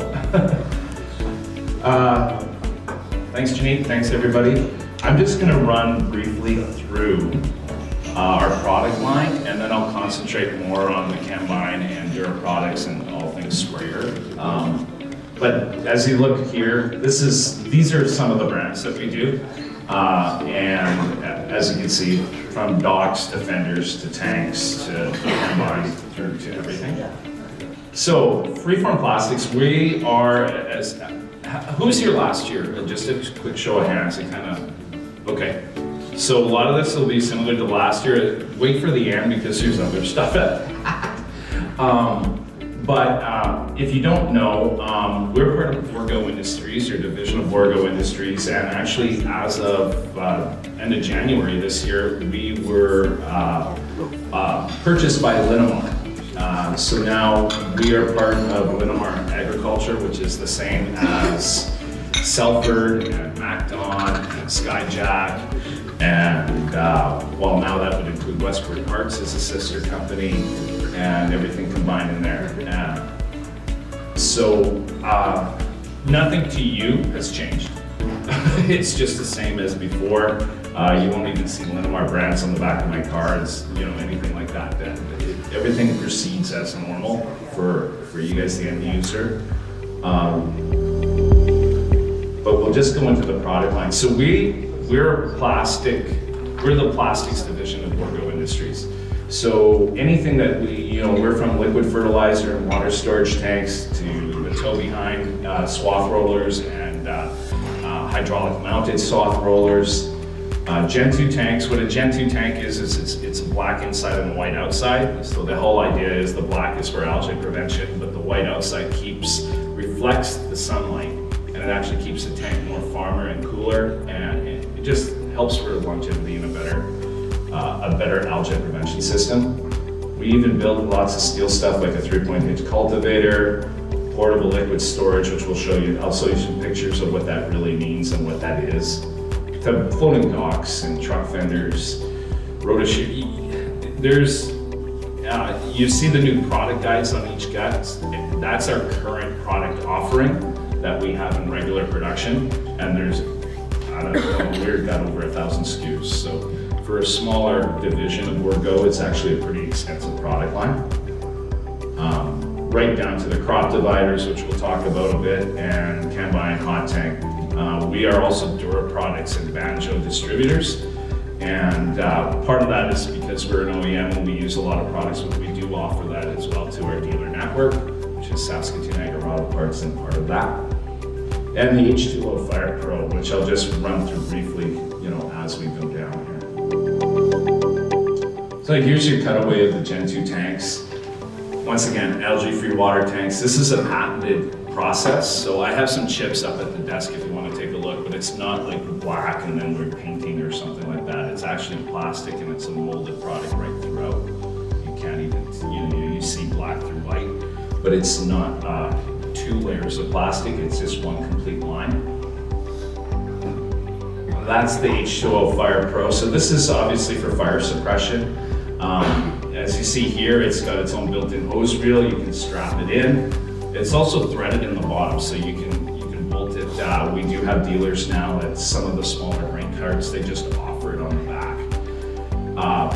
What it really is 40 US gallon capacity, and there's a 5 gallon per minute pump mounted on there. It's 25 feet of hose, and with the fire nozzle, that'll give you, probably about 40-45 feet of stream if you're like from away. And like I said, that will give you 5 gallons per minute, 40 gallon capacity. That's about 8 minutes of water. You can also add a Scotty's foam applicator kit, and that's obviously for, in harvest and on a sprayer or baler. Well, not so much sprayer, but in a baler or on a combine. Petroleum fire, the foam applicator is the way to go. And with that foam applicator kit, it's just a nozzle, and you put the cartridge in, so you're not running foam through the actual vessel itself and the pump. That'll give you between 16 and 20 minutes of foam. So when to think about the 40 gallon vessel, it is a small tank for water, but think of it this way: a fire in the field, fire extinguishers, 1 to 2 minutes, maybe on a big extinguisher. With the water here, you get 8 minutes. With the foam, you're up around 18 minutes. Honestly, guys, if you haven't gotten something bigger to there, or the fire department or something, here in 18 minutes, you're done. It's just the way it is. So, from an application point of view, it's fairly compact, full of water. You're looking at 450 pounds total. So on a hitch or something, it's a little bit of weight, but it's not serious, and you still get your 18 minutes of fire suppression. And we see it a lot, on back of UTVs, back of combines, hitches, balers, actually, a lot of service trucks, welding trucks, stuff like that. It's a really cool little application. That's kind of some of the custom stuff we do. Portable liquid storage that we talked to, we will build these. So this is obviously if you're into more liquid fertilizer or stationing people, or like field work kind of thing, logistics purposes. And the whole idea, you don't transport with that full.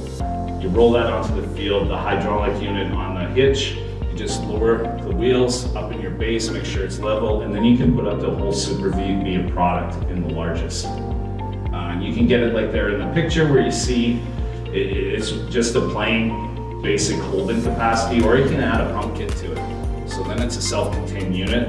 You get a 6.5 horsepower pump, Honda with a Banjo wet seal, and that'll allow you to do anything in field without having to have an extra pump or motor from wherever you're working. Big benefits to this too is for pulling on the field. They come either with a pintle hitch or with a ball hitch. I pull these with a ball hitch all the time. Pick a truck down the road at highway speed. I'm not going to say you're going to have excellent fuel mileage, but they pull fairly easy even in a crosswind. They stick on the road pretty good. This is a picture of Crossway of the 3-point hitch cultivator. We build it in 3 sizes. You can either buy the 5.25 or up to 8.25 feet. It's a very heavy frame for a small cultivator like that. It's a Bourgault style, so they're pretty heavily built. I always say it's kind of one of the last, if you're doing a lot of, this is obviously for small field work, horticulture, yard work, going around fields. It's probably the last frame you'll ever buy anyway, especially for a smaller tractor that size.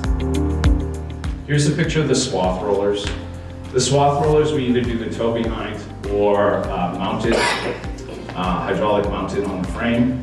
One of the unique things about the swath roller that we have here, if you look, it's collapsible. So if you're looking out in the field, even for used stuff, if it's a collapsible roller like that, from 6 to 10, it's one of ours. That's the only one that I've seen that is collapsible in the field. And that's one of the unique features of swath roller. Is a swath roller. It does what it's supposed to do. This is some options, and even for shipping and transport.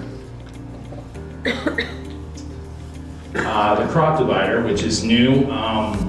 So we've been working on the crop divider. This would be, we're moving into actually our 5th year. This is the first year we're offering it to our entire dealers network on Western Canada. Usually with Bordeaux, and you'll see this with most smaller, we call smaller companies or short lines. When you release a new product, like you see at the farm shows or everything, yes, it is available, but it's very limited availability because we like to service and make sure it's a good working piece before we give it out to everybody. So we've been working, we had about 3 years of testing and limited production. Last year we had, it was offered mostly to Saskatchewan, Alberta. We've got, so that was our last kind of our limited test year here at year 5. We're opening up to all the dealers. We've got everything now, so basically it's available in 2 options. There's your manual option. The whole idea behind the design is it's a single bolt to take it on or off. It's a light plastic divider, and the whole idea is it's light, but it's durable enough so when you do hit, it bounces up and then you just dig into the ground. That way you don't drive over it, you don't make a mess, you don't bend and rip stuff up. Once again, it's available in manual or in fully automatic. It's actually electric from the cab. There's an electric actuator, and then this is your control module that controls all 4. And it's touchscreen coder, and it actually allows you can set your fronts and your backs at different levels individually, and you can tweak it in the field as you're going, so it's not just a set and you're stuck with it. So that's part of the availability. Oops. Also, what you'll see here in the features, there's extra features here. So if you're adding a light package or something like that, you can actually code that or plug that into that and run your lights or any other auxiliary stuff from it. So it allows for extra capacity. I've seen the sprayers. You have a deck of screens and you got dials on top. The last thing you want to do is add like 4 more dials. So once again, that's available, and it's available so the only significant difference from sprayer model to sprayer model obviously is the mounting attachment. We have most of the mounting attachments for most of the sprayers out there right now. Obviously, like John Deere, Case, New Holland, all of the very specific ones, Fendt, Agrifrac. We also, if we don't have the attachment available, we have it scanned already, so it's not something it's going to take months to get. It's something that we can build in a couple of weeks. But that's available to Saskatoon Agri or any other dealer. And if you're looking, if you've just driven over or had some problems with your crop dividers, think of us, because this is a new product and it's available. The big thing that when we designed this is it needed to be strong enough, but it needed to be light enough so that one person can install it and take it off. So each divider with the steel attachment and that, it's 65 pounds. Like I can lift it with one hand. If you see me at the trade shows, I'm constantly showing people that. It really is that way. And for installing, when you install it yourself, or if you've got a guy or you're taking it to the shop, one ag tech, depending on experience and the type of sprayer, it's 4 to 6 hours for initial install. And that's including the cable harness and everything. So it's fairly, we try to make it, we know, as you're living it, we live it every day, you never have an extra guy when you need it. So this is one of the new products that we have that's in full production now. Right now, we're building as we go. Everything will be available for the end of April, like everything, if you're ordering. So it is in time for the spring season. And there we go. So we'll spend most of our time here on the combine. As you see here, so the combine in the picture here, Saskatoon Agri has a base unit in stock in the showroom. You can see the pictures on the back. So as it says here, this is the, so we have one standard size tank. It's a 75 gallon US tank, 245 liters. And as you see it here, that's the 3-inch plumbing model with the 3-toed attachment with Durameter there. That's one of the most common configurations we see. The tote attachment's designed with that Durameter there. You can hook up to 3 totes and it uses the Venturi to suck out. And you can either go direct, so direct to the sprayer tank with the meter, or you can also put it into the vessel if you have to and mix. Obviously most people, when you're pulling from there, the whole idea is to avoid mixing in the tank, but obviously sometimes you do, especially with adjuvants and stuff like that. So the features on the combine, so there's a couple of unique features to us. One primary is the knife block. So instead of a 4-blade standard star knife block that you see a lot of out there, this is a block system, so it's 2 blades, but the whole idea behind it, where you get some jugs now with pretty thick bottoms, and as time goes, the knife will dull. The block system there allows you to actually sharpen that knife up so you can eliminate or minimize your shards that might get into your sprayer filters. The other thing though too is it's straight down, it's less force to open it, and it just splits the whole thing open. So it drains faster, it flushes easier. Even when you're disposing of the jugs, you've got a whole open bottom, it's easier to crush. It's just a little easier and safer to work with, and that's a patent knife for us.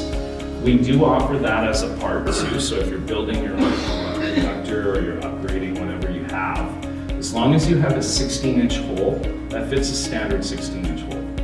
So that knife block is available as a part too. Plumbing. So in the combine, we offer it in the 3 and the 2-inch. We do have 2-inch in stock. Obviously in Western Canada out here, for every 2-inch we sell, we probably sell 10 or 12 3-inch. It's just not that common anymore. The whole idea is it's all banjo components, so if something breaks, you don't have to phone Freeform and get a special part order for 3.5 or 4 times what the normal price is. You can walk into your local dealer and match up the part, and there's nothing proprietary about the plumbing and the actual valve systems. Same thing with the rotary rinse. The tank is designed so it's a full rinse system. Once again, that's a banjo rinse nozzle. Nothing special about it other than the way it's put together in the tank to give easier rinsing and a bottom drain valves too, because you always have that little bit in the bottom.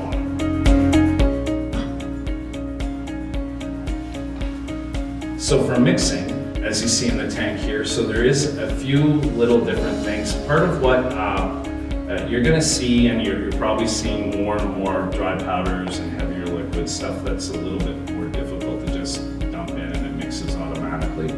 So the tank, as you see there, it's a little bit flatter, and the stand itself is built in. So you have 4 ribs and 2 jets for agitation and filling, and it's a 10-degree slope, not a 15. So what happens when you're mixing, and you guys are, you run into this all the time, with ammonium sulfate is a common one. A lot of our US dealers, that's the only reason why they do a lot of direct injection, but for powders, they actually fill that vessel up and then they just dump as fast as they can into there.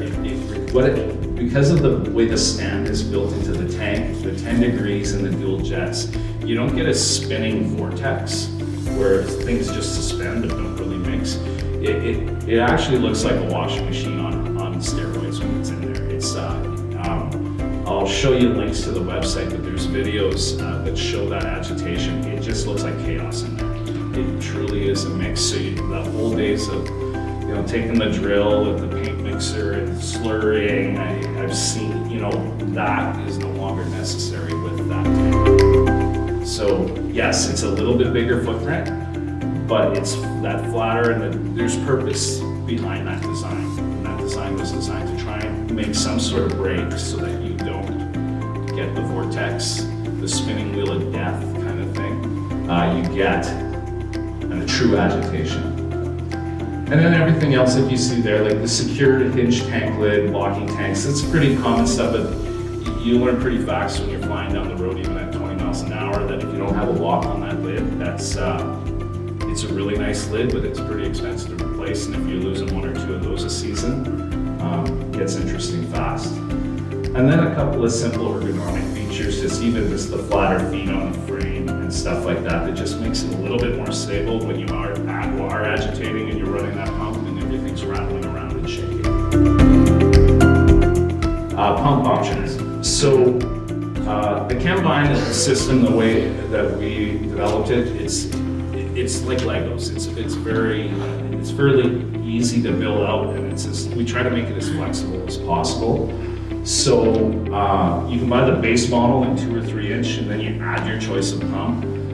Standard is we offer it with a 6.5 horsepower Honda with a Banjo wet seal, and what that does on actual tests through the system is about 256 gallons per minute. The larger feature, 13 horsepower electric Honda with a Banjo or a Hi-Pro pump. It's mostly the Banjo that obviously, you might see a few Hi-Pros in the system yet, but we offer it predominantly with the Honda and the new Banjo 13 horsepower. And that 368 is actually the Banjo rating on that new pump, actual. The Hi-Pro, I know Banjo, it's a good product, but they push it out at, I think it's over 400 gallons. That's our real world scenario. And the difference between the Hi-Pro and the Banjo in our system is 4 gallons per minute. So it's 364 versus 368. I know there's others off there, but when you put a new pump in the system, you always got to run it through yours because of right angles and flow and positioning. You might not get that maximum manufacturer's recommended flow rate.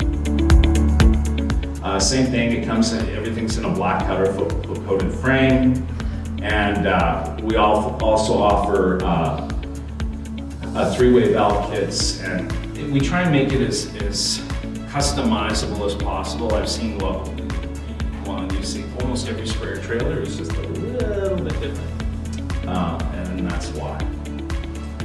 The optional throttle kit too, it can be added to either pump, and the whole idea behind the throttle kit, you don't have to crawl behind to adjust the throttle, and you can just put it on the front. Not that I didn't say that out loud, that would not be safe. Once again, the expansion kits that I'll walk you through, predominantly is there's a 2-toed expansion kit that we can still offer if you're tight for space. And the 2-toed expansion kit actually plumbs in down here. The 3-toed, as you see, is a stand that sits on the side.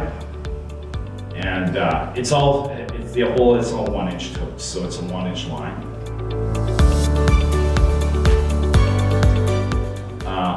That thing on the top that you see in trade shows and everything, that's the Easy Flow. It's a closed transfer system. So as you see on your jugs, if you see a recommended, this is mostly for pesticides and insecticides, the really toxic stuff. They'll recommend a closed transfer system. That's what they're talking about. And we offer it. This is actually the Easy Flow end was designed by Bayer, and this actually comes from Germany. And you can have it in 2 options. You can see it, like the Easy Flow system there, just on any flat surface, the adapter, and then the jug adapter. What the jug adapter does is you leave the foil on, you just put that on top, and then there's a knife inside, but when you press it down, it cuts it, you don't touch it. And then the check valves and the valves in the system allow you to drain, you don't touch anything. And in our Combine system with the plumbing kit, that allows you to flush either up to the valve, or it allows you to flush the whole thing after it's empty, as long as the valve's open. If you want to get a little bit more precise, the Easy Flow end is actually an entire separate meter system that it's just like the 3-toed expansion. It bolts onto the side. And then as you see there, the adapter and everything is on top of a colander. And then you can literally measure right down to the milliliter. Everything close transfer, you don't touch or smell anything. And this is adaptable to, if you don't have a combine or whatever on your existing sprayer system and you're starting to get into insecticides and pesticides, this is available as long as you have either a flat surface on anything. Out east, I've seen the Easy Flow actually even mounted right on the sprayer tank on the sprayer. Or the Easy Flow M, but that's something that you can adapt to your existing system. So an interesting side note here, last crop production show, so not this January, but the January before, I had a nice lady from Health Canada asking all about this system. So when somebody from the government starts asking you some rather pointed questions about something that's been around for 3 or 4 years, you start asking why. Well, I guess Health Canada, which is part of CFIA, has changed on the labeling 3 or 4 years ago that a lot of the product is supposed to be handled that way. When I asked about enforcement, she said, well, actually, we don't really know how to enforce it yet because she was looking for information on actually what to suggest to farmers for closed transfer systems. So, yes, we offer this. There are other products out there. There's, totally automated systems that are closed transfer. But if you have an environmental farm plan, or if you're a larger producer, over the next 2 to 3 years, she said straight, we are going to be going out to farms as we go, probably linked to the EFP, that if you don't at least have one of these on your yard, you're going to be asked to.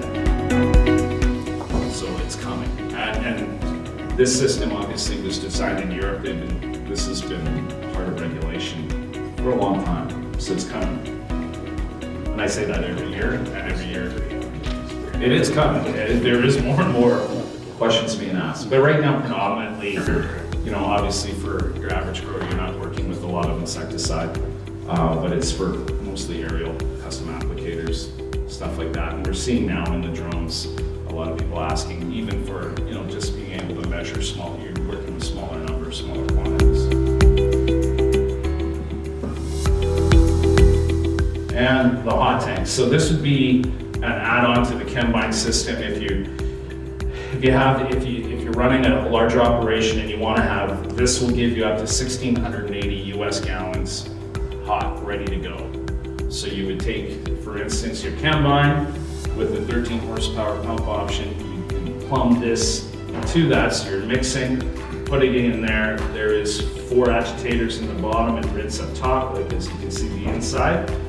And so what that will allow you to do, once again, with, if you have a guy working your sprayer trailer and a guy working the sprayer, you can drop down. We have some users that are down to 4 minutes to fill. Sucks for the sprayer operator because you don't get a break, but that's kind of part of the end type of the system.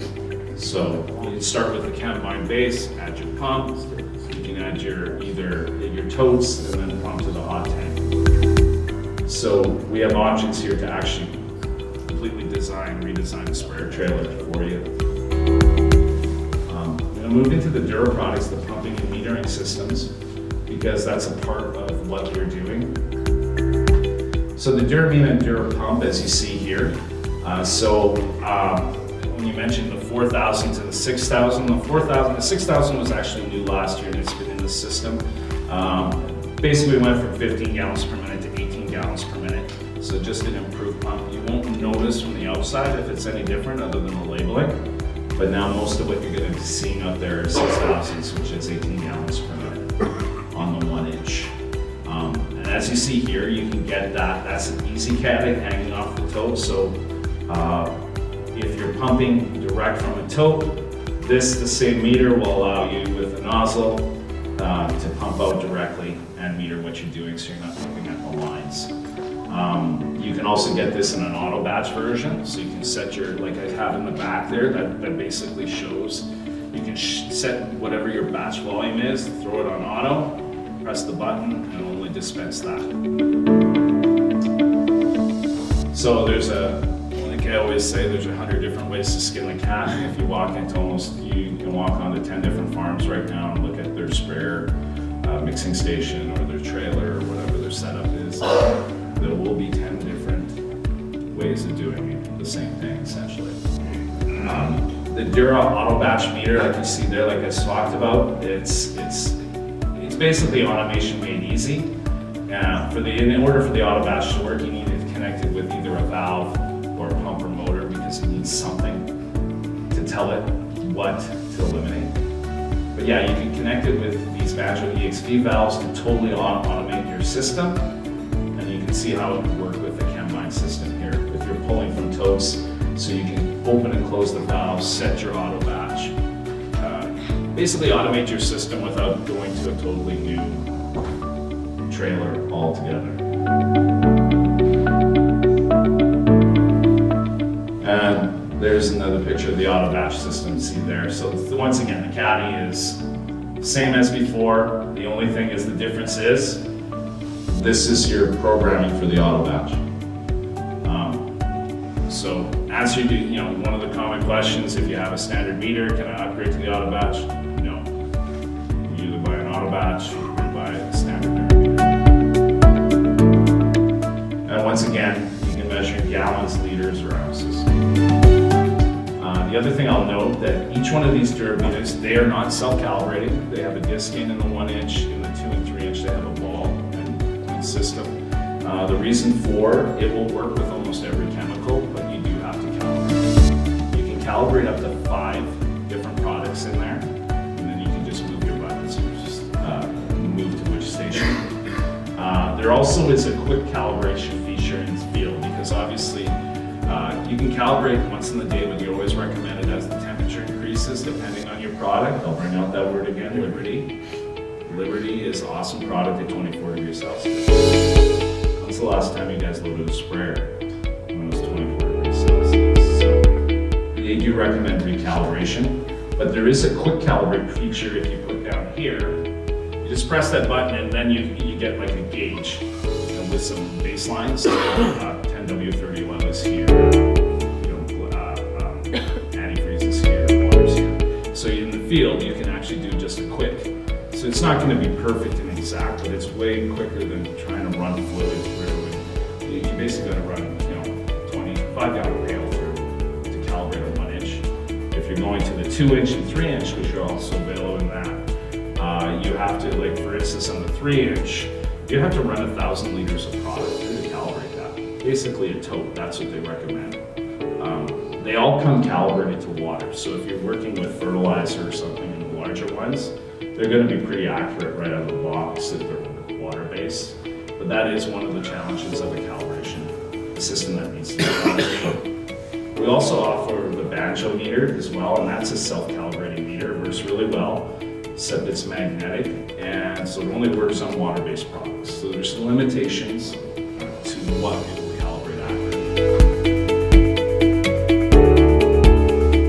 There's a picture of the automated direct injection system. So if you're going to automate and you're doing it in, this will allow you to, with the auto batch meters there, to automatically direct inject up to 4 different products at the same time if you want with that snap. So, and as you see there, so what that would do, like in an instance with the Chembine, you'd have your Chembine sitting there, and then just right after you would have this plugged into that, and then you would directly, your totes, you would directly right into the 3 inch line and then off your SIP sprayer. So once again, an automated fast feature. And because you're only using one product per, it eliminates some of your cross contamination. You need to constantly switch over and recalibrate because you're not using one meter for four different products.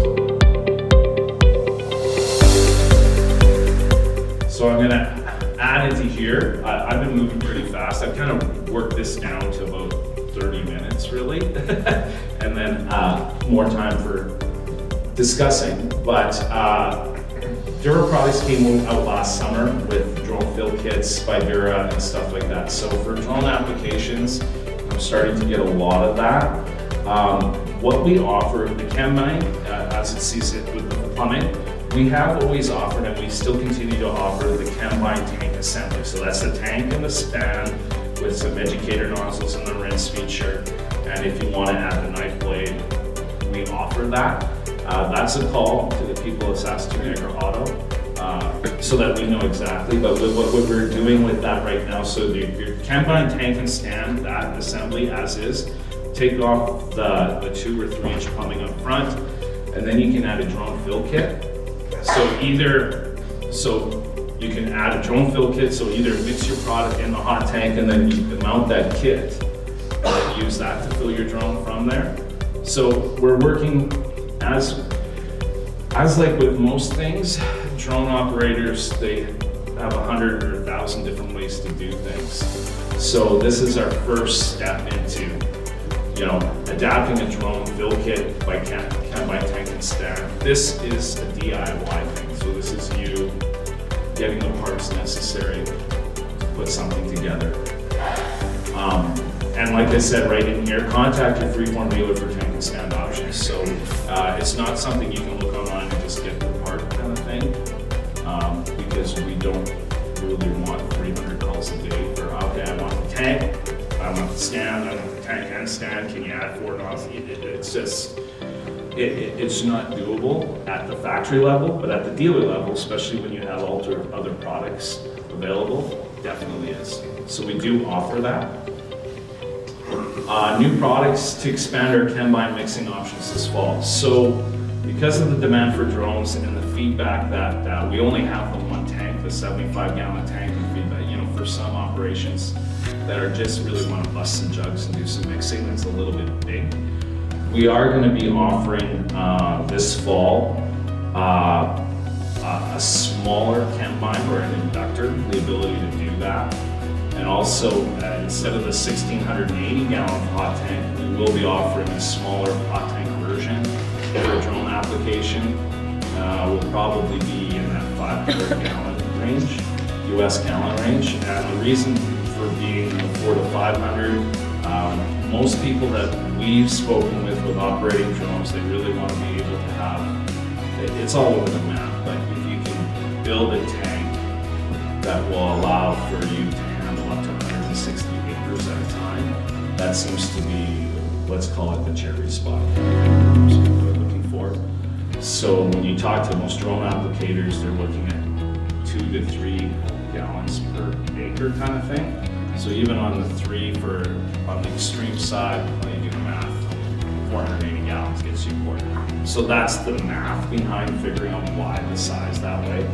So now, hopefully, we can get this all ready by the fall, and as things come, you'll have your choice of a smaller combine option or an inductor, just a straight inductor with or without knife.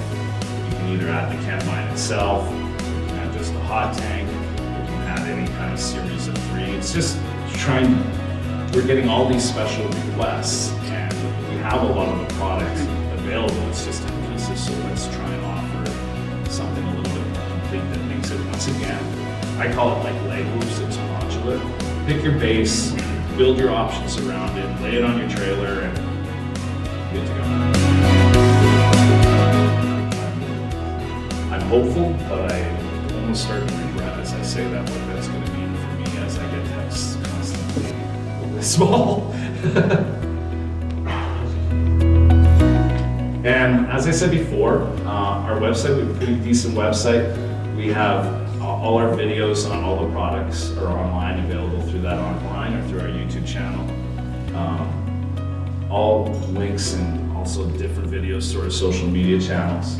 What I also like to mention here, and you might hear a little bit from Martin later on, Westward and us are now sister companies. So as of this fall, Westward also carries some of our product line through their distribution. The combine is one of them. The hot tank is combine and all the products associated with it, as well as the tow behind swath roller and the H2O Fire Pro and Rotoshear, which is one of the things we do, which is obviously not spray oriented, but they offer that too as well through their dealers.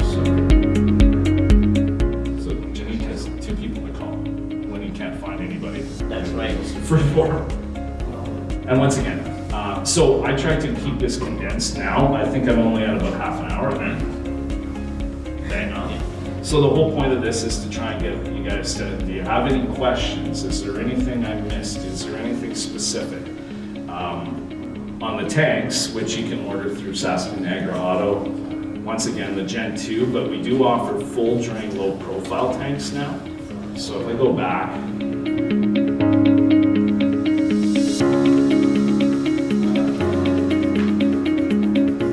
there. So on the low profiles now, like you see on the flat bottom, we also offer it in a full drain, a light tank and a full drain on the stand.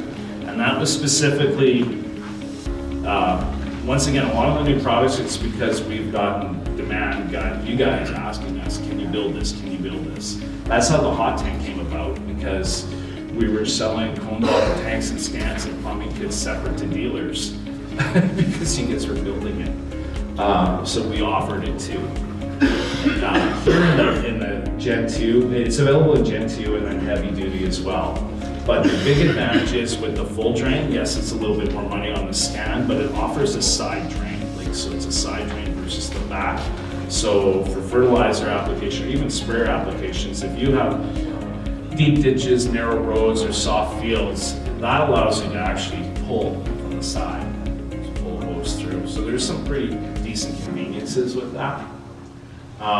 Tank size 2, we offer up to, in the vertical, 6,000 gallon, and in the low profile, the largest is the 3,900 gallon. That's all US gallons. I kind of work in the US more just because everybody's sprayer manual is set to US gallons more than anything. I don't want to confuse people between US and Imperial. Same thing here, this is 40 US gallon. Is there anything else I have? So you see the product guides, that's our new product guide. That's, well, literally months ago. This summer or this fall was the first.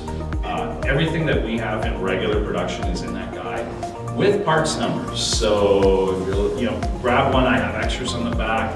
I also have the Dura Products mini catalog, so if there's something I talk about here you have questions about, it will give you the parts and schematics and everything that you can call it coffee table books for farmer winter reading. But that's our primary guide. Everything else is everything in that guide is online as well too. But I wanted to make sure that everybody's aware of that. That is if you want to know if we build it or we can get it, that's the guide now. And the other thing is, so I am, as in the introduction, I'm the dealer manager, territory manager for Freeform. I'm the only outside salesperson for Freeform right now in Western Canada. So if you do, I don't mind. You guys can I know some people like to attach because of the calls. If you have a question or something like that, I have my cards available around. I'm available. Shoot me a text or a call, because sometimes it's just as simple as if you have a simple question like that, rather than digging for an hour or trying to get a hold of something or something specific, I can deal with you guys directly too, and then point you to who you need to order from at Saskatoon Agri-Auto. But once again, everything is in St. Preux. We build everything in St. Preux, Saskatchewan. So we do rely on our dealers quite a bit, because obviously shipping something from St. Preux overnight to God knows where is not easy. It's not like Saskatoon or Winnipeg or Alberta. But to mention again, with Westward Parts, having those products available through us, we will have product available in their warehousing in Red Deer and in Winnipeg, which will help our dealers get product to you quicker. Just because it's not all in St. Preux anymore, there'll be other products available through their warehousing. So the whole idea is to try and get stuff to you guys in a timely fashion for a reasonable price. So you're not sitting in the field swearing because you're waiting for something. At least we're hopeful we're not the guys who are going to be swearing at this fall. Anything else while we jack it? See, I'm going to be on time. Go ahead. Just a quick question on those portable liquid tanks. Yeah. On trailers. Just curious if you can maybe or not. So the way they're Like in the PLS, like the portable liquid station, or the locos? Yeah, the ones on the trailer. Okay, like, yeah, so, quick question on that. So generally, no, but obviously you have a little bit in the cone all the time. That seems to be fine, but that whole frame is not designed to handle like much more weight than that. So I guess short answer is, ideally perfectly empty, but definitely nothing, more than a couple hundred gallons. You really don't. And the other thing too, because it's a pretty tall vertical thing, as soon as you get out of that cone, you're gonna get sloshed and you're gonna have all sorts of problems. So please don't, if you can. and like I said, like the frame is built for the large tank, so it is fairly heavily built, but it was not designed, especially the hydraulic system, it wasn't designed, it'll lift it, but it wasn't designed to hold much more than, the weight of plus, a little bit of guidance, so a couple hundred gallons in the bottom kind of thing in the cone. But yeah, don't have 1,000 gallons left in the. The other thing too is if you don't have equal amounts in both tanks, and you try and tow it down, you're gonna have problems. So it's just not practical, even if it could handle the weight. Please don't.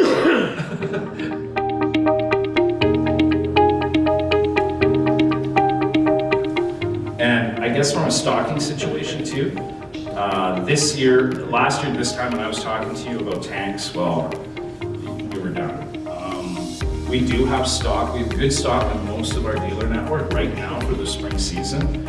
And we do have stock building at the plant too, so if it is a one-off, in the popular size models, we will be able to accommodate you in season, within reason.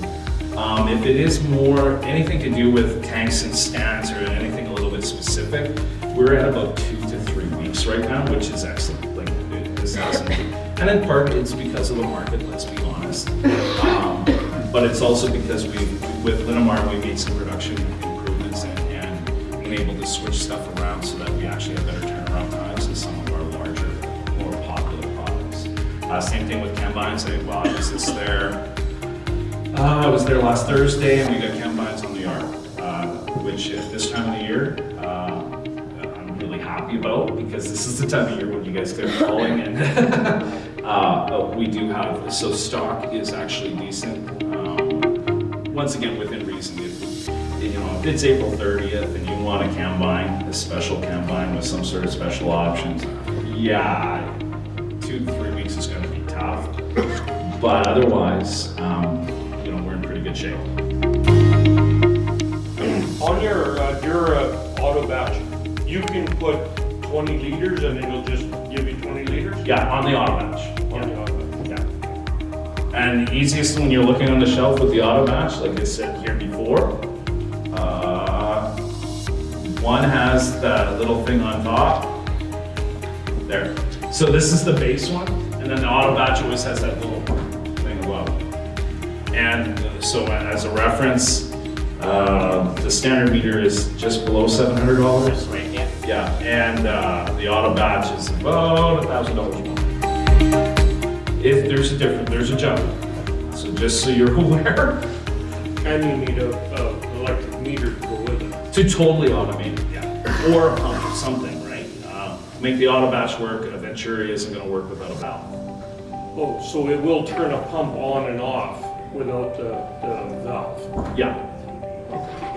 Yeah, so if you're working with a pump, then just the auto batch. But if you don't have a pump, that's where that EX valve comes in. Okay.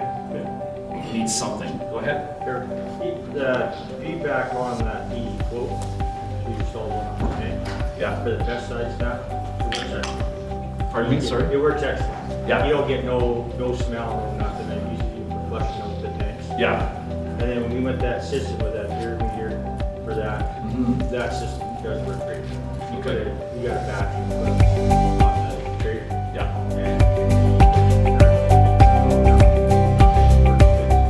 Okay, good. Well, that's good to know. I remember from last year you were fiddling. Yeah, we didn't use a pump, we put 2 pumps on the rig. We actually just used the 1 pump. It's very seldom used the Venturi. Really? Okay. So that it's direct and rejected. Yeah. It's great.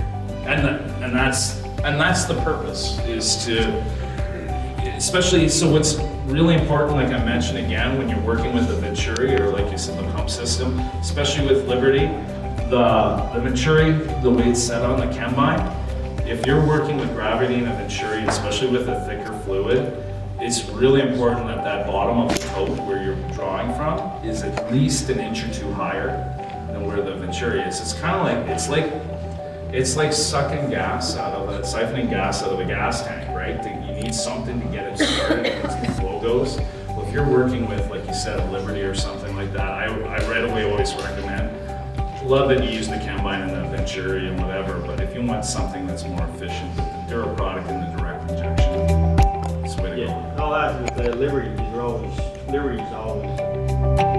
not good, get pumped in. With the metering system, you can actually be pumping that in with very, very low amount of water. So you can actually, like on a 1600 gallon tank, pick up Liberty in. You might be So it's going that good? It'll go, you just choke off the pumps on it. Okay. System, but it'll still continue pumping. Okay, well, and I'm gonna pick your brains a bit about that too, because on the like I said, 18 gallons per minute is what they're rated at, those pumps. But I know with Liberty, it's not, like that's max. So how many gallons per minute do you think you're pumping with Liberty then? Well, it'll be It's less, different. It's less than that, yeah. It's hard. It depends on how much water you're pushing through there too. Right? Yeah. So if you get to it, a lot of times I'll start pumping that Liberty ready to start. They tell you to put in an extra many gallons of water. Yeah. It's mixing with 3 pumps by the time you pump it in. So a lot of times I'll have like 150, 200 gallons. And then I'll back the pump off because you're still that 1 inch line. Yeah. It's not affecting the camera all day. It's just happening. And it's going the way we've got to set up here. Yeah. Being fed with the square. Right, direct, yeah. Right, so it's direct, that Jeff can get injection from you like volume. So you figure you're pushing Liberties probably still at 9 or 10 gallons per minute, sure, yeah. easily. Yeah. That's what I'm always telling guys, or recommending, like when you do that, I think I probably even told you last year, is like 18 gallons per minute, think half for Liberty. But then, work out your math that way. Yeah, because what's happening, a lot of guys, well, most farms, the sprayer's full and you're still looking and you haven't put all your liquid in. Yeah. That's probably the biggest thing. Well, and then, so for me, as the territory guy, the dealer rep, that's the kind of stuff I hear about first is, damn Venturi doesn't work, it doesn't suck Liberty, and then that's why some of the questions right away I get is, okay, where are your totes? Where are they sitting? Maybe you really, really need a direct injection system. It's not the way you want it to go, right? But no, thanks. I appreciate that input. I knew your system was working, but I didn't know exactly what kind of volumes and what kind of product you were working with, so. But yeah. But it does work. It works better than Venturi. Yeah, and it will every time, and that's why, like I said, I'd love you to go with the Chembine, but you have to do what's practical. And up here in Canada, Liberty it's just a common problem. It's one of the tougher products to work with, and that's direct injection and pumping is the easiest way to minimize your frustration while you're trying to get stuff done. You should build a solar heating system for Liberty. So,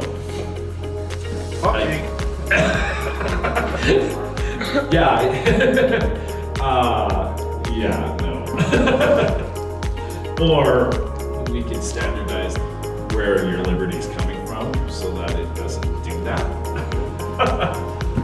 But we'll see what that happens this year, right? Depends where it came from, where it was formulated, everything. So as I understand, it's a little bit different every year. Is that about it? Am I on? We're out of time. Fair. Thank you so much. No, I appreciate your time, and just a quick note, I have to leave at noon today. I'm actually working 2 trade shows right now, so If you have any questions, whatever, I have cards in the back, you have everything, but I'm here till noon, and then, feel free to reach out or get a hold of the guys and your gals at Saskatoon Agri-Auto if you have a specific question. Because, I know we're all back and forth pretty frequently here. So, okay? I appreciate your time.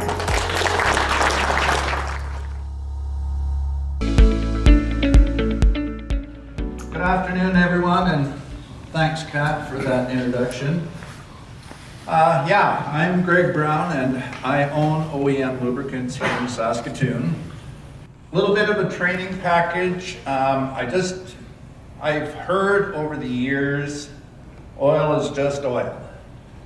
And I want to tell you that that's not necessarily the case, but I want to show you a little bit of why.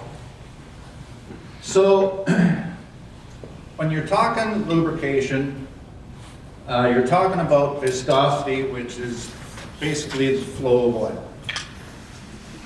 Multigrade are fluids that have the ability to flow differently under hot and cold conditions. The multigrades are classed by two numbers. I have up here 5W30. Well, 5W is 5 winter, and 30 weight is operating. So, I want you to remember that when you're talking about fluids, lubricants, the lower the number, the lighter the fluid. Okay? So, a 10 weight is lighter than a 15 weight, 5 is lighter than 10, 0 is lighter than 5. So, the numbers on the viscosity charts and on the data sheets of lubricants are measured at 40 degrees C and 100 degrees C, and I'll show you how that works in a bit. So, 75% of engine wear happens at startup. So it has to protect, it has to flow to protect when you get, when you hit the key. You need 93 RPM to get the motor started. So there has to be some lubrication in between start time and run time. So the lighter the fluid at startup, the faster you're going to get oil pressure. Okay? There's a pour point, the lowest temperature under which a fluid will pour. 0 weight synthetics are now pouring down to like minus 54 C. The technology is growing and growing, and they're getting, they flow to colder temperatures. The pumpability is the temperature that the lubricant will flow. Rule of thumb is 10 degrees Celsius warmer than the pour point. Some general terminology. The first one is maybe one of the most important, and that's API you'll hear. It's the American Petroleum Institute. And what it is an organization funded by every engine manufacturer, every reputable oil company, and and the European Gear Association.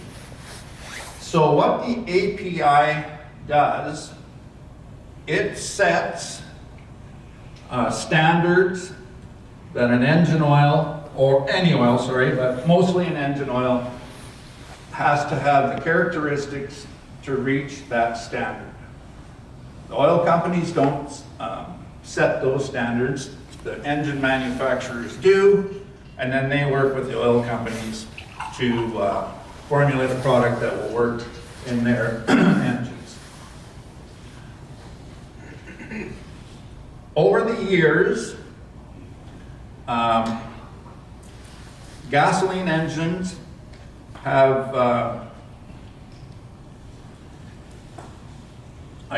graduated specs from way back when. It would have been the original oil would have been rated SA.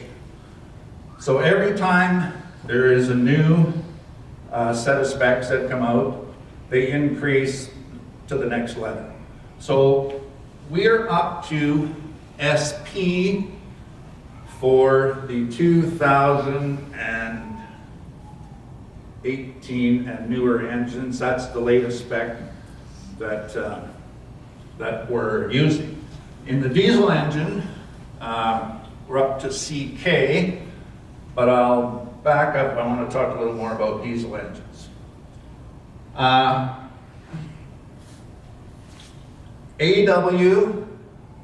I want to make sure that everybody's aware that when we're talking hydraulic fluid, AW is not all weather. AW is anti-wear. Okay?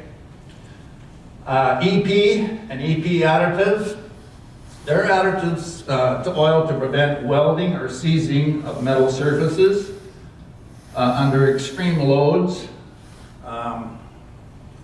Now, the oil business is tough enough, and then my good friend at Western is selling plastic skid plates. Westward. Yeah.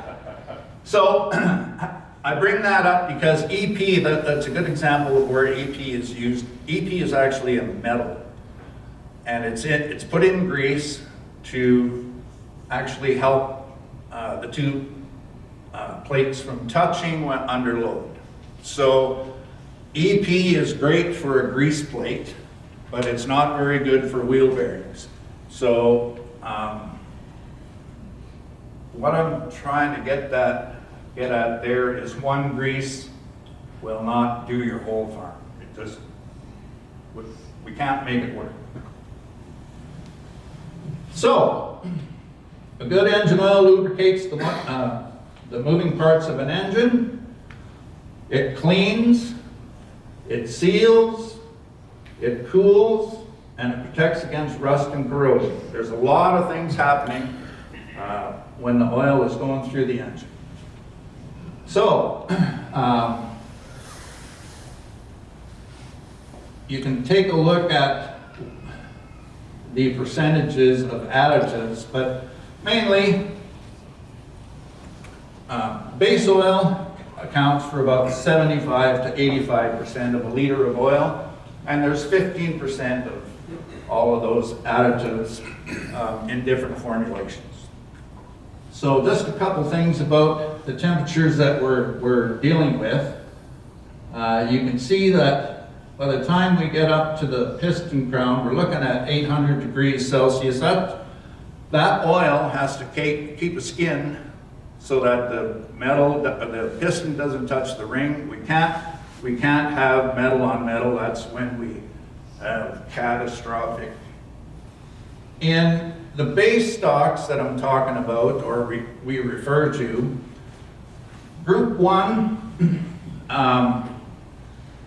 is, I guess, in the refining process, it is the first step of cleaning up the crude. So Group 1, I always say, is basically the step that takes the dinosaur poop out and the dirt and all that good stuff. And it's the easiest lubricant to refine, so it's the cheapest. So it's basically a conventional solvent refining process. And because it's the easiest to use, that's where the hydraulic oil is made. It's the cheapest way to formulate an oil. So then there's a Group 2, and this is where we call hydrocracking or de-waxing. And what we do is we turn the heat up and we turn the water pressure up, and we put it through the refinery again, and that's called the hydrocracking process. Group 3 is the second stage of hydrocracking, where we increase the heat again, we increase the pressure, and now we've pretty much got all of the wax out. It can be classed as a white oil. Okay, that's how pure it is. A lot of times, group 2 and group 3 are mixed together to make a multi-grade oil. Group 4 is synthetic. It is a man-made molecule out of hydrogen. Group 4 is now pretty much the standard in engine oils, gear oils in automotive, gear oils in heavy truck. And group 5 is another group of synthetics, but there it's pretty specialized for industrial use. So a good oil, like I said, gets tested at the American Petroleum Institute. And if it passes, you get to use what we call the engine oil donut on your bottle. Okay? Now people also use that in that symbol. What that's done is it tells you they did not spend the money to go through the institute to get that rating. It's a little bit of a trick that some of the oil companies in the US use. This starburst that you'll see on the front of the motor, front of the bottle, means that that has extra friction modifiers for easier lubrication in the cold. In diesel engines, the biggest change here, we see C, A, B, C, D, okay, we're going through the years. You get to 2007, and that's when CJ4 came. That's the biggest change in diesel engine specs ever. That's the year that we started worrying about the environment. That was the year that we started cleaning up the exhaust. And what was happening was, to meet that spec, you had to have additives that would actually hold soot, because instead of the black smoke coming out of the stacks on trucks, that's when you started putting the oil through into the crankcase, through the EGR, through a regen unit, and then out the pipe. So we were losing all that smoke. What we did was load the engine oil with more impurities that it had to hold during its life. So in 2007, when that spec came out, there was far more R&D done, research and development, than any other lube at any other time. I was with Esso when this came out, and Esso and Cummins were the leaders in the testing.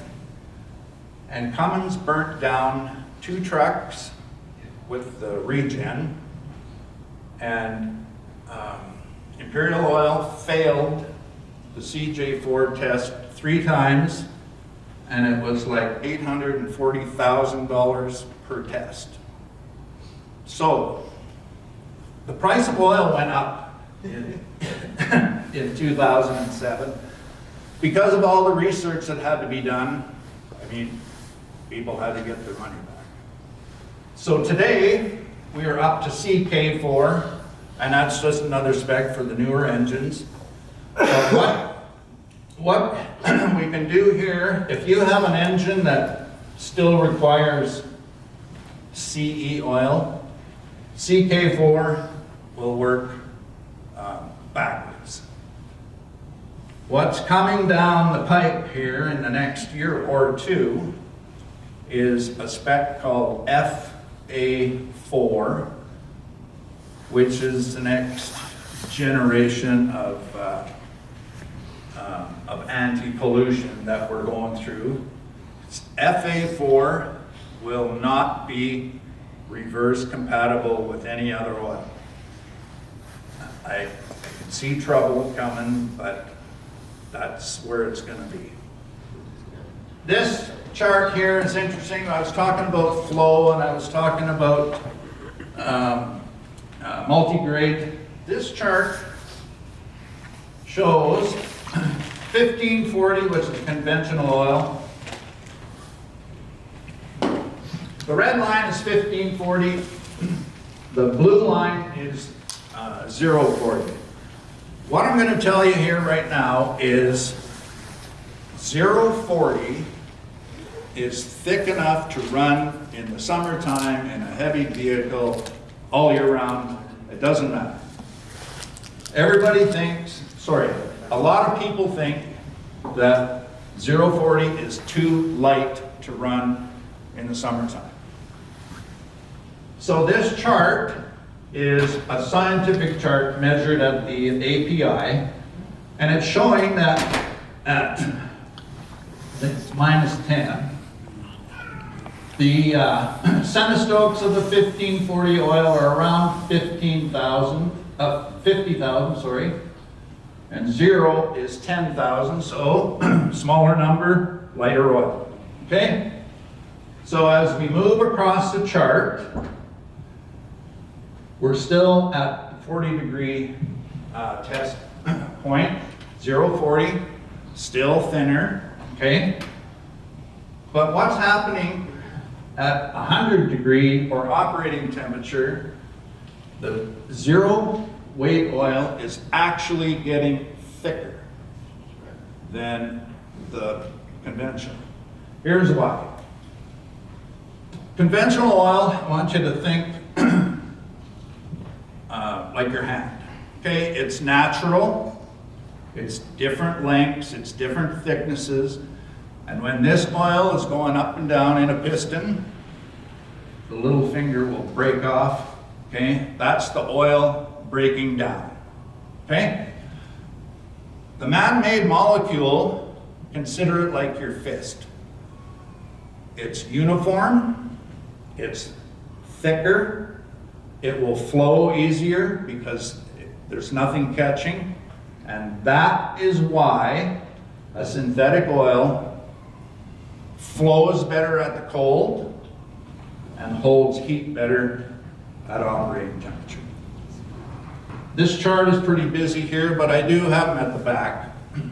And what I'm telling you now is not only is Agri-Auto Parts buying Klondike oil at a very good price so they can pass it on to you, but it shows that our testing has been done and we are comparable to the big guys, Shell, Chevron, Petro-Canada. Shoot the next one. We did a comparison chart on 040, ours, Mobil, Delvac, Petro-Can, and Shell. And what you want to look at is the viscosity at 40, viscosity at 100. And I like to always remind people, if you're looking into specs, look at the viscosity index as well.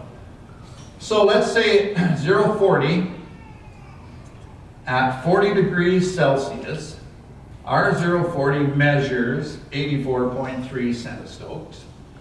So it's lighter than Delvac. It's a little heavier than Duron, and Shell is the lightest at 40 degrees. When it warms up to operating temperature, the measurements are closer there. But take a look at the viscosity index. The viscosity index at the Institute, the higher the number, the better the lubricant can handle heat. Okay? So our viscosity index is measured at 185, the highest of the oils that we're comparing. That also relates to the pour point. Klondike pour point of 0-40 is minus 51. So if we say minus 51 pour, it'll crank to minus 41, rule of thumb.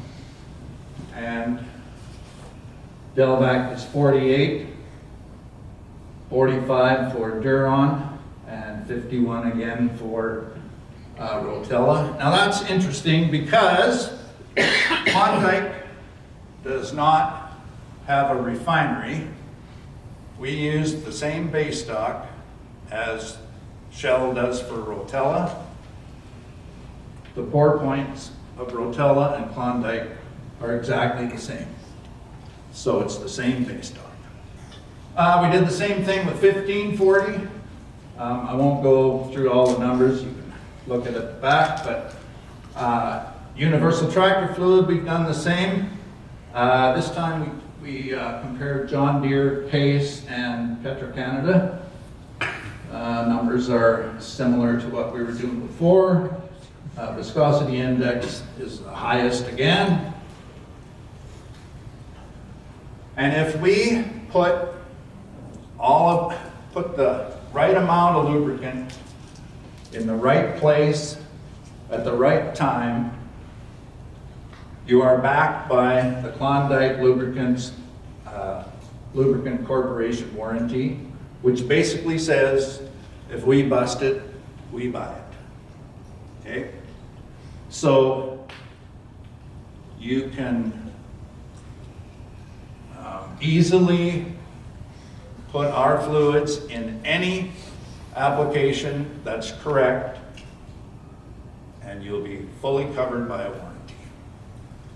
The last thing I want to tell you before I leave is I want to bring up the word, we refer it to snake oil. If you put an additive in any lubricant, doesn't matter which company, if you put an additive in it, you've just voided the warranty. And I'll tell you right now, if a motor, a transmission, a rear end, doesn't matter what it is, if there's a catastrophic failure, the first thing that's going to be done is an oil sample. And when they put it through the sample procedure, they can tell the molecules of STP power up. It doesn't matter. The spectrograph shows. As soon as they see something that's not in their original formulation, no. So I'm just giving you that for information, not a scare tactic, but just be aware. How did we do for time? Oh, you're good. Oh, good. Yeah. Good. Thanks, guys.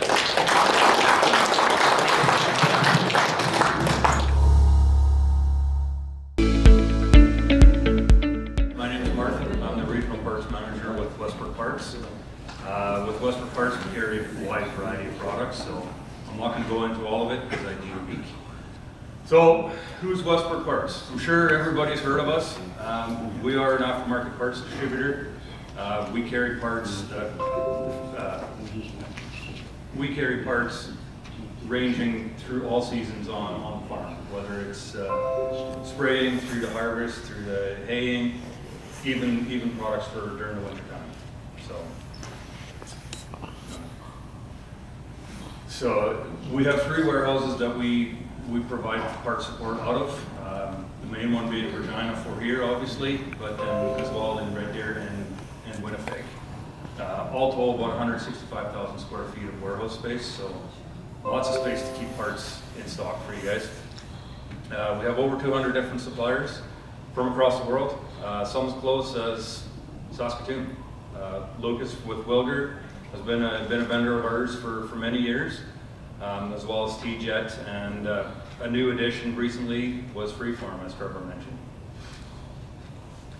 We have access to over 60,000 part numbers, and we're over 50 years old. Been around for a little while. We've done parts for that one. So we're going to move into some of the products that, some of the new products that we carry. Touch base on different products. First one we're going to touch on is the Trafer Stream Bar. So fertilizer nozzle, essentially that's what it's meant for. It's a 20-inch bar with multiple nozzles. The idea behind it is you can now apply your fertilizer, it'll go straight down rather than at an angle or anything like that. It's straight down, you're getting even coverage across the boom. It's got a larger orifice, so you can get larger droplets going down. So larger droplets are going to roll off the plant. It's not going to stick as much, so you're reducing crop starch. The ones we carry are the ones for the T-Jet and 2-lug style nozzle bodies. But if you do have, say, a case sprayer with Wilger nozzles, let the folks at Saskatoon Agri-Auto know. We can get some adapters, and we can definitely make them work for you. It is also a multi-rate stream bar, so you can adjust the metering orifice. There's 6 different settings on there. So if you're not quite achieving what you're looking for with your current setup, you do have a lot of adjustment in it as well.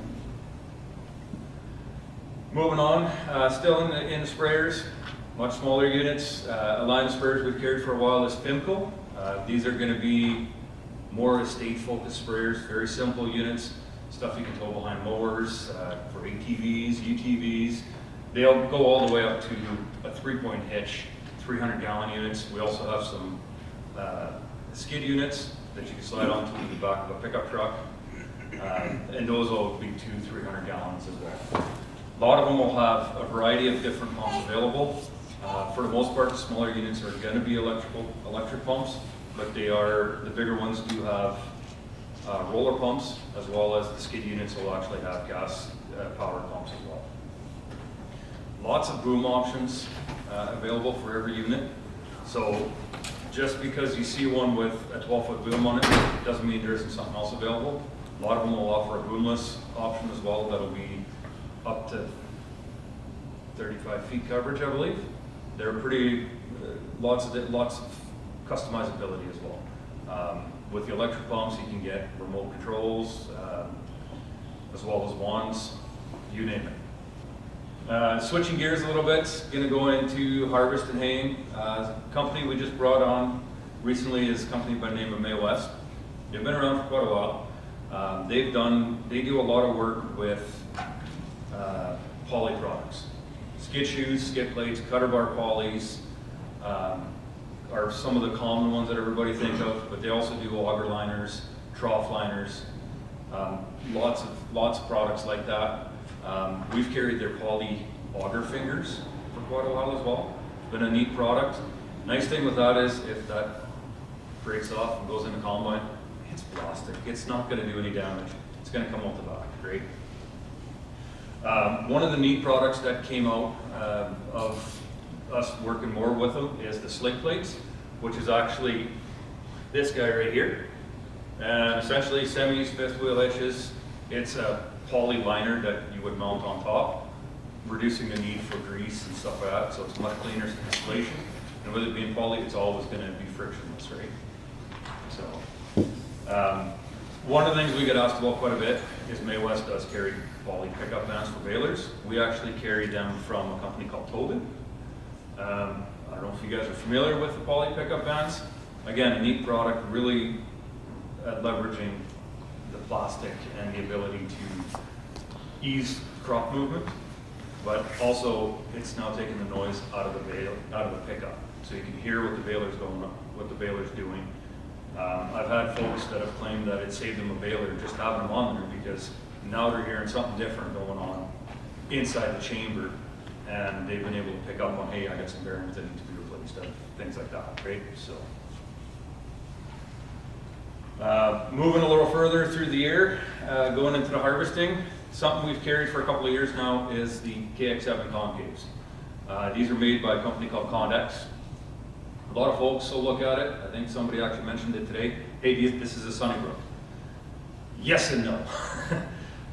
Condex and Sunnybrook work together in the design and R&D of the product. And then they've kind of gone their separate ways.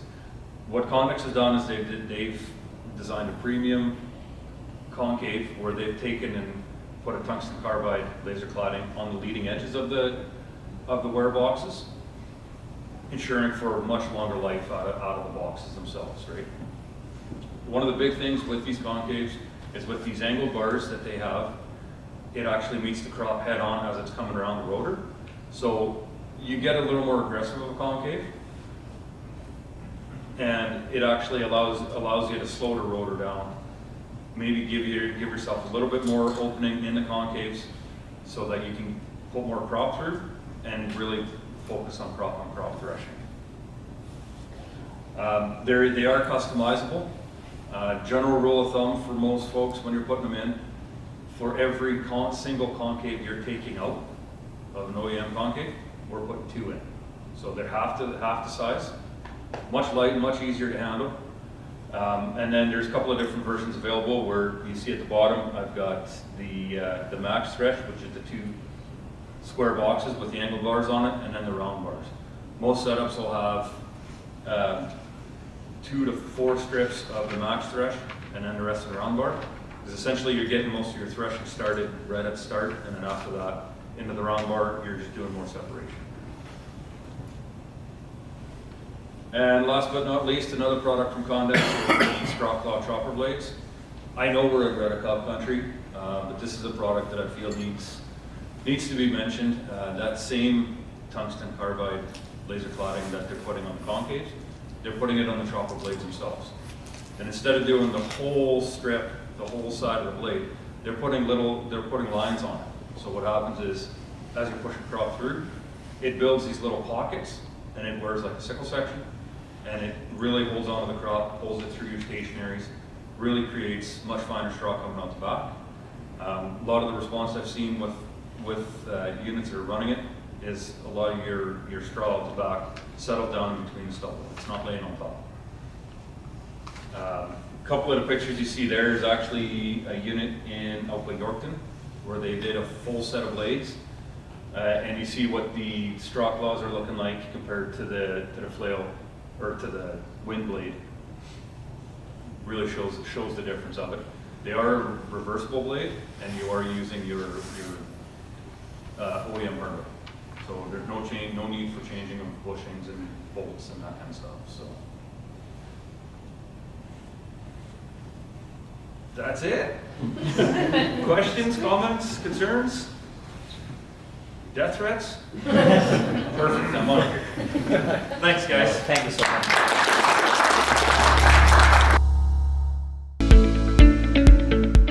I am the distributor for the product for Canada and the USA. I've been doing it since 1997.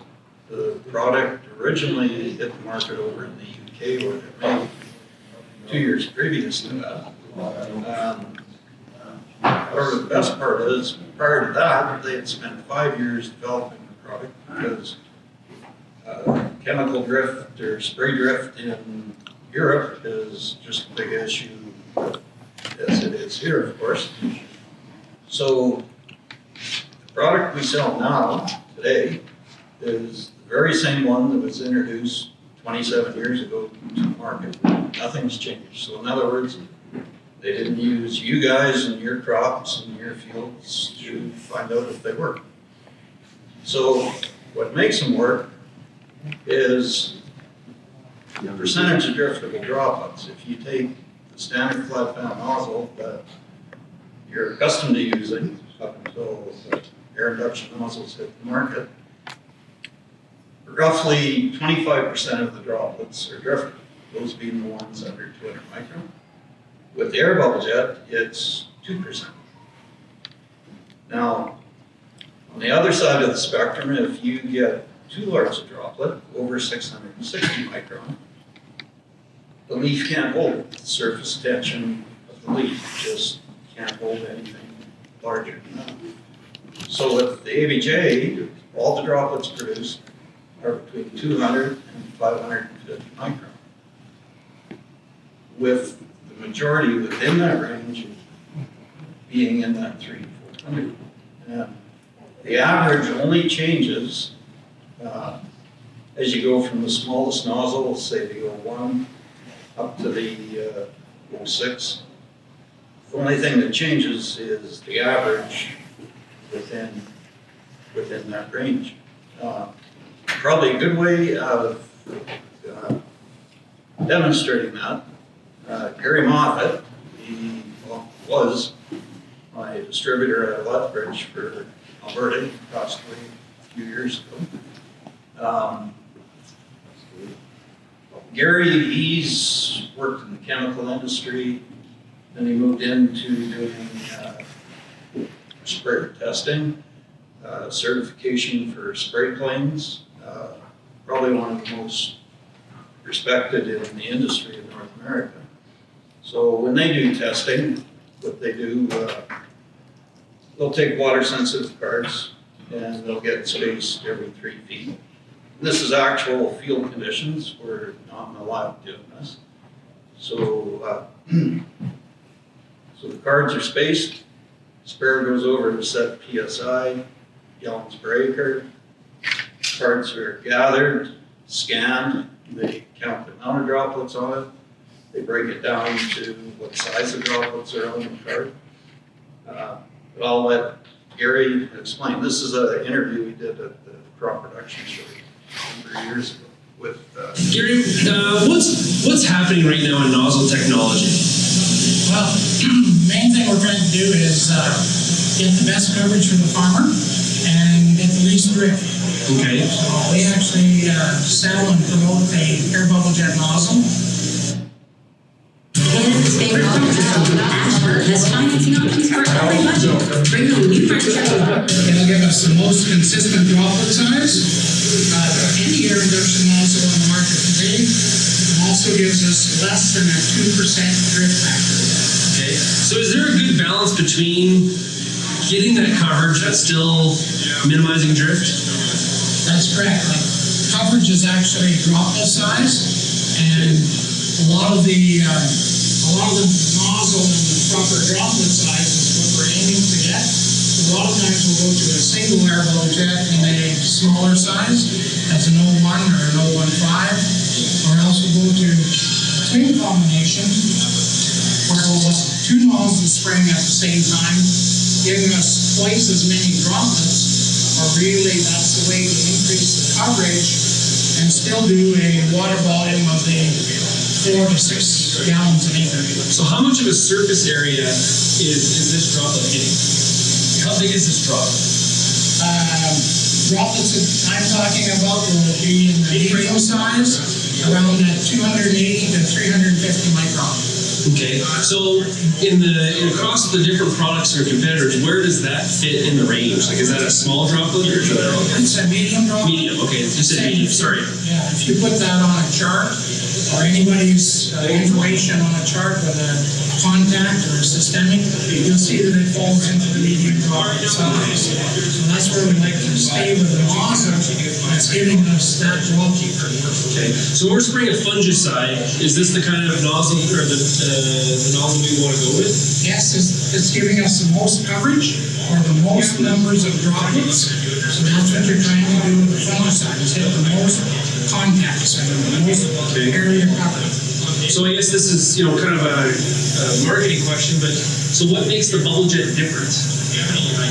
Just its construction. From day one, it came out with that very uniform droplet that we have in a 01 nozzle, for example. We've got a 300 micron droplet. And same, our what they call span is very low number. Almost 90% of the droplets are in that 290 to 315 micron droplet. So therefore, they're a lot more consistent in size, so you're getting a lot more coverage. So when I'm spraying fungicide on canola versus cereals, is there a different nozzle I should use or a nozzle standard? No, use the same nozzle. Okay, how about in crop, like when you're spraying your herbicide? If the nozzle is giving you the most coverage, that's the one you want. Okay. And that's that nozzle. So what's been the trend? Did we start out with big droplets, we've kind of moved smaller, and now kind of gone back to medium, or what have you seen in your years in this business? Well, our biggest thing is we've been trying to control drift. So yeah, we went to larger and larger droplets, but we also, to do that, we had to go to more and more water. Today, we've got a lot better equipment to test what the coverage actually is, and we're getting a lot better coverage at the lower gallons, around about 5 and 6 gallons, and way less drift than we are with large droplets. So that's been the big change, is to go to lower water volumes, but still increase our coverage.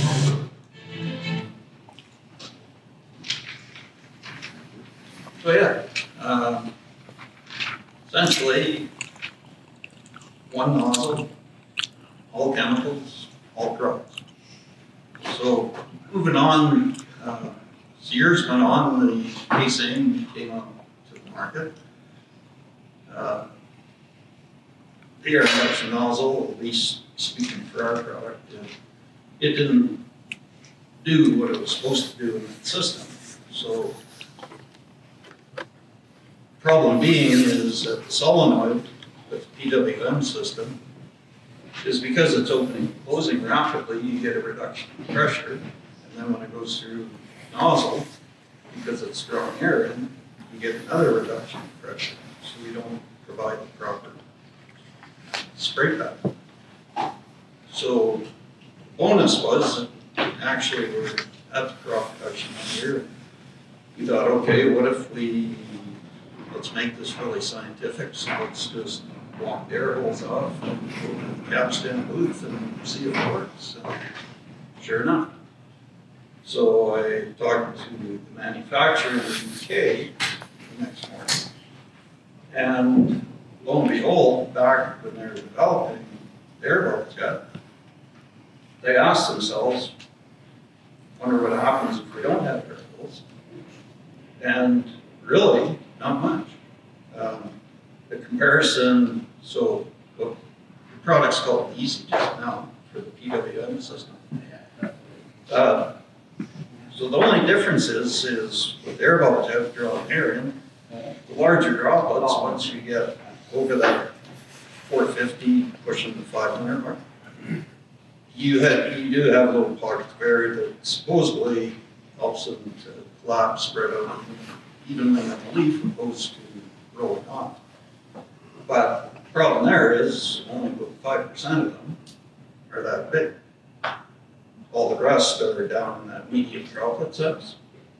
So, DFS, the manufacturer, that's what they found. So we didn't have to reinvent the wheel. All we had to do was pull the pins out of the mold that paint the air holes, and now we got a nozzle for the PWM system. So, in terms of compatibility, as a rule, they just follow a standard TJET cap.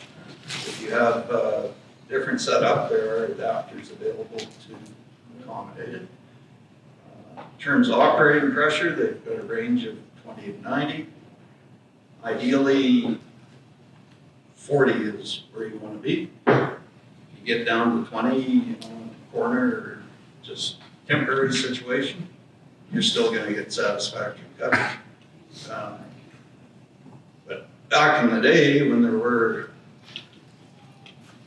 30 years ago, or when they developed it, everything was pull-type sprayers, 4 or 5 miles an hour, 40 psi. So 40 psi was, it had to work at 40 psi. It had to do its thing at that. That was considered normal. So that's what it does. But overall, what we recommend, especially with, there's a lot of different products on the market now to apply. But 40 to 60 psi, that's the ideal range for them. So, Saskatoon Agri-Auto, I think it was the second year that I was selling them when I started with them. I didn't have any dealers. So basically, I was just knocking on doors with custom applicators, fertilizer, chemical dealers. Hey, you got a sprayer? Well, guess what I got? Let's go put some on and see how they work. Okay. I think the best one was Triway Fertilizer in Abernethy. It's on the road all week. It's Friday afternoon. It rained. And I'm driving down the highway, and it's like, the last thing I felt like doing was talking to somebody again. It was a good week, but still. So anyhow, as I mentioned, just finished raining, and this is a salesman's worst nightmare. Walk in the front door, and here's everybody, all the boys, sitting there having coffee. Just shooting shit, wasting time, right? And it's just instantly on my mind, it's like, oh boy, big trouble, big trouble. So I went in there and they put me through my paces pretty good, and finally I just thought, oh, heck with it. So heading to the door, getting my hand on the door handle, and no. So I went in and I said, well, who owns this place? Ron Bonish. Where is he? In his office. Went and talked to him for a minute. He said, these guys aren't doing anything. Sprayer's sitting out in the yard. Let's go put some on. Yeah, let's do it. So we got out there and put about half a dozen on compared to what they're using. They're doing their darndest, different pressures, and they're trying to make them look bad one way or another. And I'm standing there beside Ron, and these guys, it was just chatter, chatter, chatter, and then all of a sudden it's just silence. I look at Ron, and so you probably want 2 sets, right? Yes, I do. You got them with you? Yeah, they're in the car. So that made my weekend, or my whole week, so that was fun. So anyhow, yeah, I think Debbie and I, we got together, it'd be about the 2nd year I started selling them, so they've done a heck of a job for me, which I appreciate, of course. Janik, he's taking things over, and so that's kind of the story. If you got any questions, or... no, okay. Getting off easy. Thank you so much. Yeah.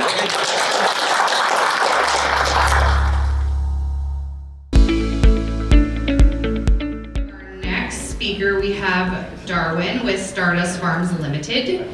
Darwin was born and raised on a farm near Stewart Valley, Saskatchewan. He has 50 years as a farmer with 16 years of custom farm operations, including seeding, combining, and spraying, as well as some fabrication in the farm shop. Darwin has also spent 32 years on the Saskatchewan Landing Municipal Council, with the last 15 years of that as Reeve. He has always had an interest in making improvements where there is a shortfall, basically finding solutions to problems and trying to correct or improve upon them. One of the things that Darwin has been working on for the last 12 years is the static cable system. The static cable system came about to help solve a combine static problem that exists on every grain farm in the world. And that is what Darwin is going to come and talk to us about today.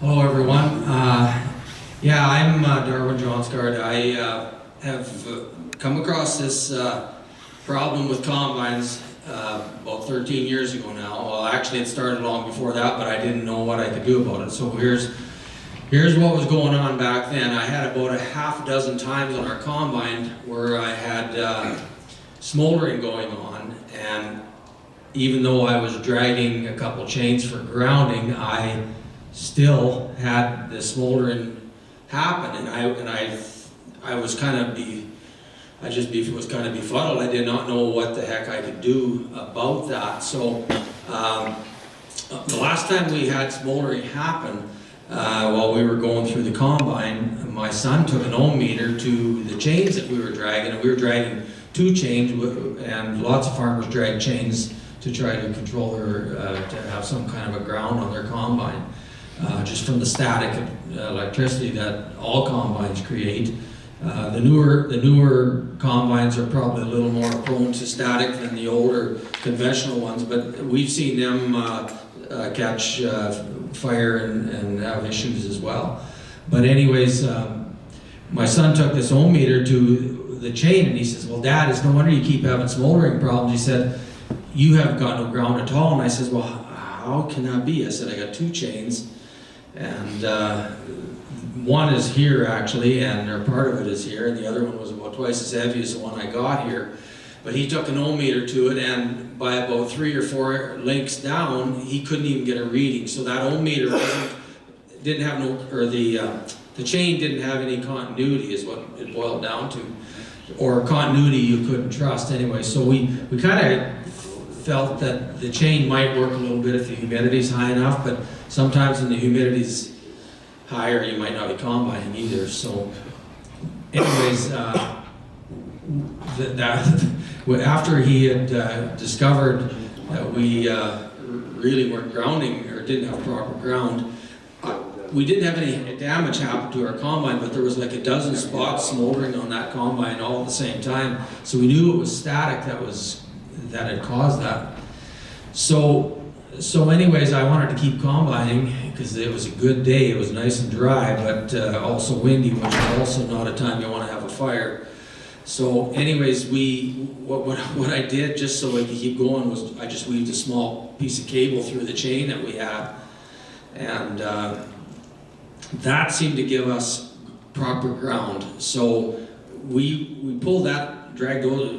Well, we did this to both combines, and we dragged that chain around for 2 or 3 days, and that cable started to fray, so it was going to have to be changed, or something had to be done differently. So anyways, we had some rainy weather, so I went home and I had this idea in mind, kind of somewhat like the static cable here today, is just a piece of cable with a weight on the end of it, and anyways, I built 10 of those things, and I put 2 in each of our combines, and then I gave the other ones to our local John Deere dealer. We were running John Deere combines at the time.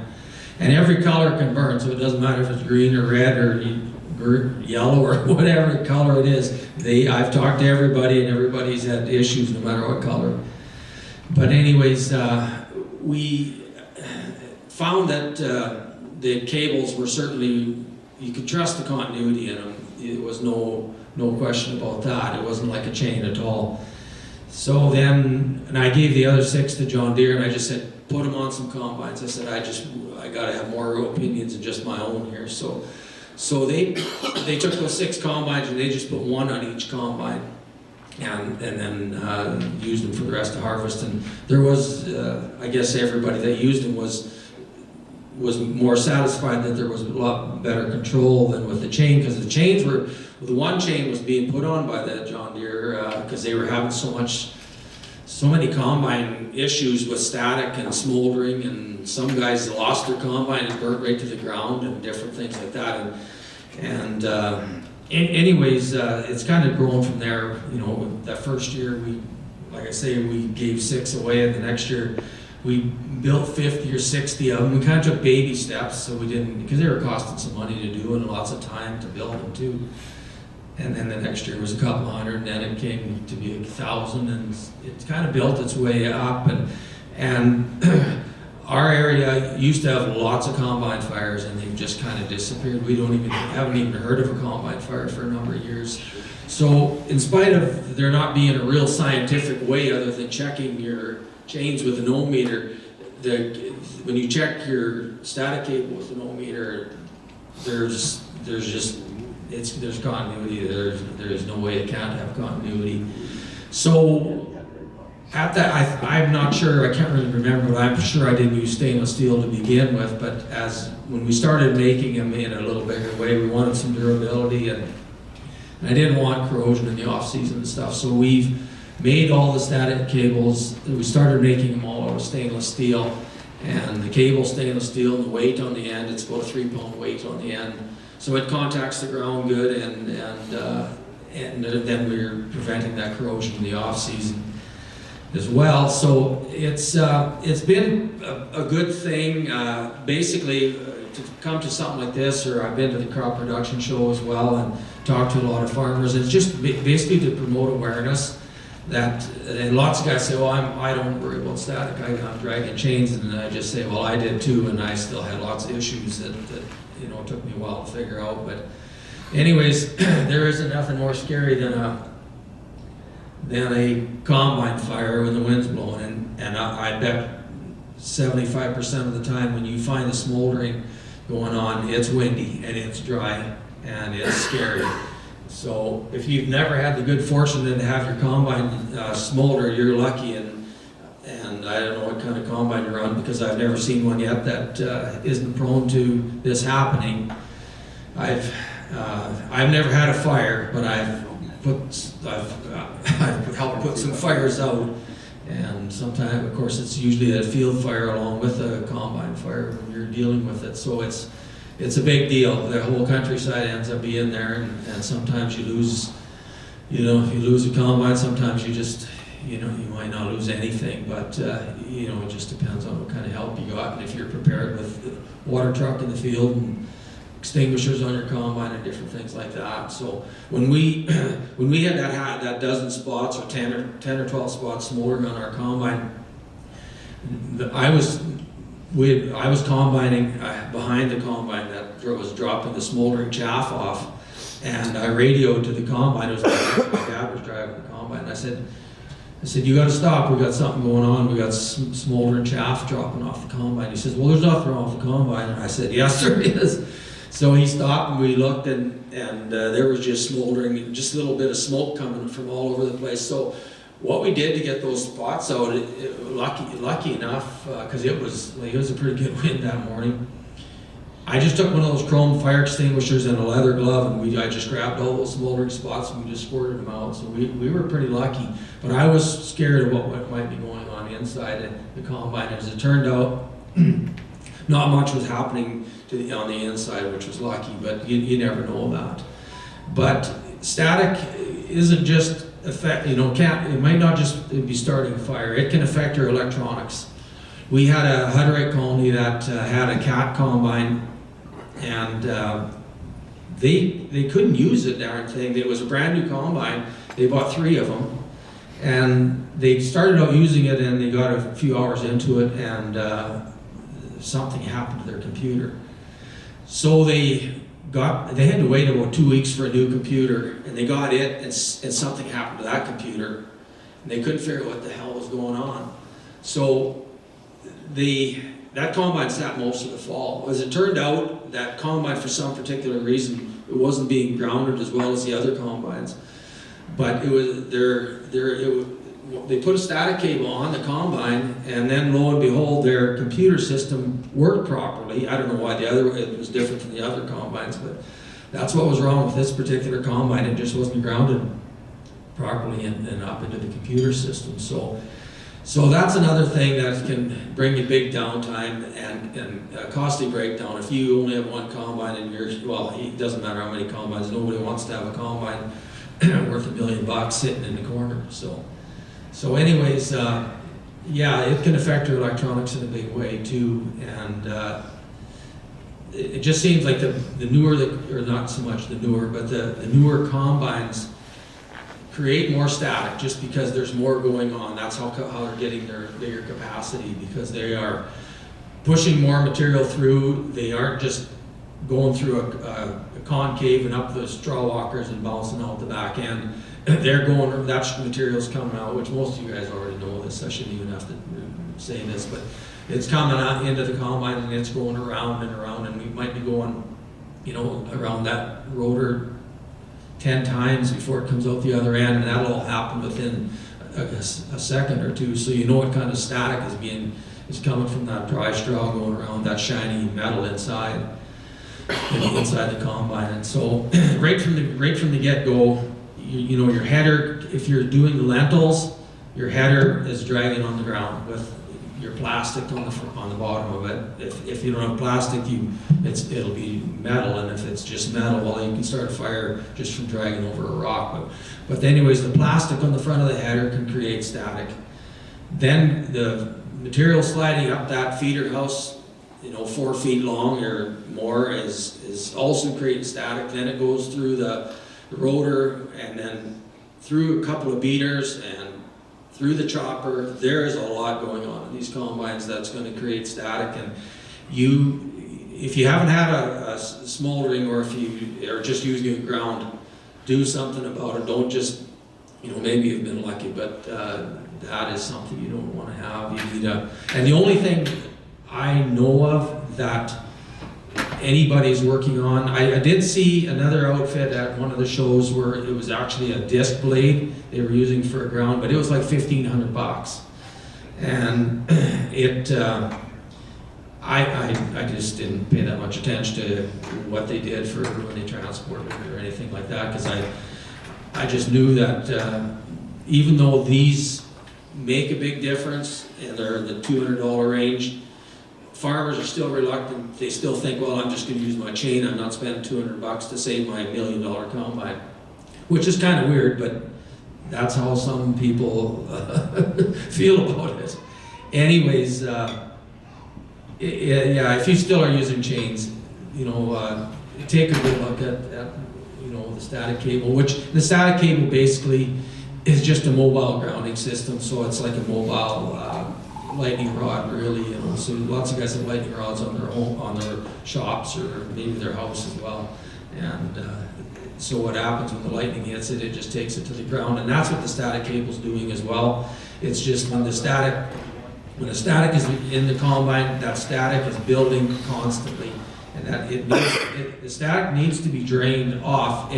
You will still have static even though you have this static cable dragging, because it's constantly, as you're combining, it's constantly building static and voltage inside that combine, and it's got to be drained off in order to keep it as neutral as possible. And even though this is draining it off, there still will be a little bit of static. But if you don't have any kind of a ground at all, when you slide your hands down the ladder to get off or whatever, you'll feel tingling and snapping going on. And hopefully at that point in time you still haven't had your smoldering. But if you're feeling that little snapping is little sparks that often can go just straight into your chaff.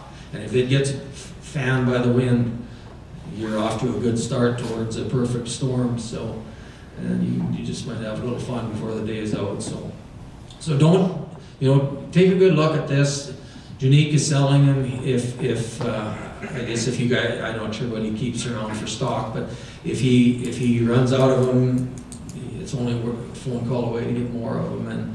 And anyways, I wouldn't be wasting my time with this. I got lots of irons in the fire, and I wouldn't be wasting my time with this if it didn't work. But I just really encourage everybody to, I got some information over there. Come grab a pamphlet, take it home with you, and just throw in your combine cap if nothing else, so you don't forget about it when the harvest comes, because it's a big deal. If you see a combine like that in the field, it's about the sickest feeling you can have. So. Anyways, that's all I have to say for today, and thanks Janique for having me, and I enjoyed the presentations of all the sprayers today. I custom spray and picked a lot up from that too, so another good year. I was here 2 years before this, previous to this. That's too, right, so, yeah. So anyways, thank you. Thank you so much for that.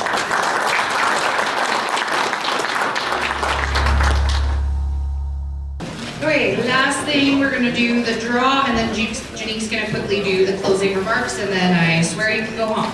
So, the last one is this Milwaukee inflator and a hat. You wanna pick one or two?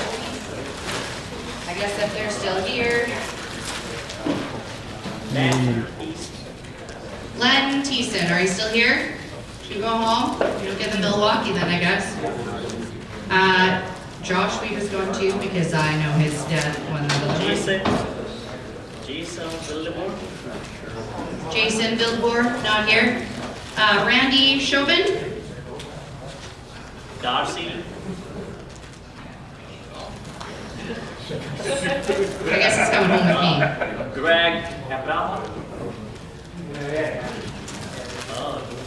Alina.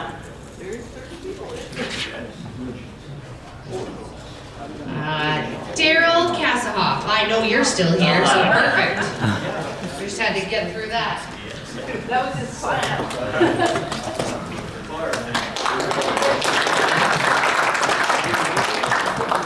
There you go, thanks for sticking around. Okay, yeah, I won't take much of your time, yeah, so we'll quickly finish, yeah. There are some new products coming soon for Saskatoon Agri-Auto parts for this year. Some of the small engine section and some of the cooler engine maintenance kit as well. And plus we see a good opportunity for the livestock equipment and also the products as well. And you might see on our floor in next couple of weeks. So stay tuned and also visit our store as well. And before we go, first of all, thank you so much, Catherine, for stepping up at the last moment and doing a fantastic job as an MC. Today has been one of the best learning day for 2025, I would say, and I learned a lot as well, and I need to take a lot of things to back home at work as well, and also sending out more information to farmers and see how they can implement more to the practice as well. And a special thank you to Dr. Tom Wolf for generously sharing his time and expertise on the latest drone practices from Australia. And we truly appreciate it and look forward to seeing you next year as well. Yeah, so thank you so much. I would also like to thank all of our presenters and also the sponsor as well, and spending their time and also giving the expertise also as well, because our farmers and all the attendees, they learn a lot, and also most likely they will implement all those into the practices as well. And lastly, a heartfelt thank you to all my team, those who are here as well, and some of them back on the behind the scene as well, and without their support, this event wouldn't have possibility. So thank you everyone, and look forward to seeing you next year, and also before that, look forward to seeing you at the store as well. Thank you and have a good evening.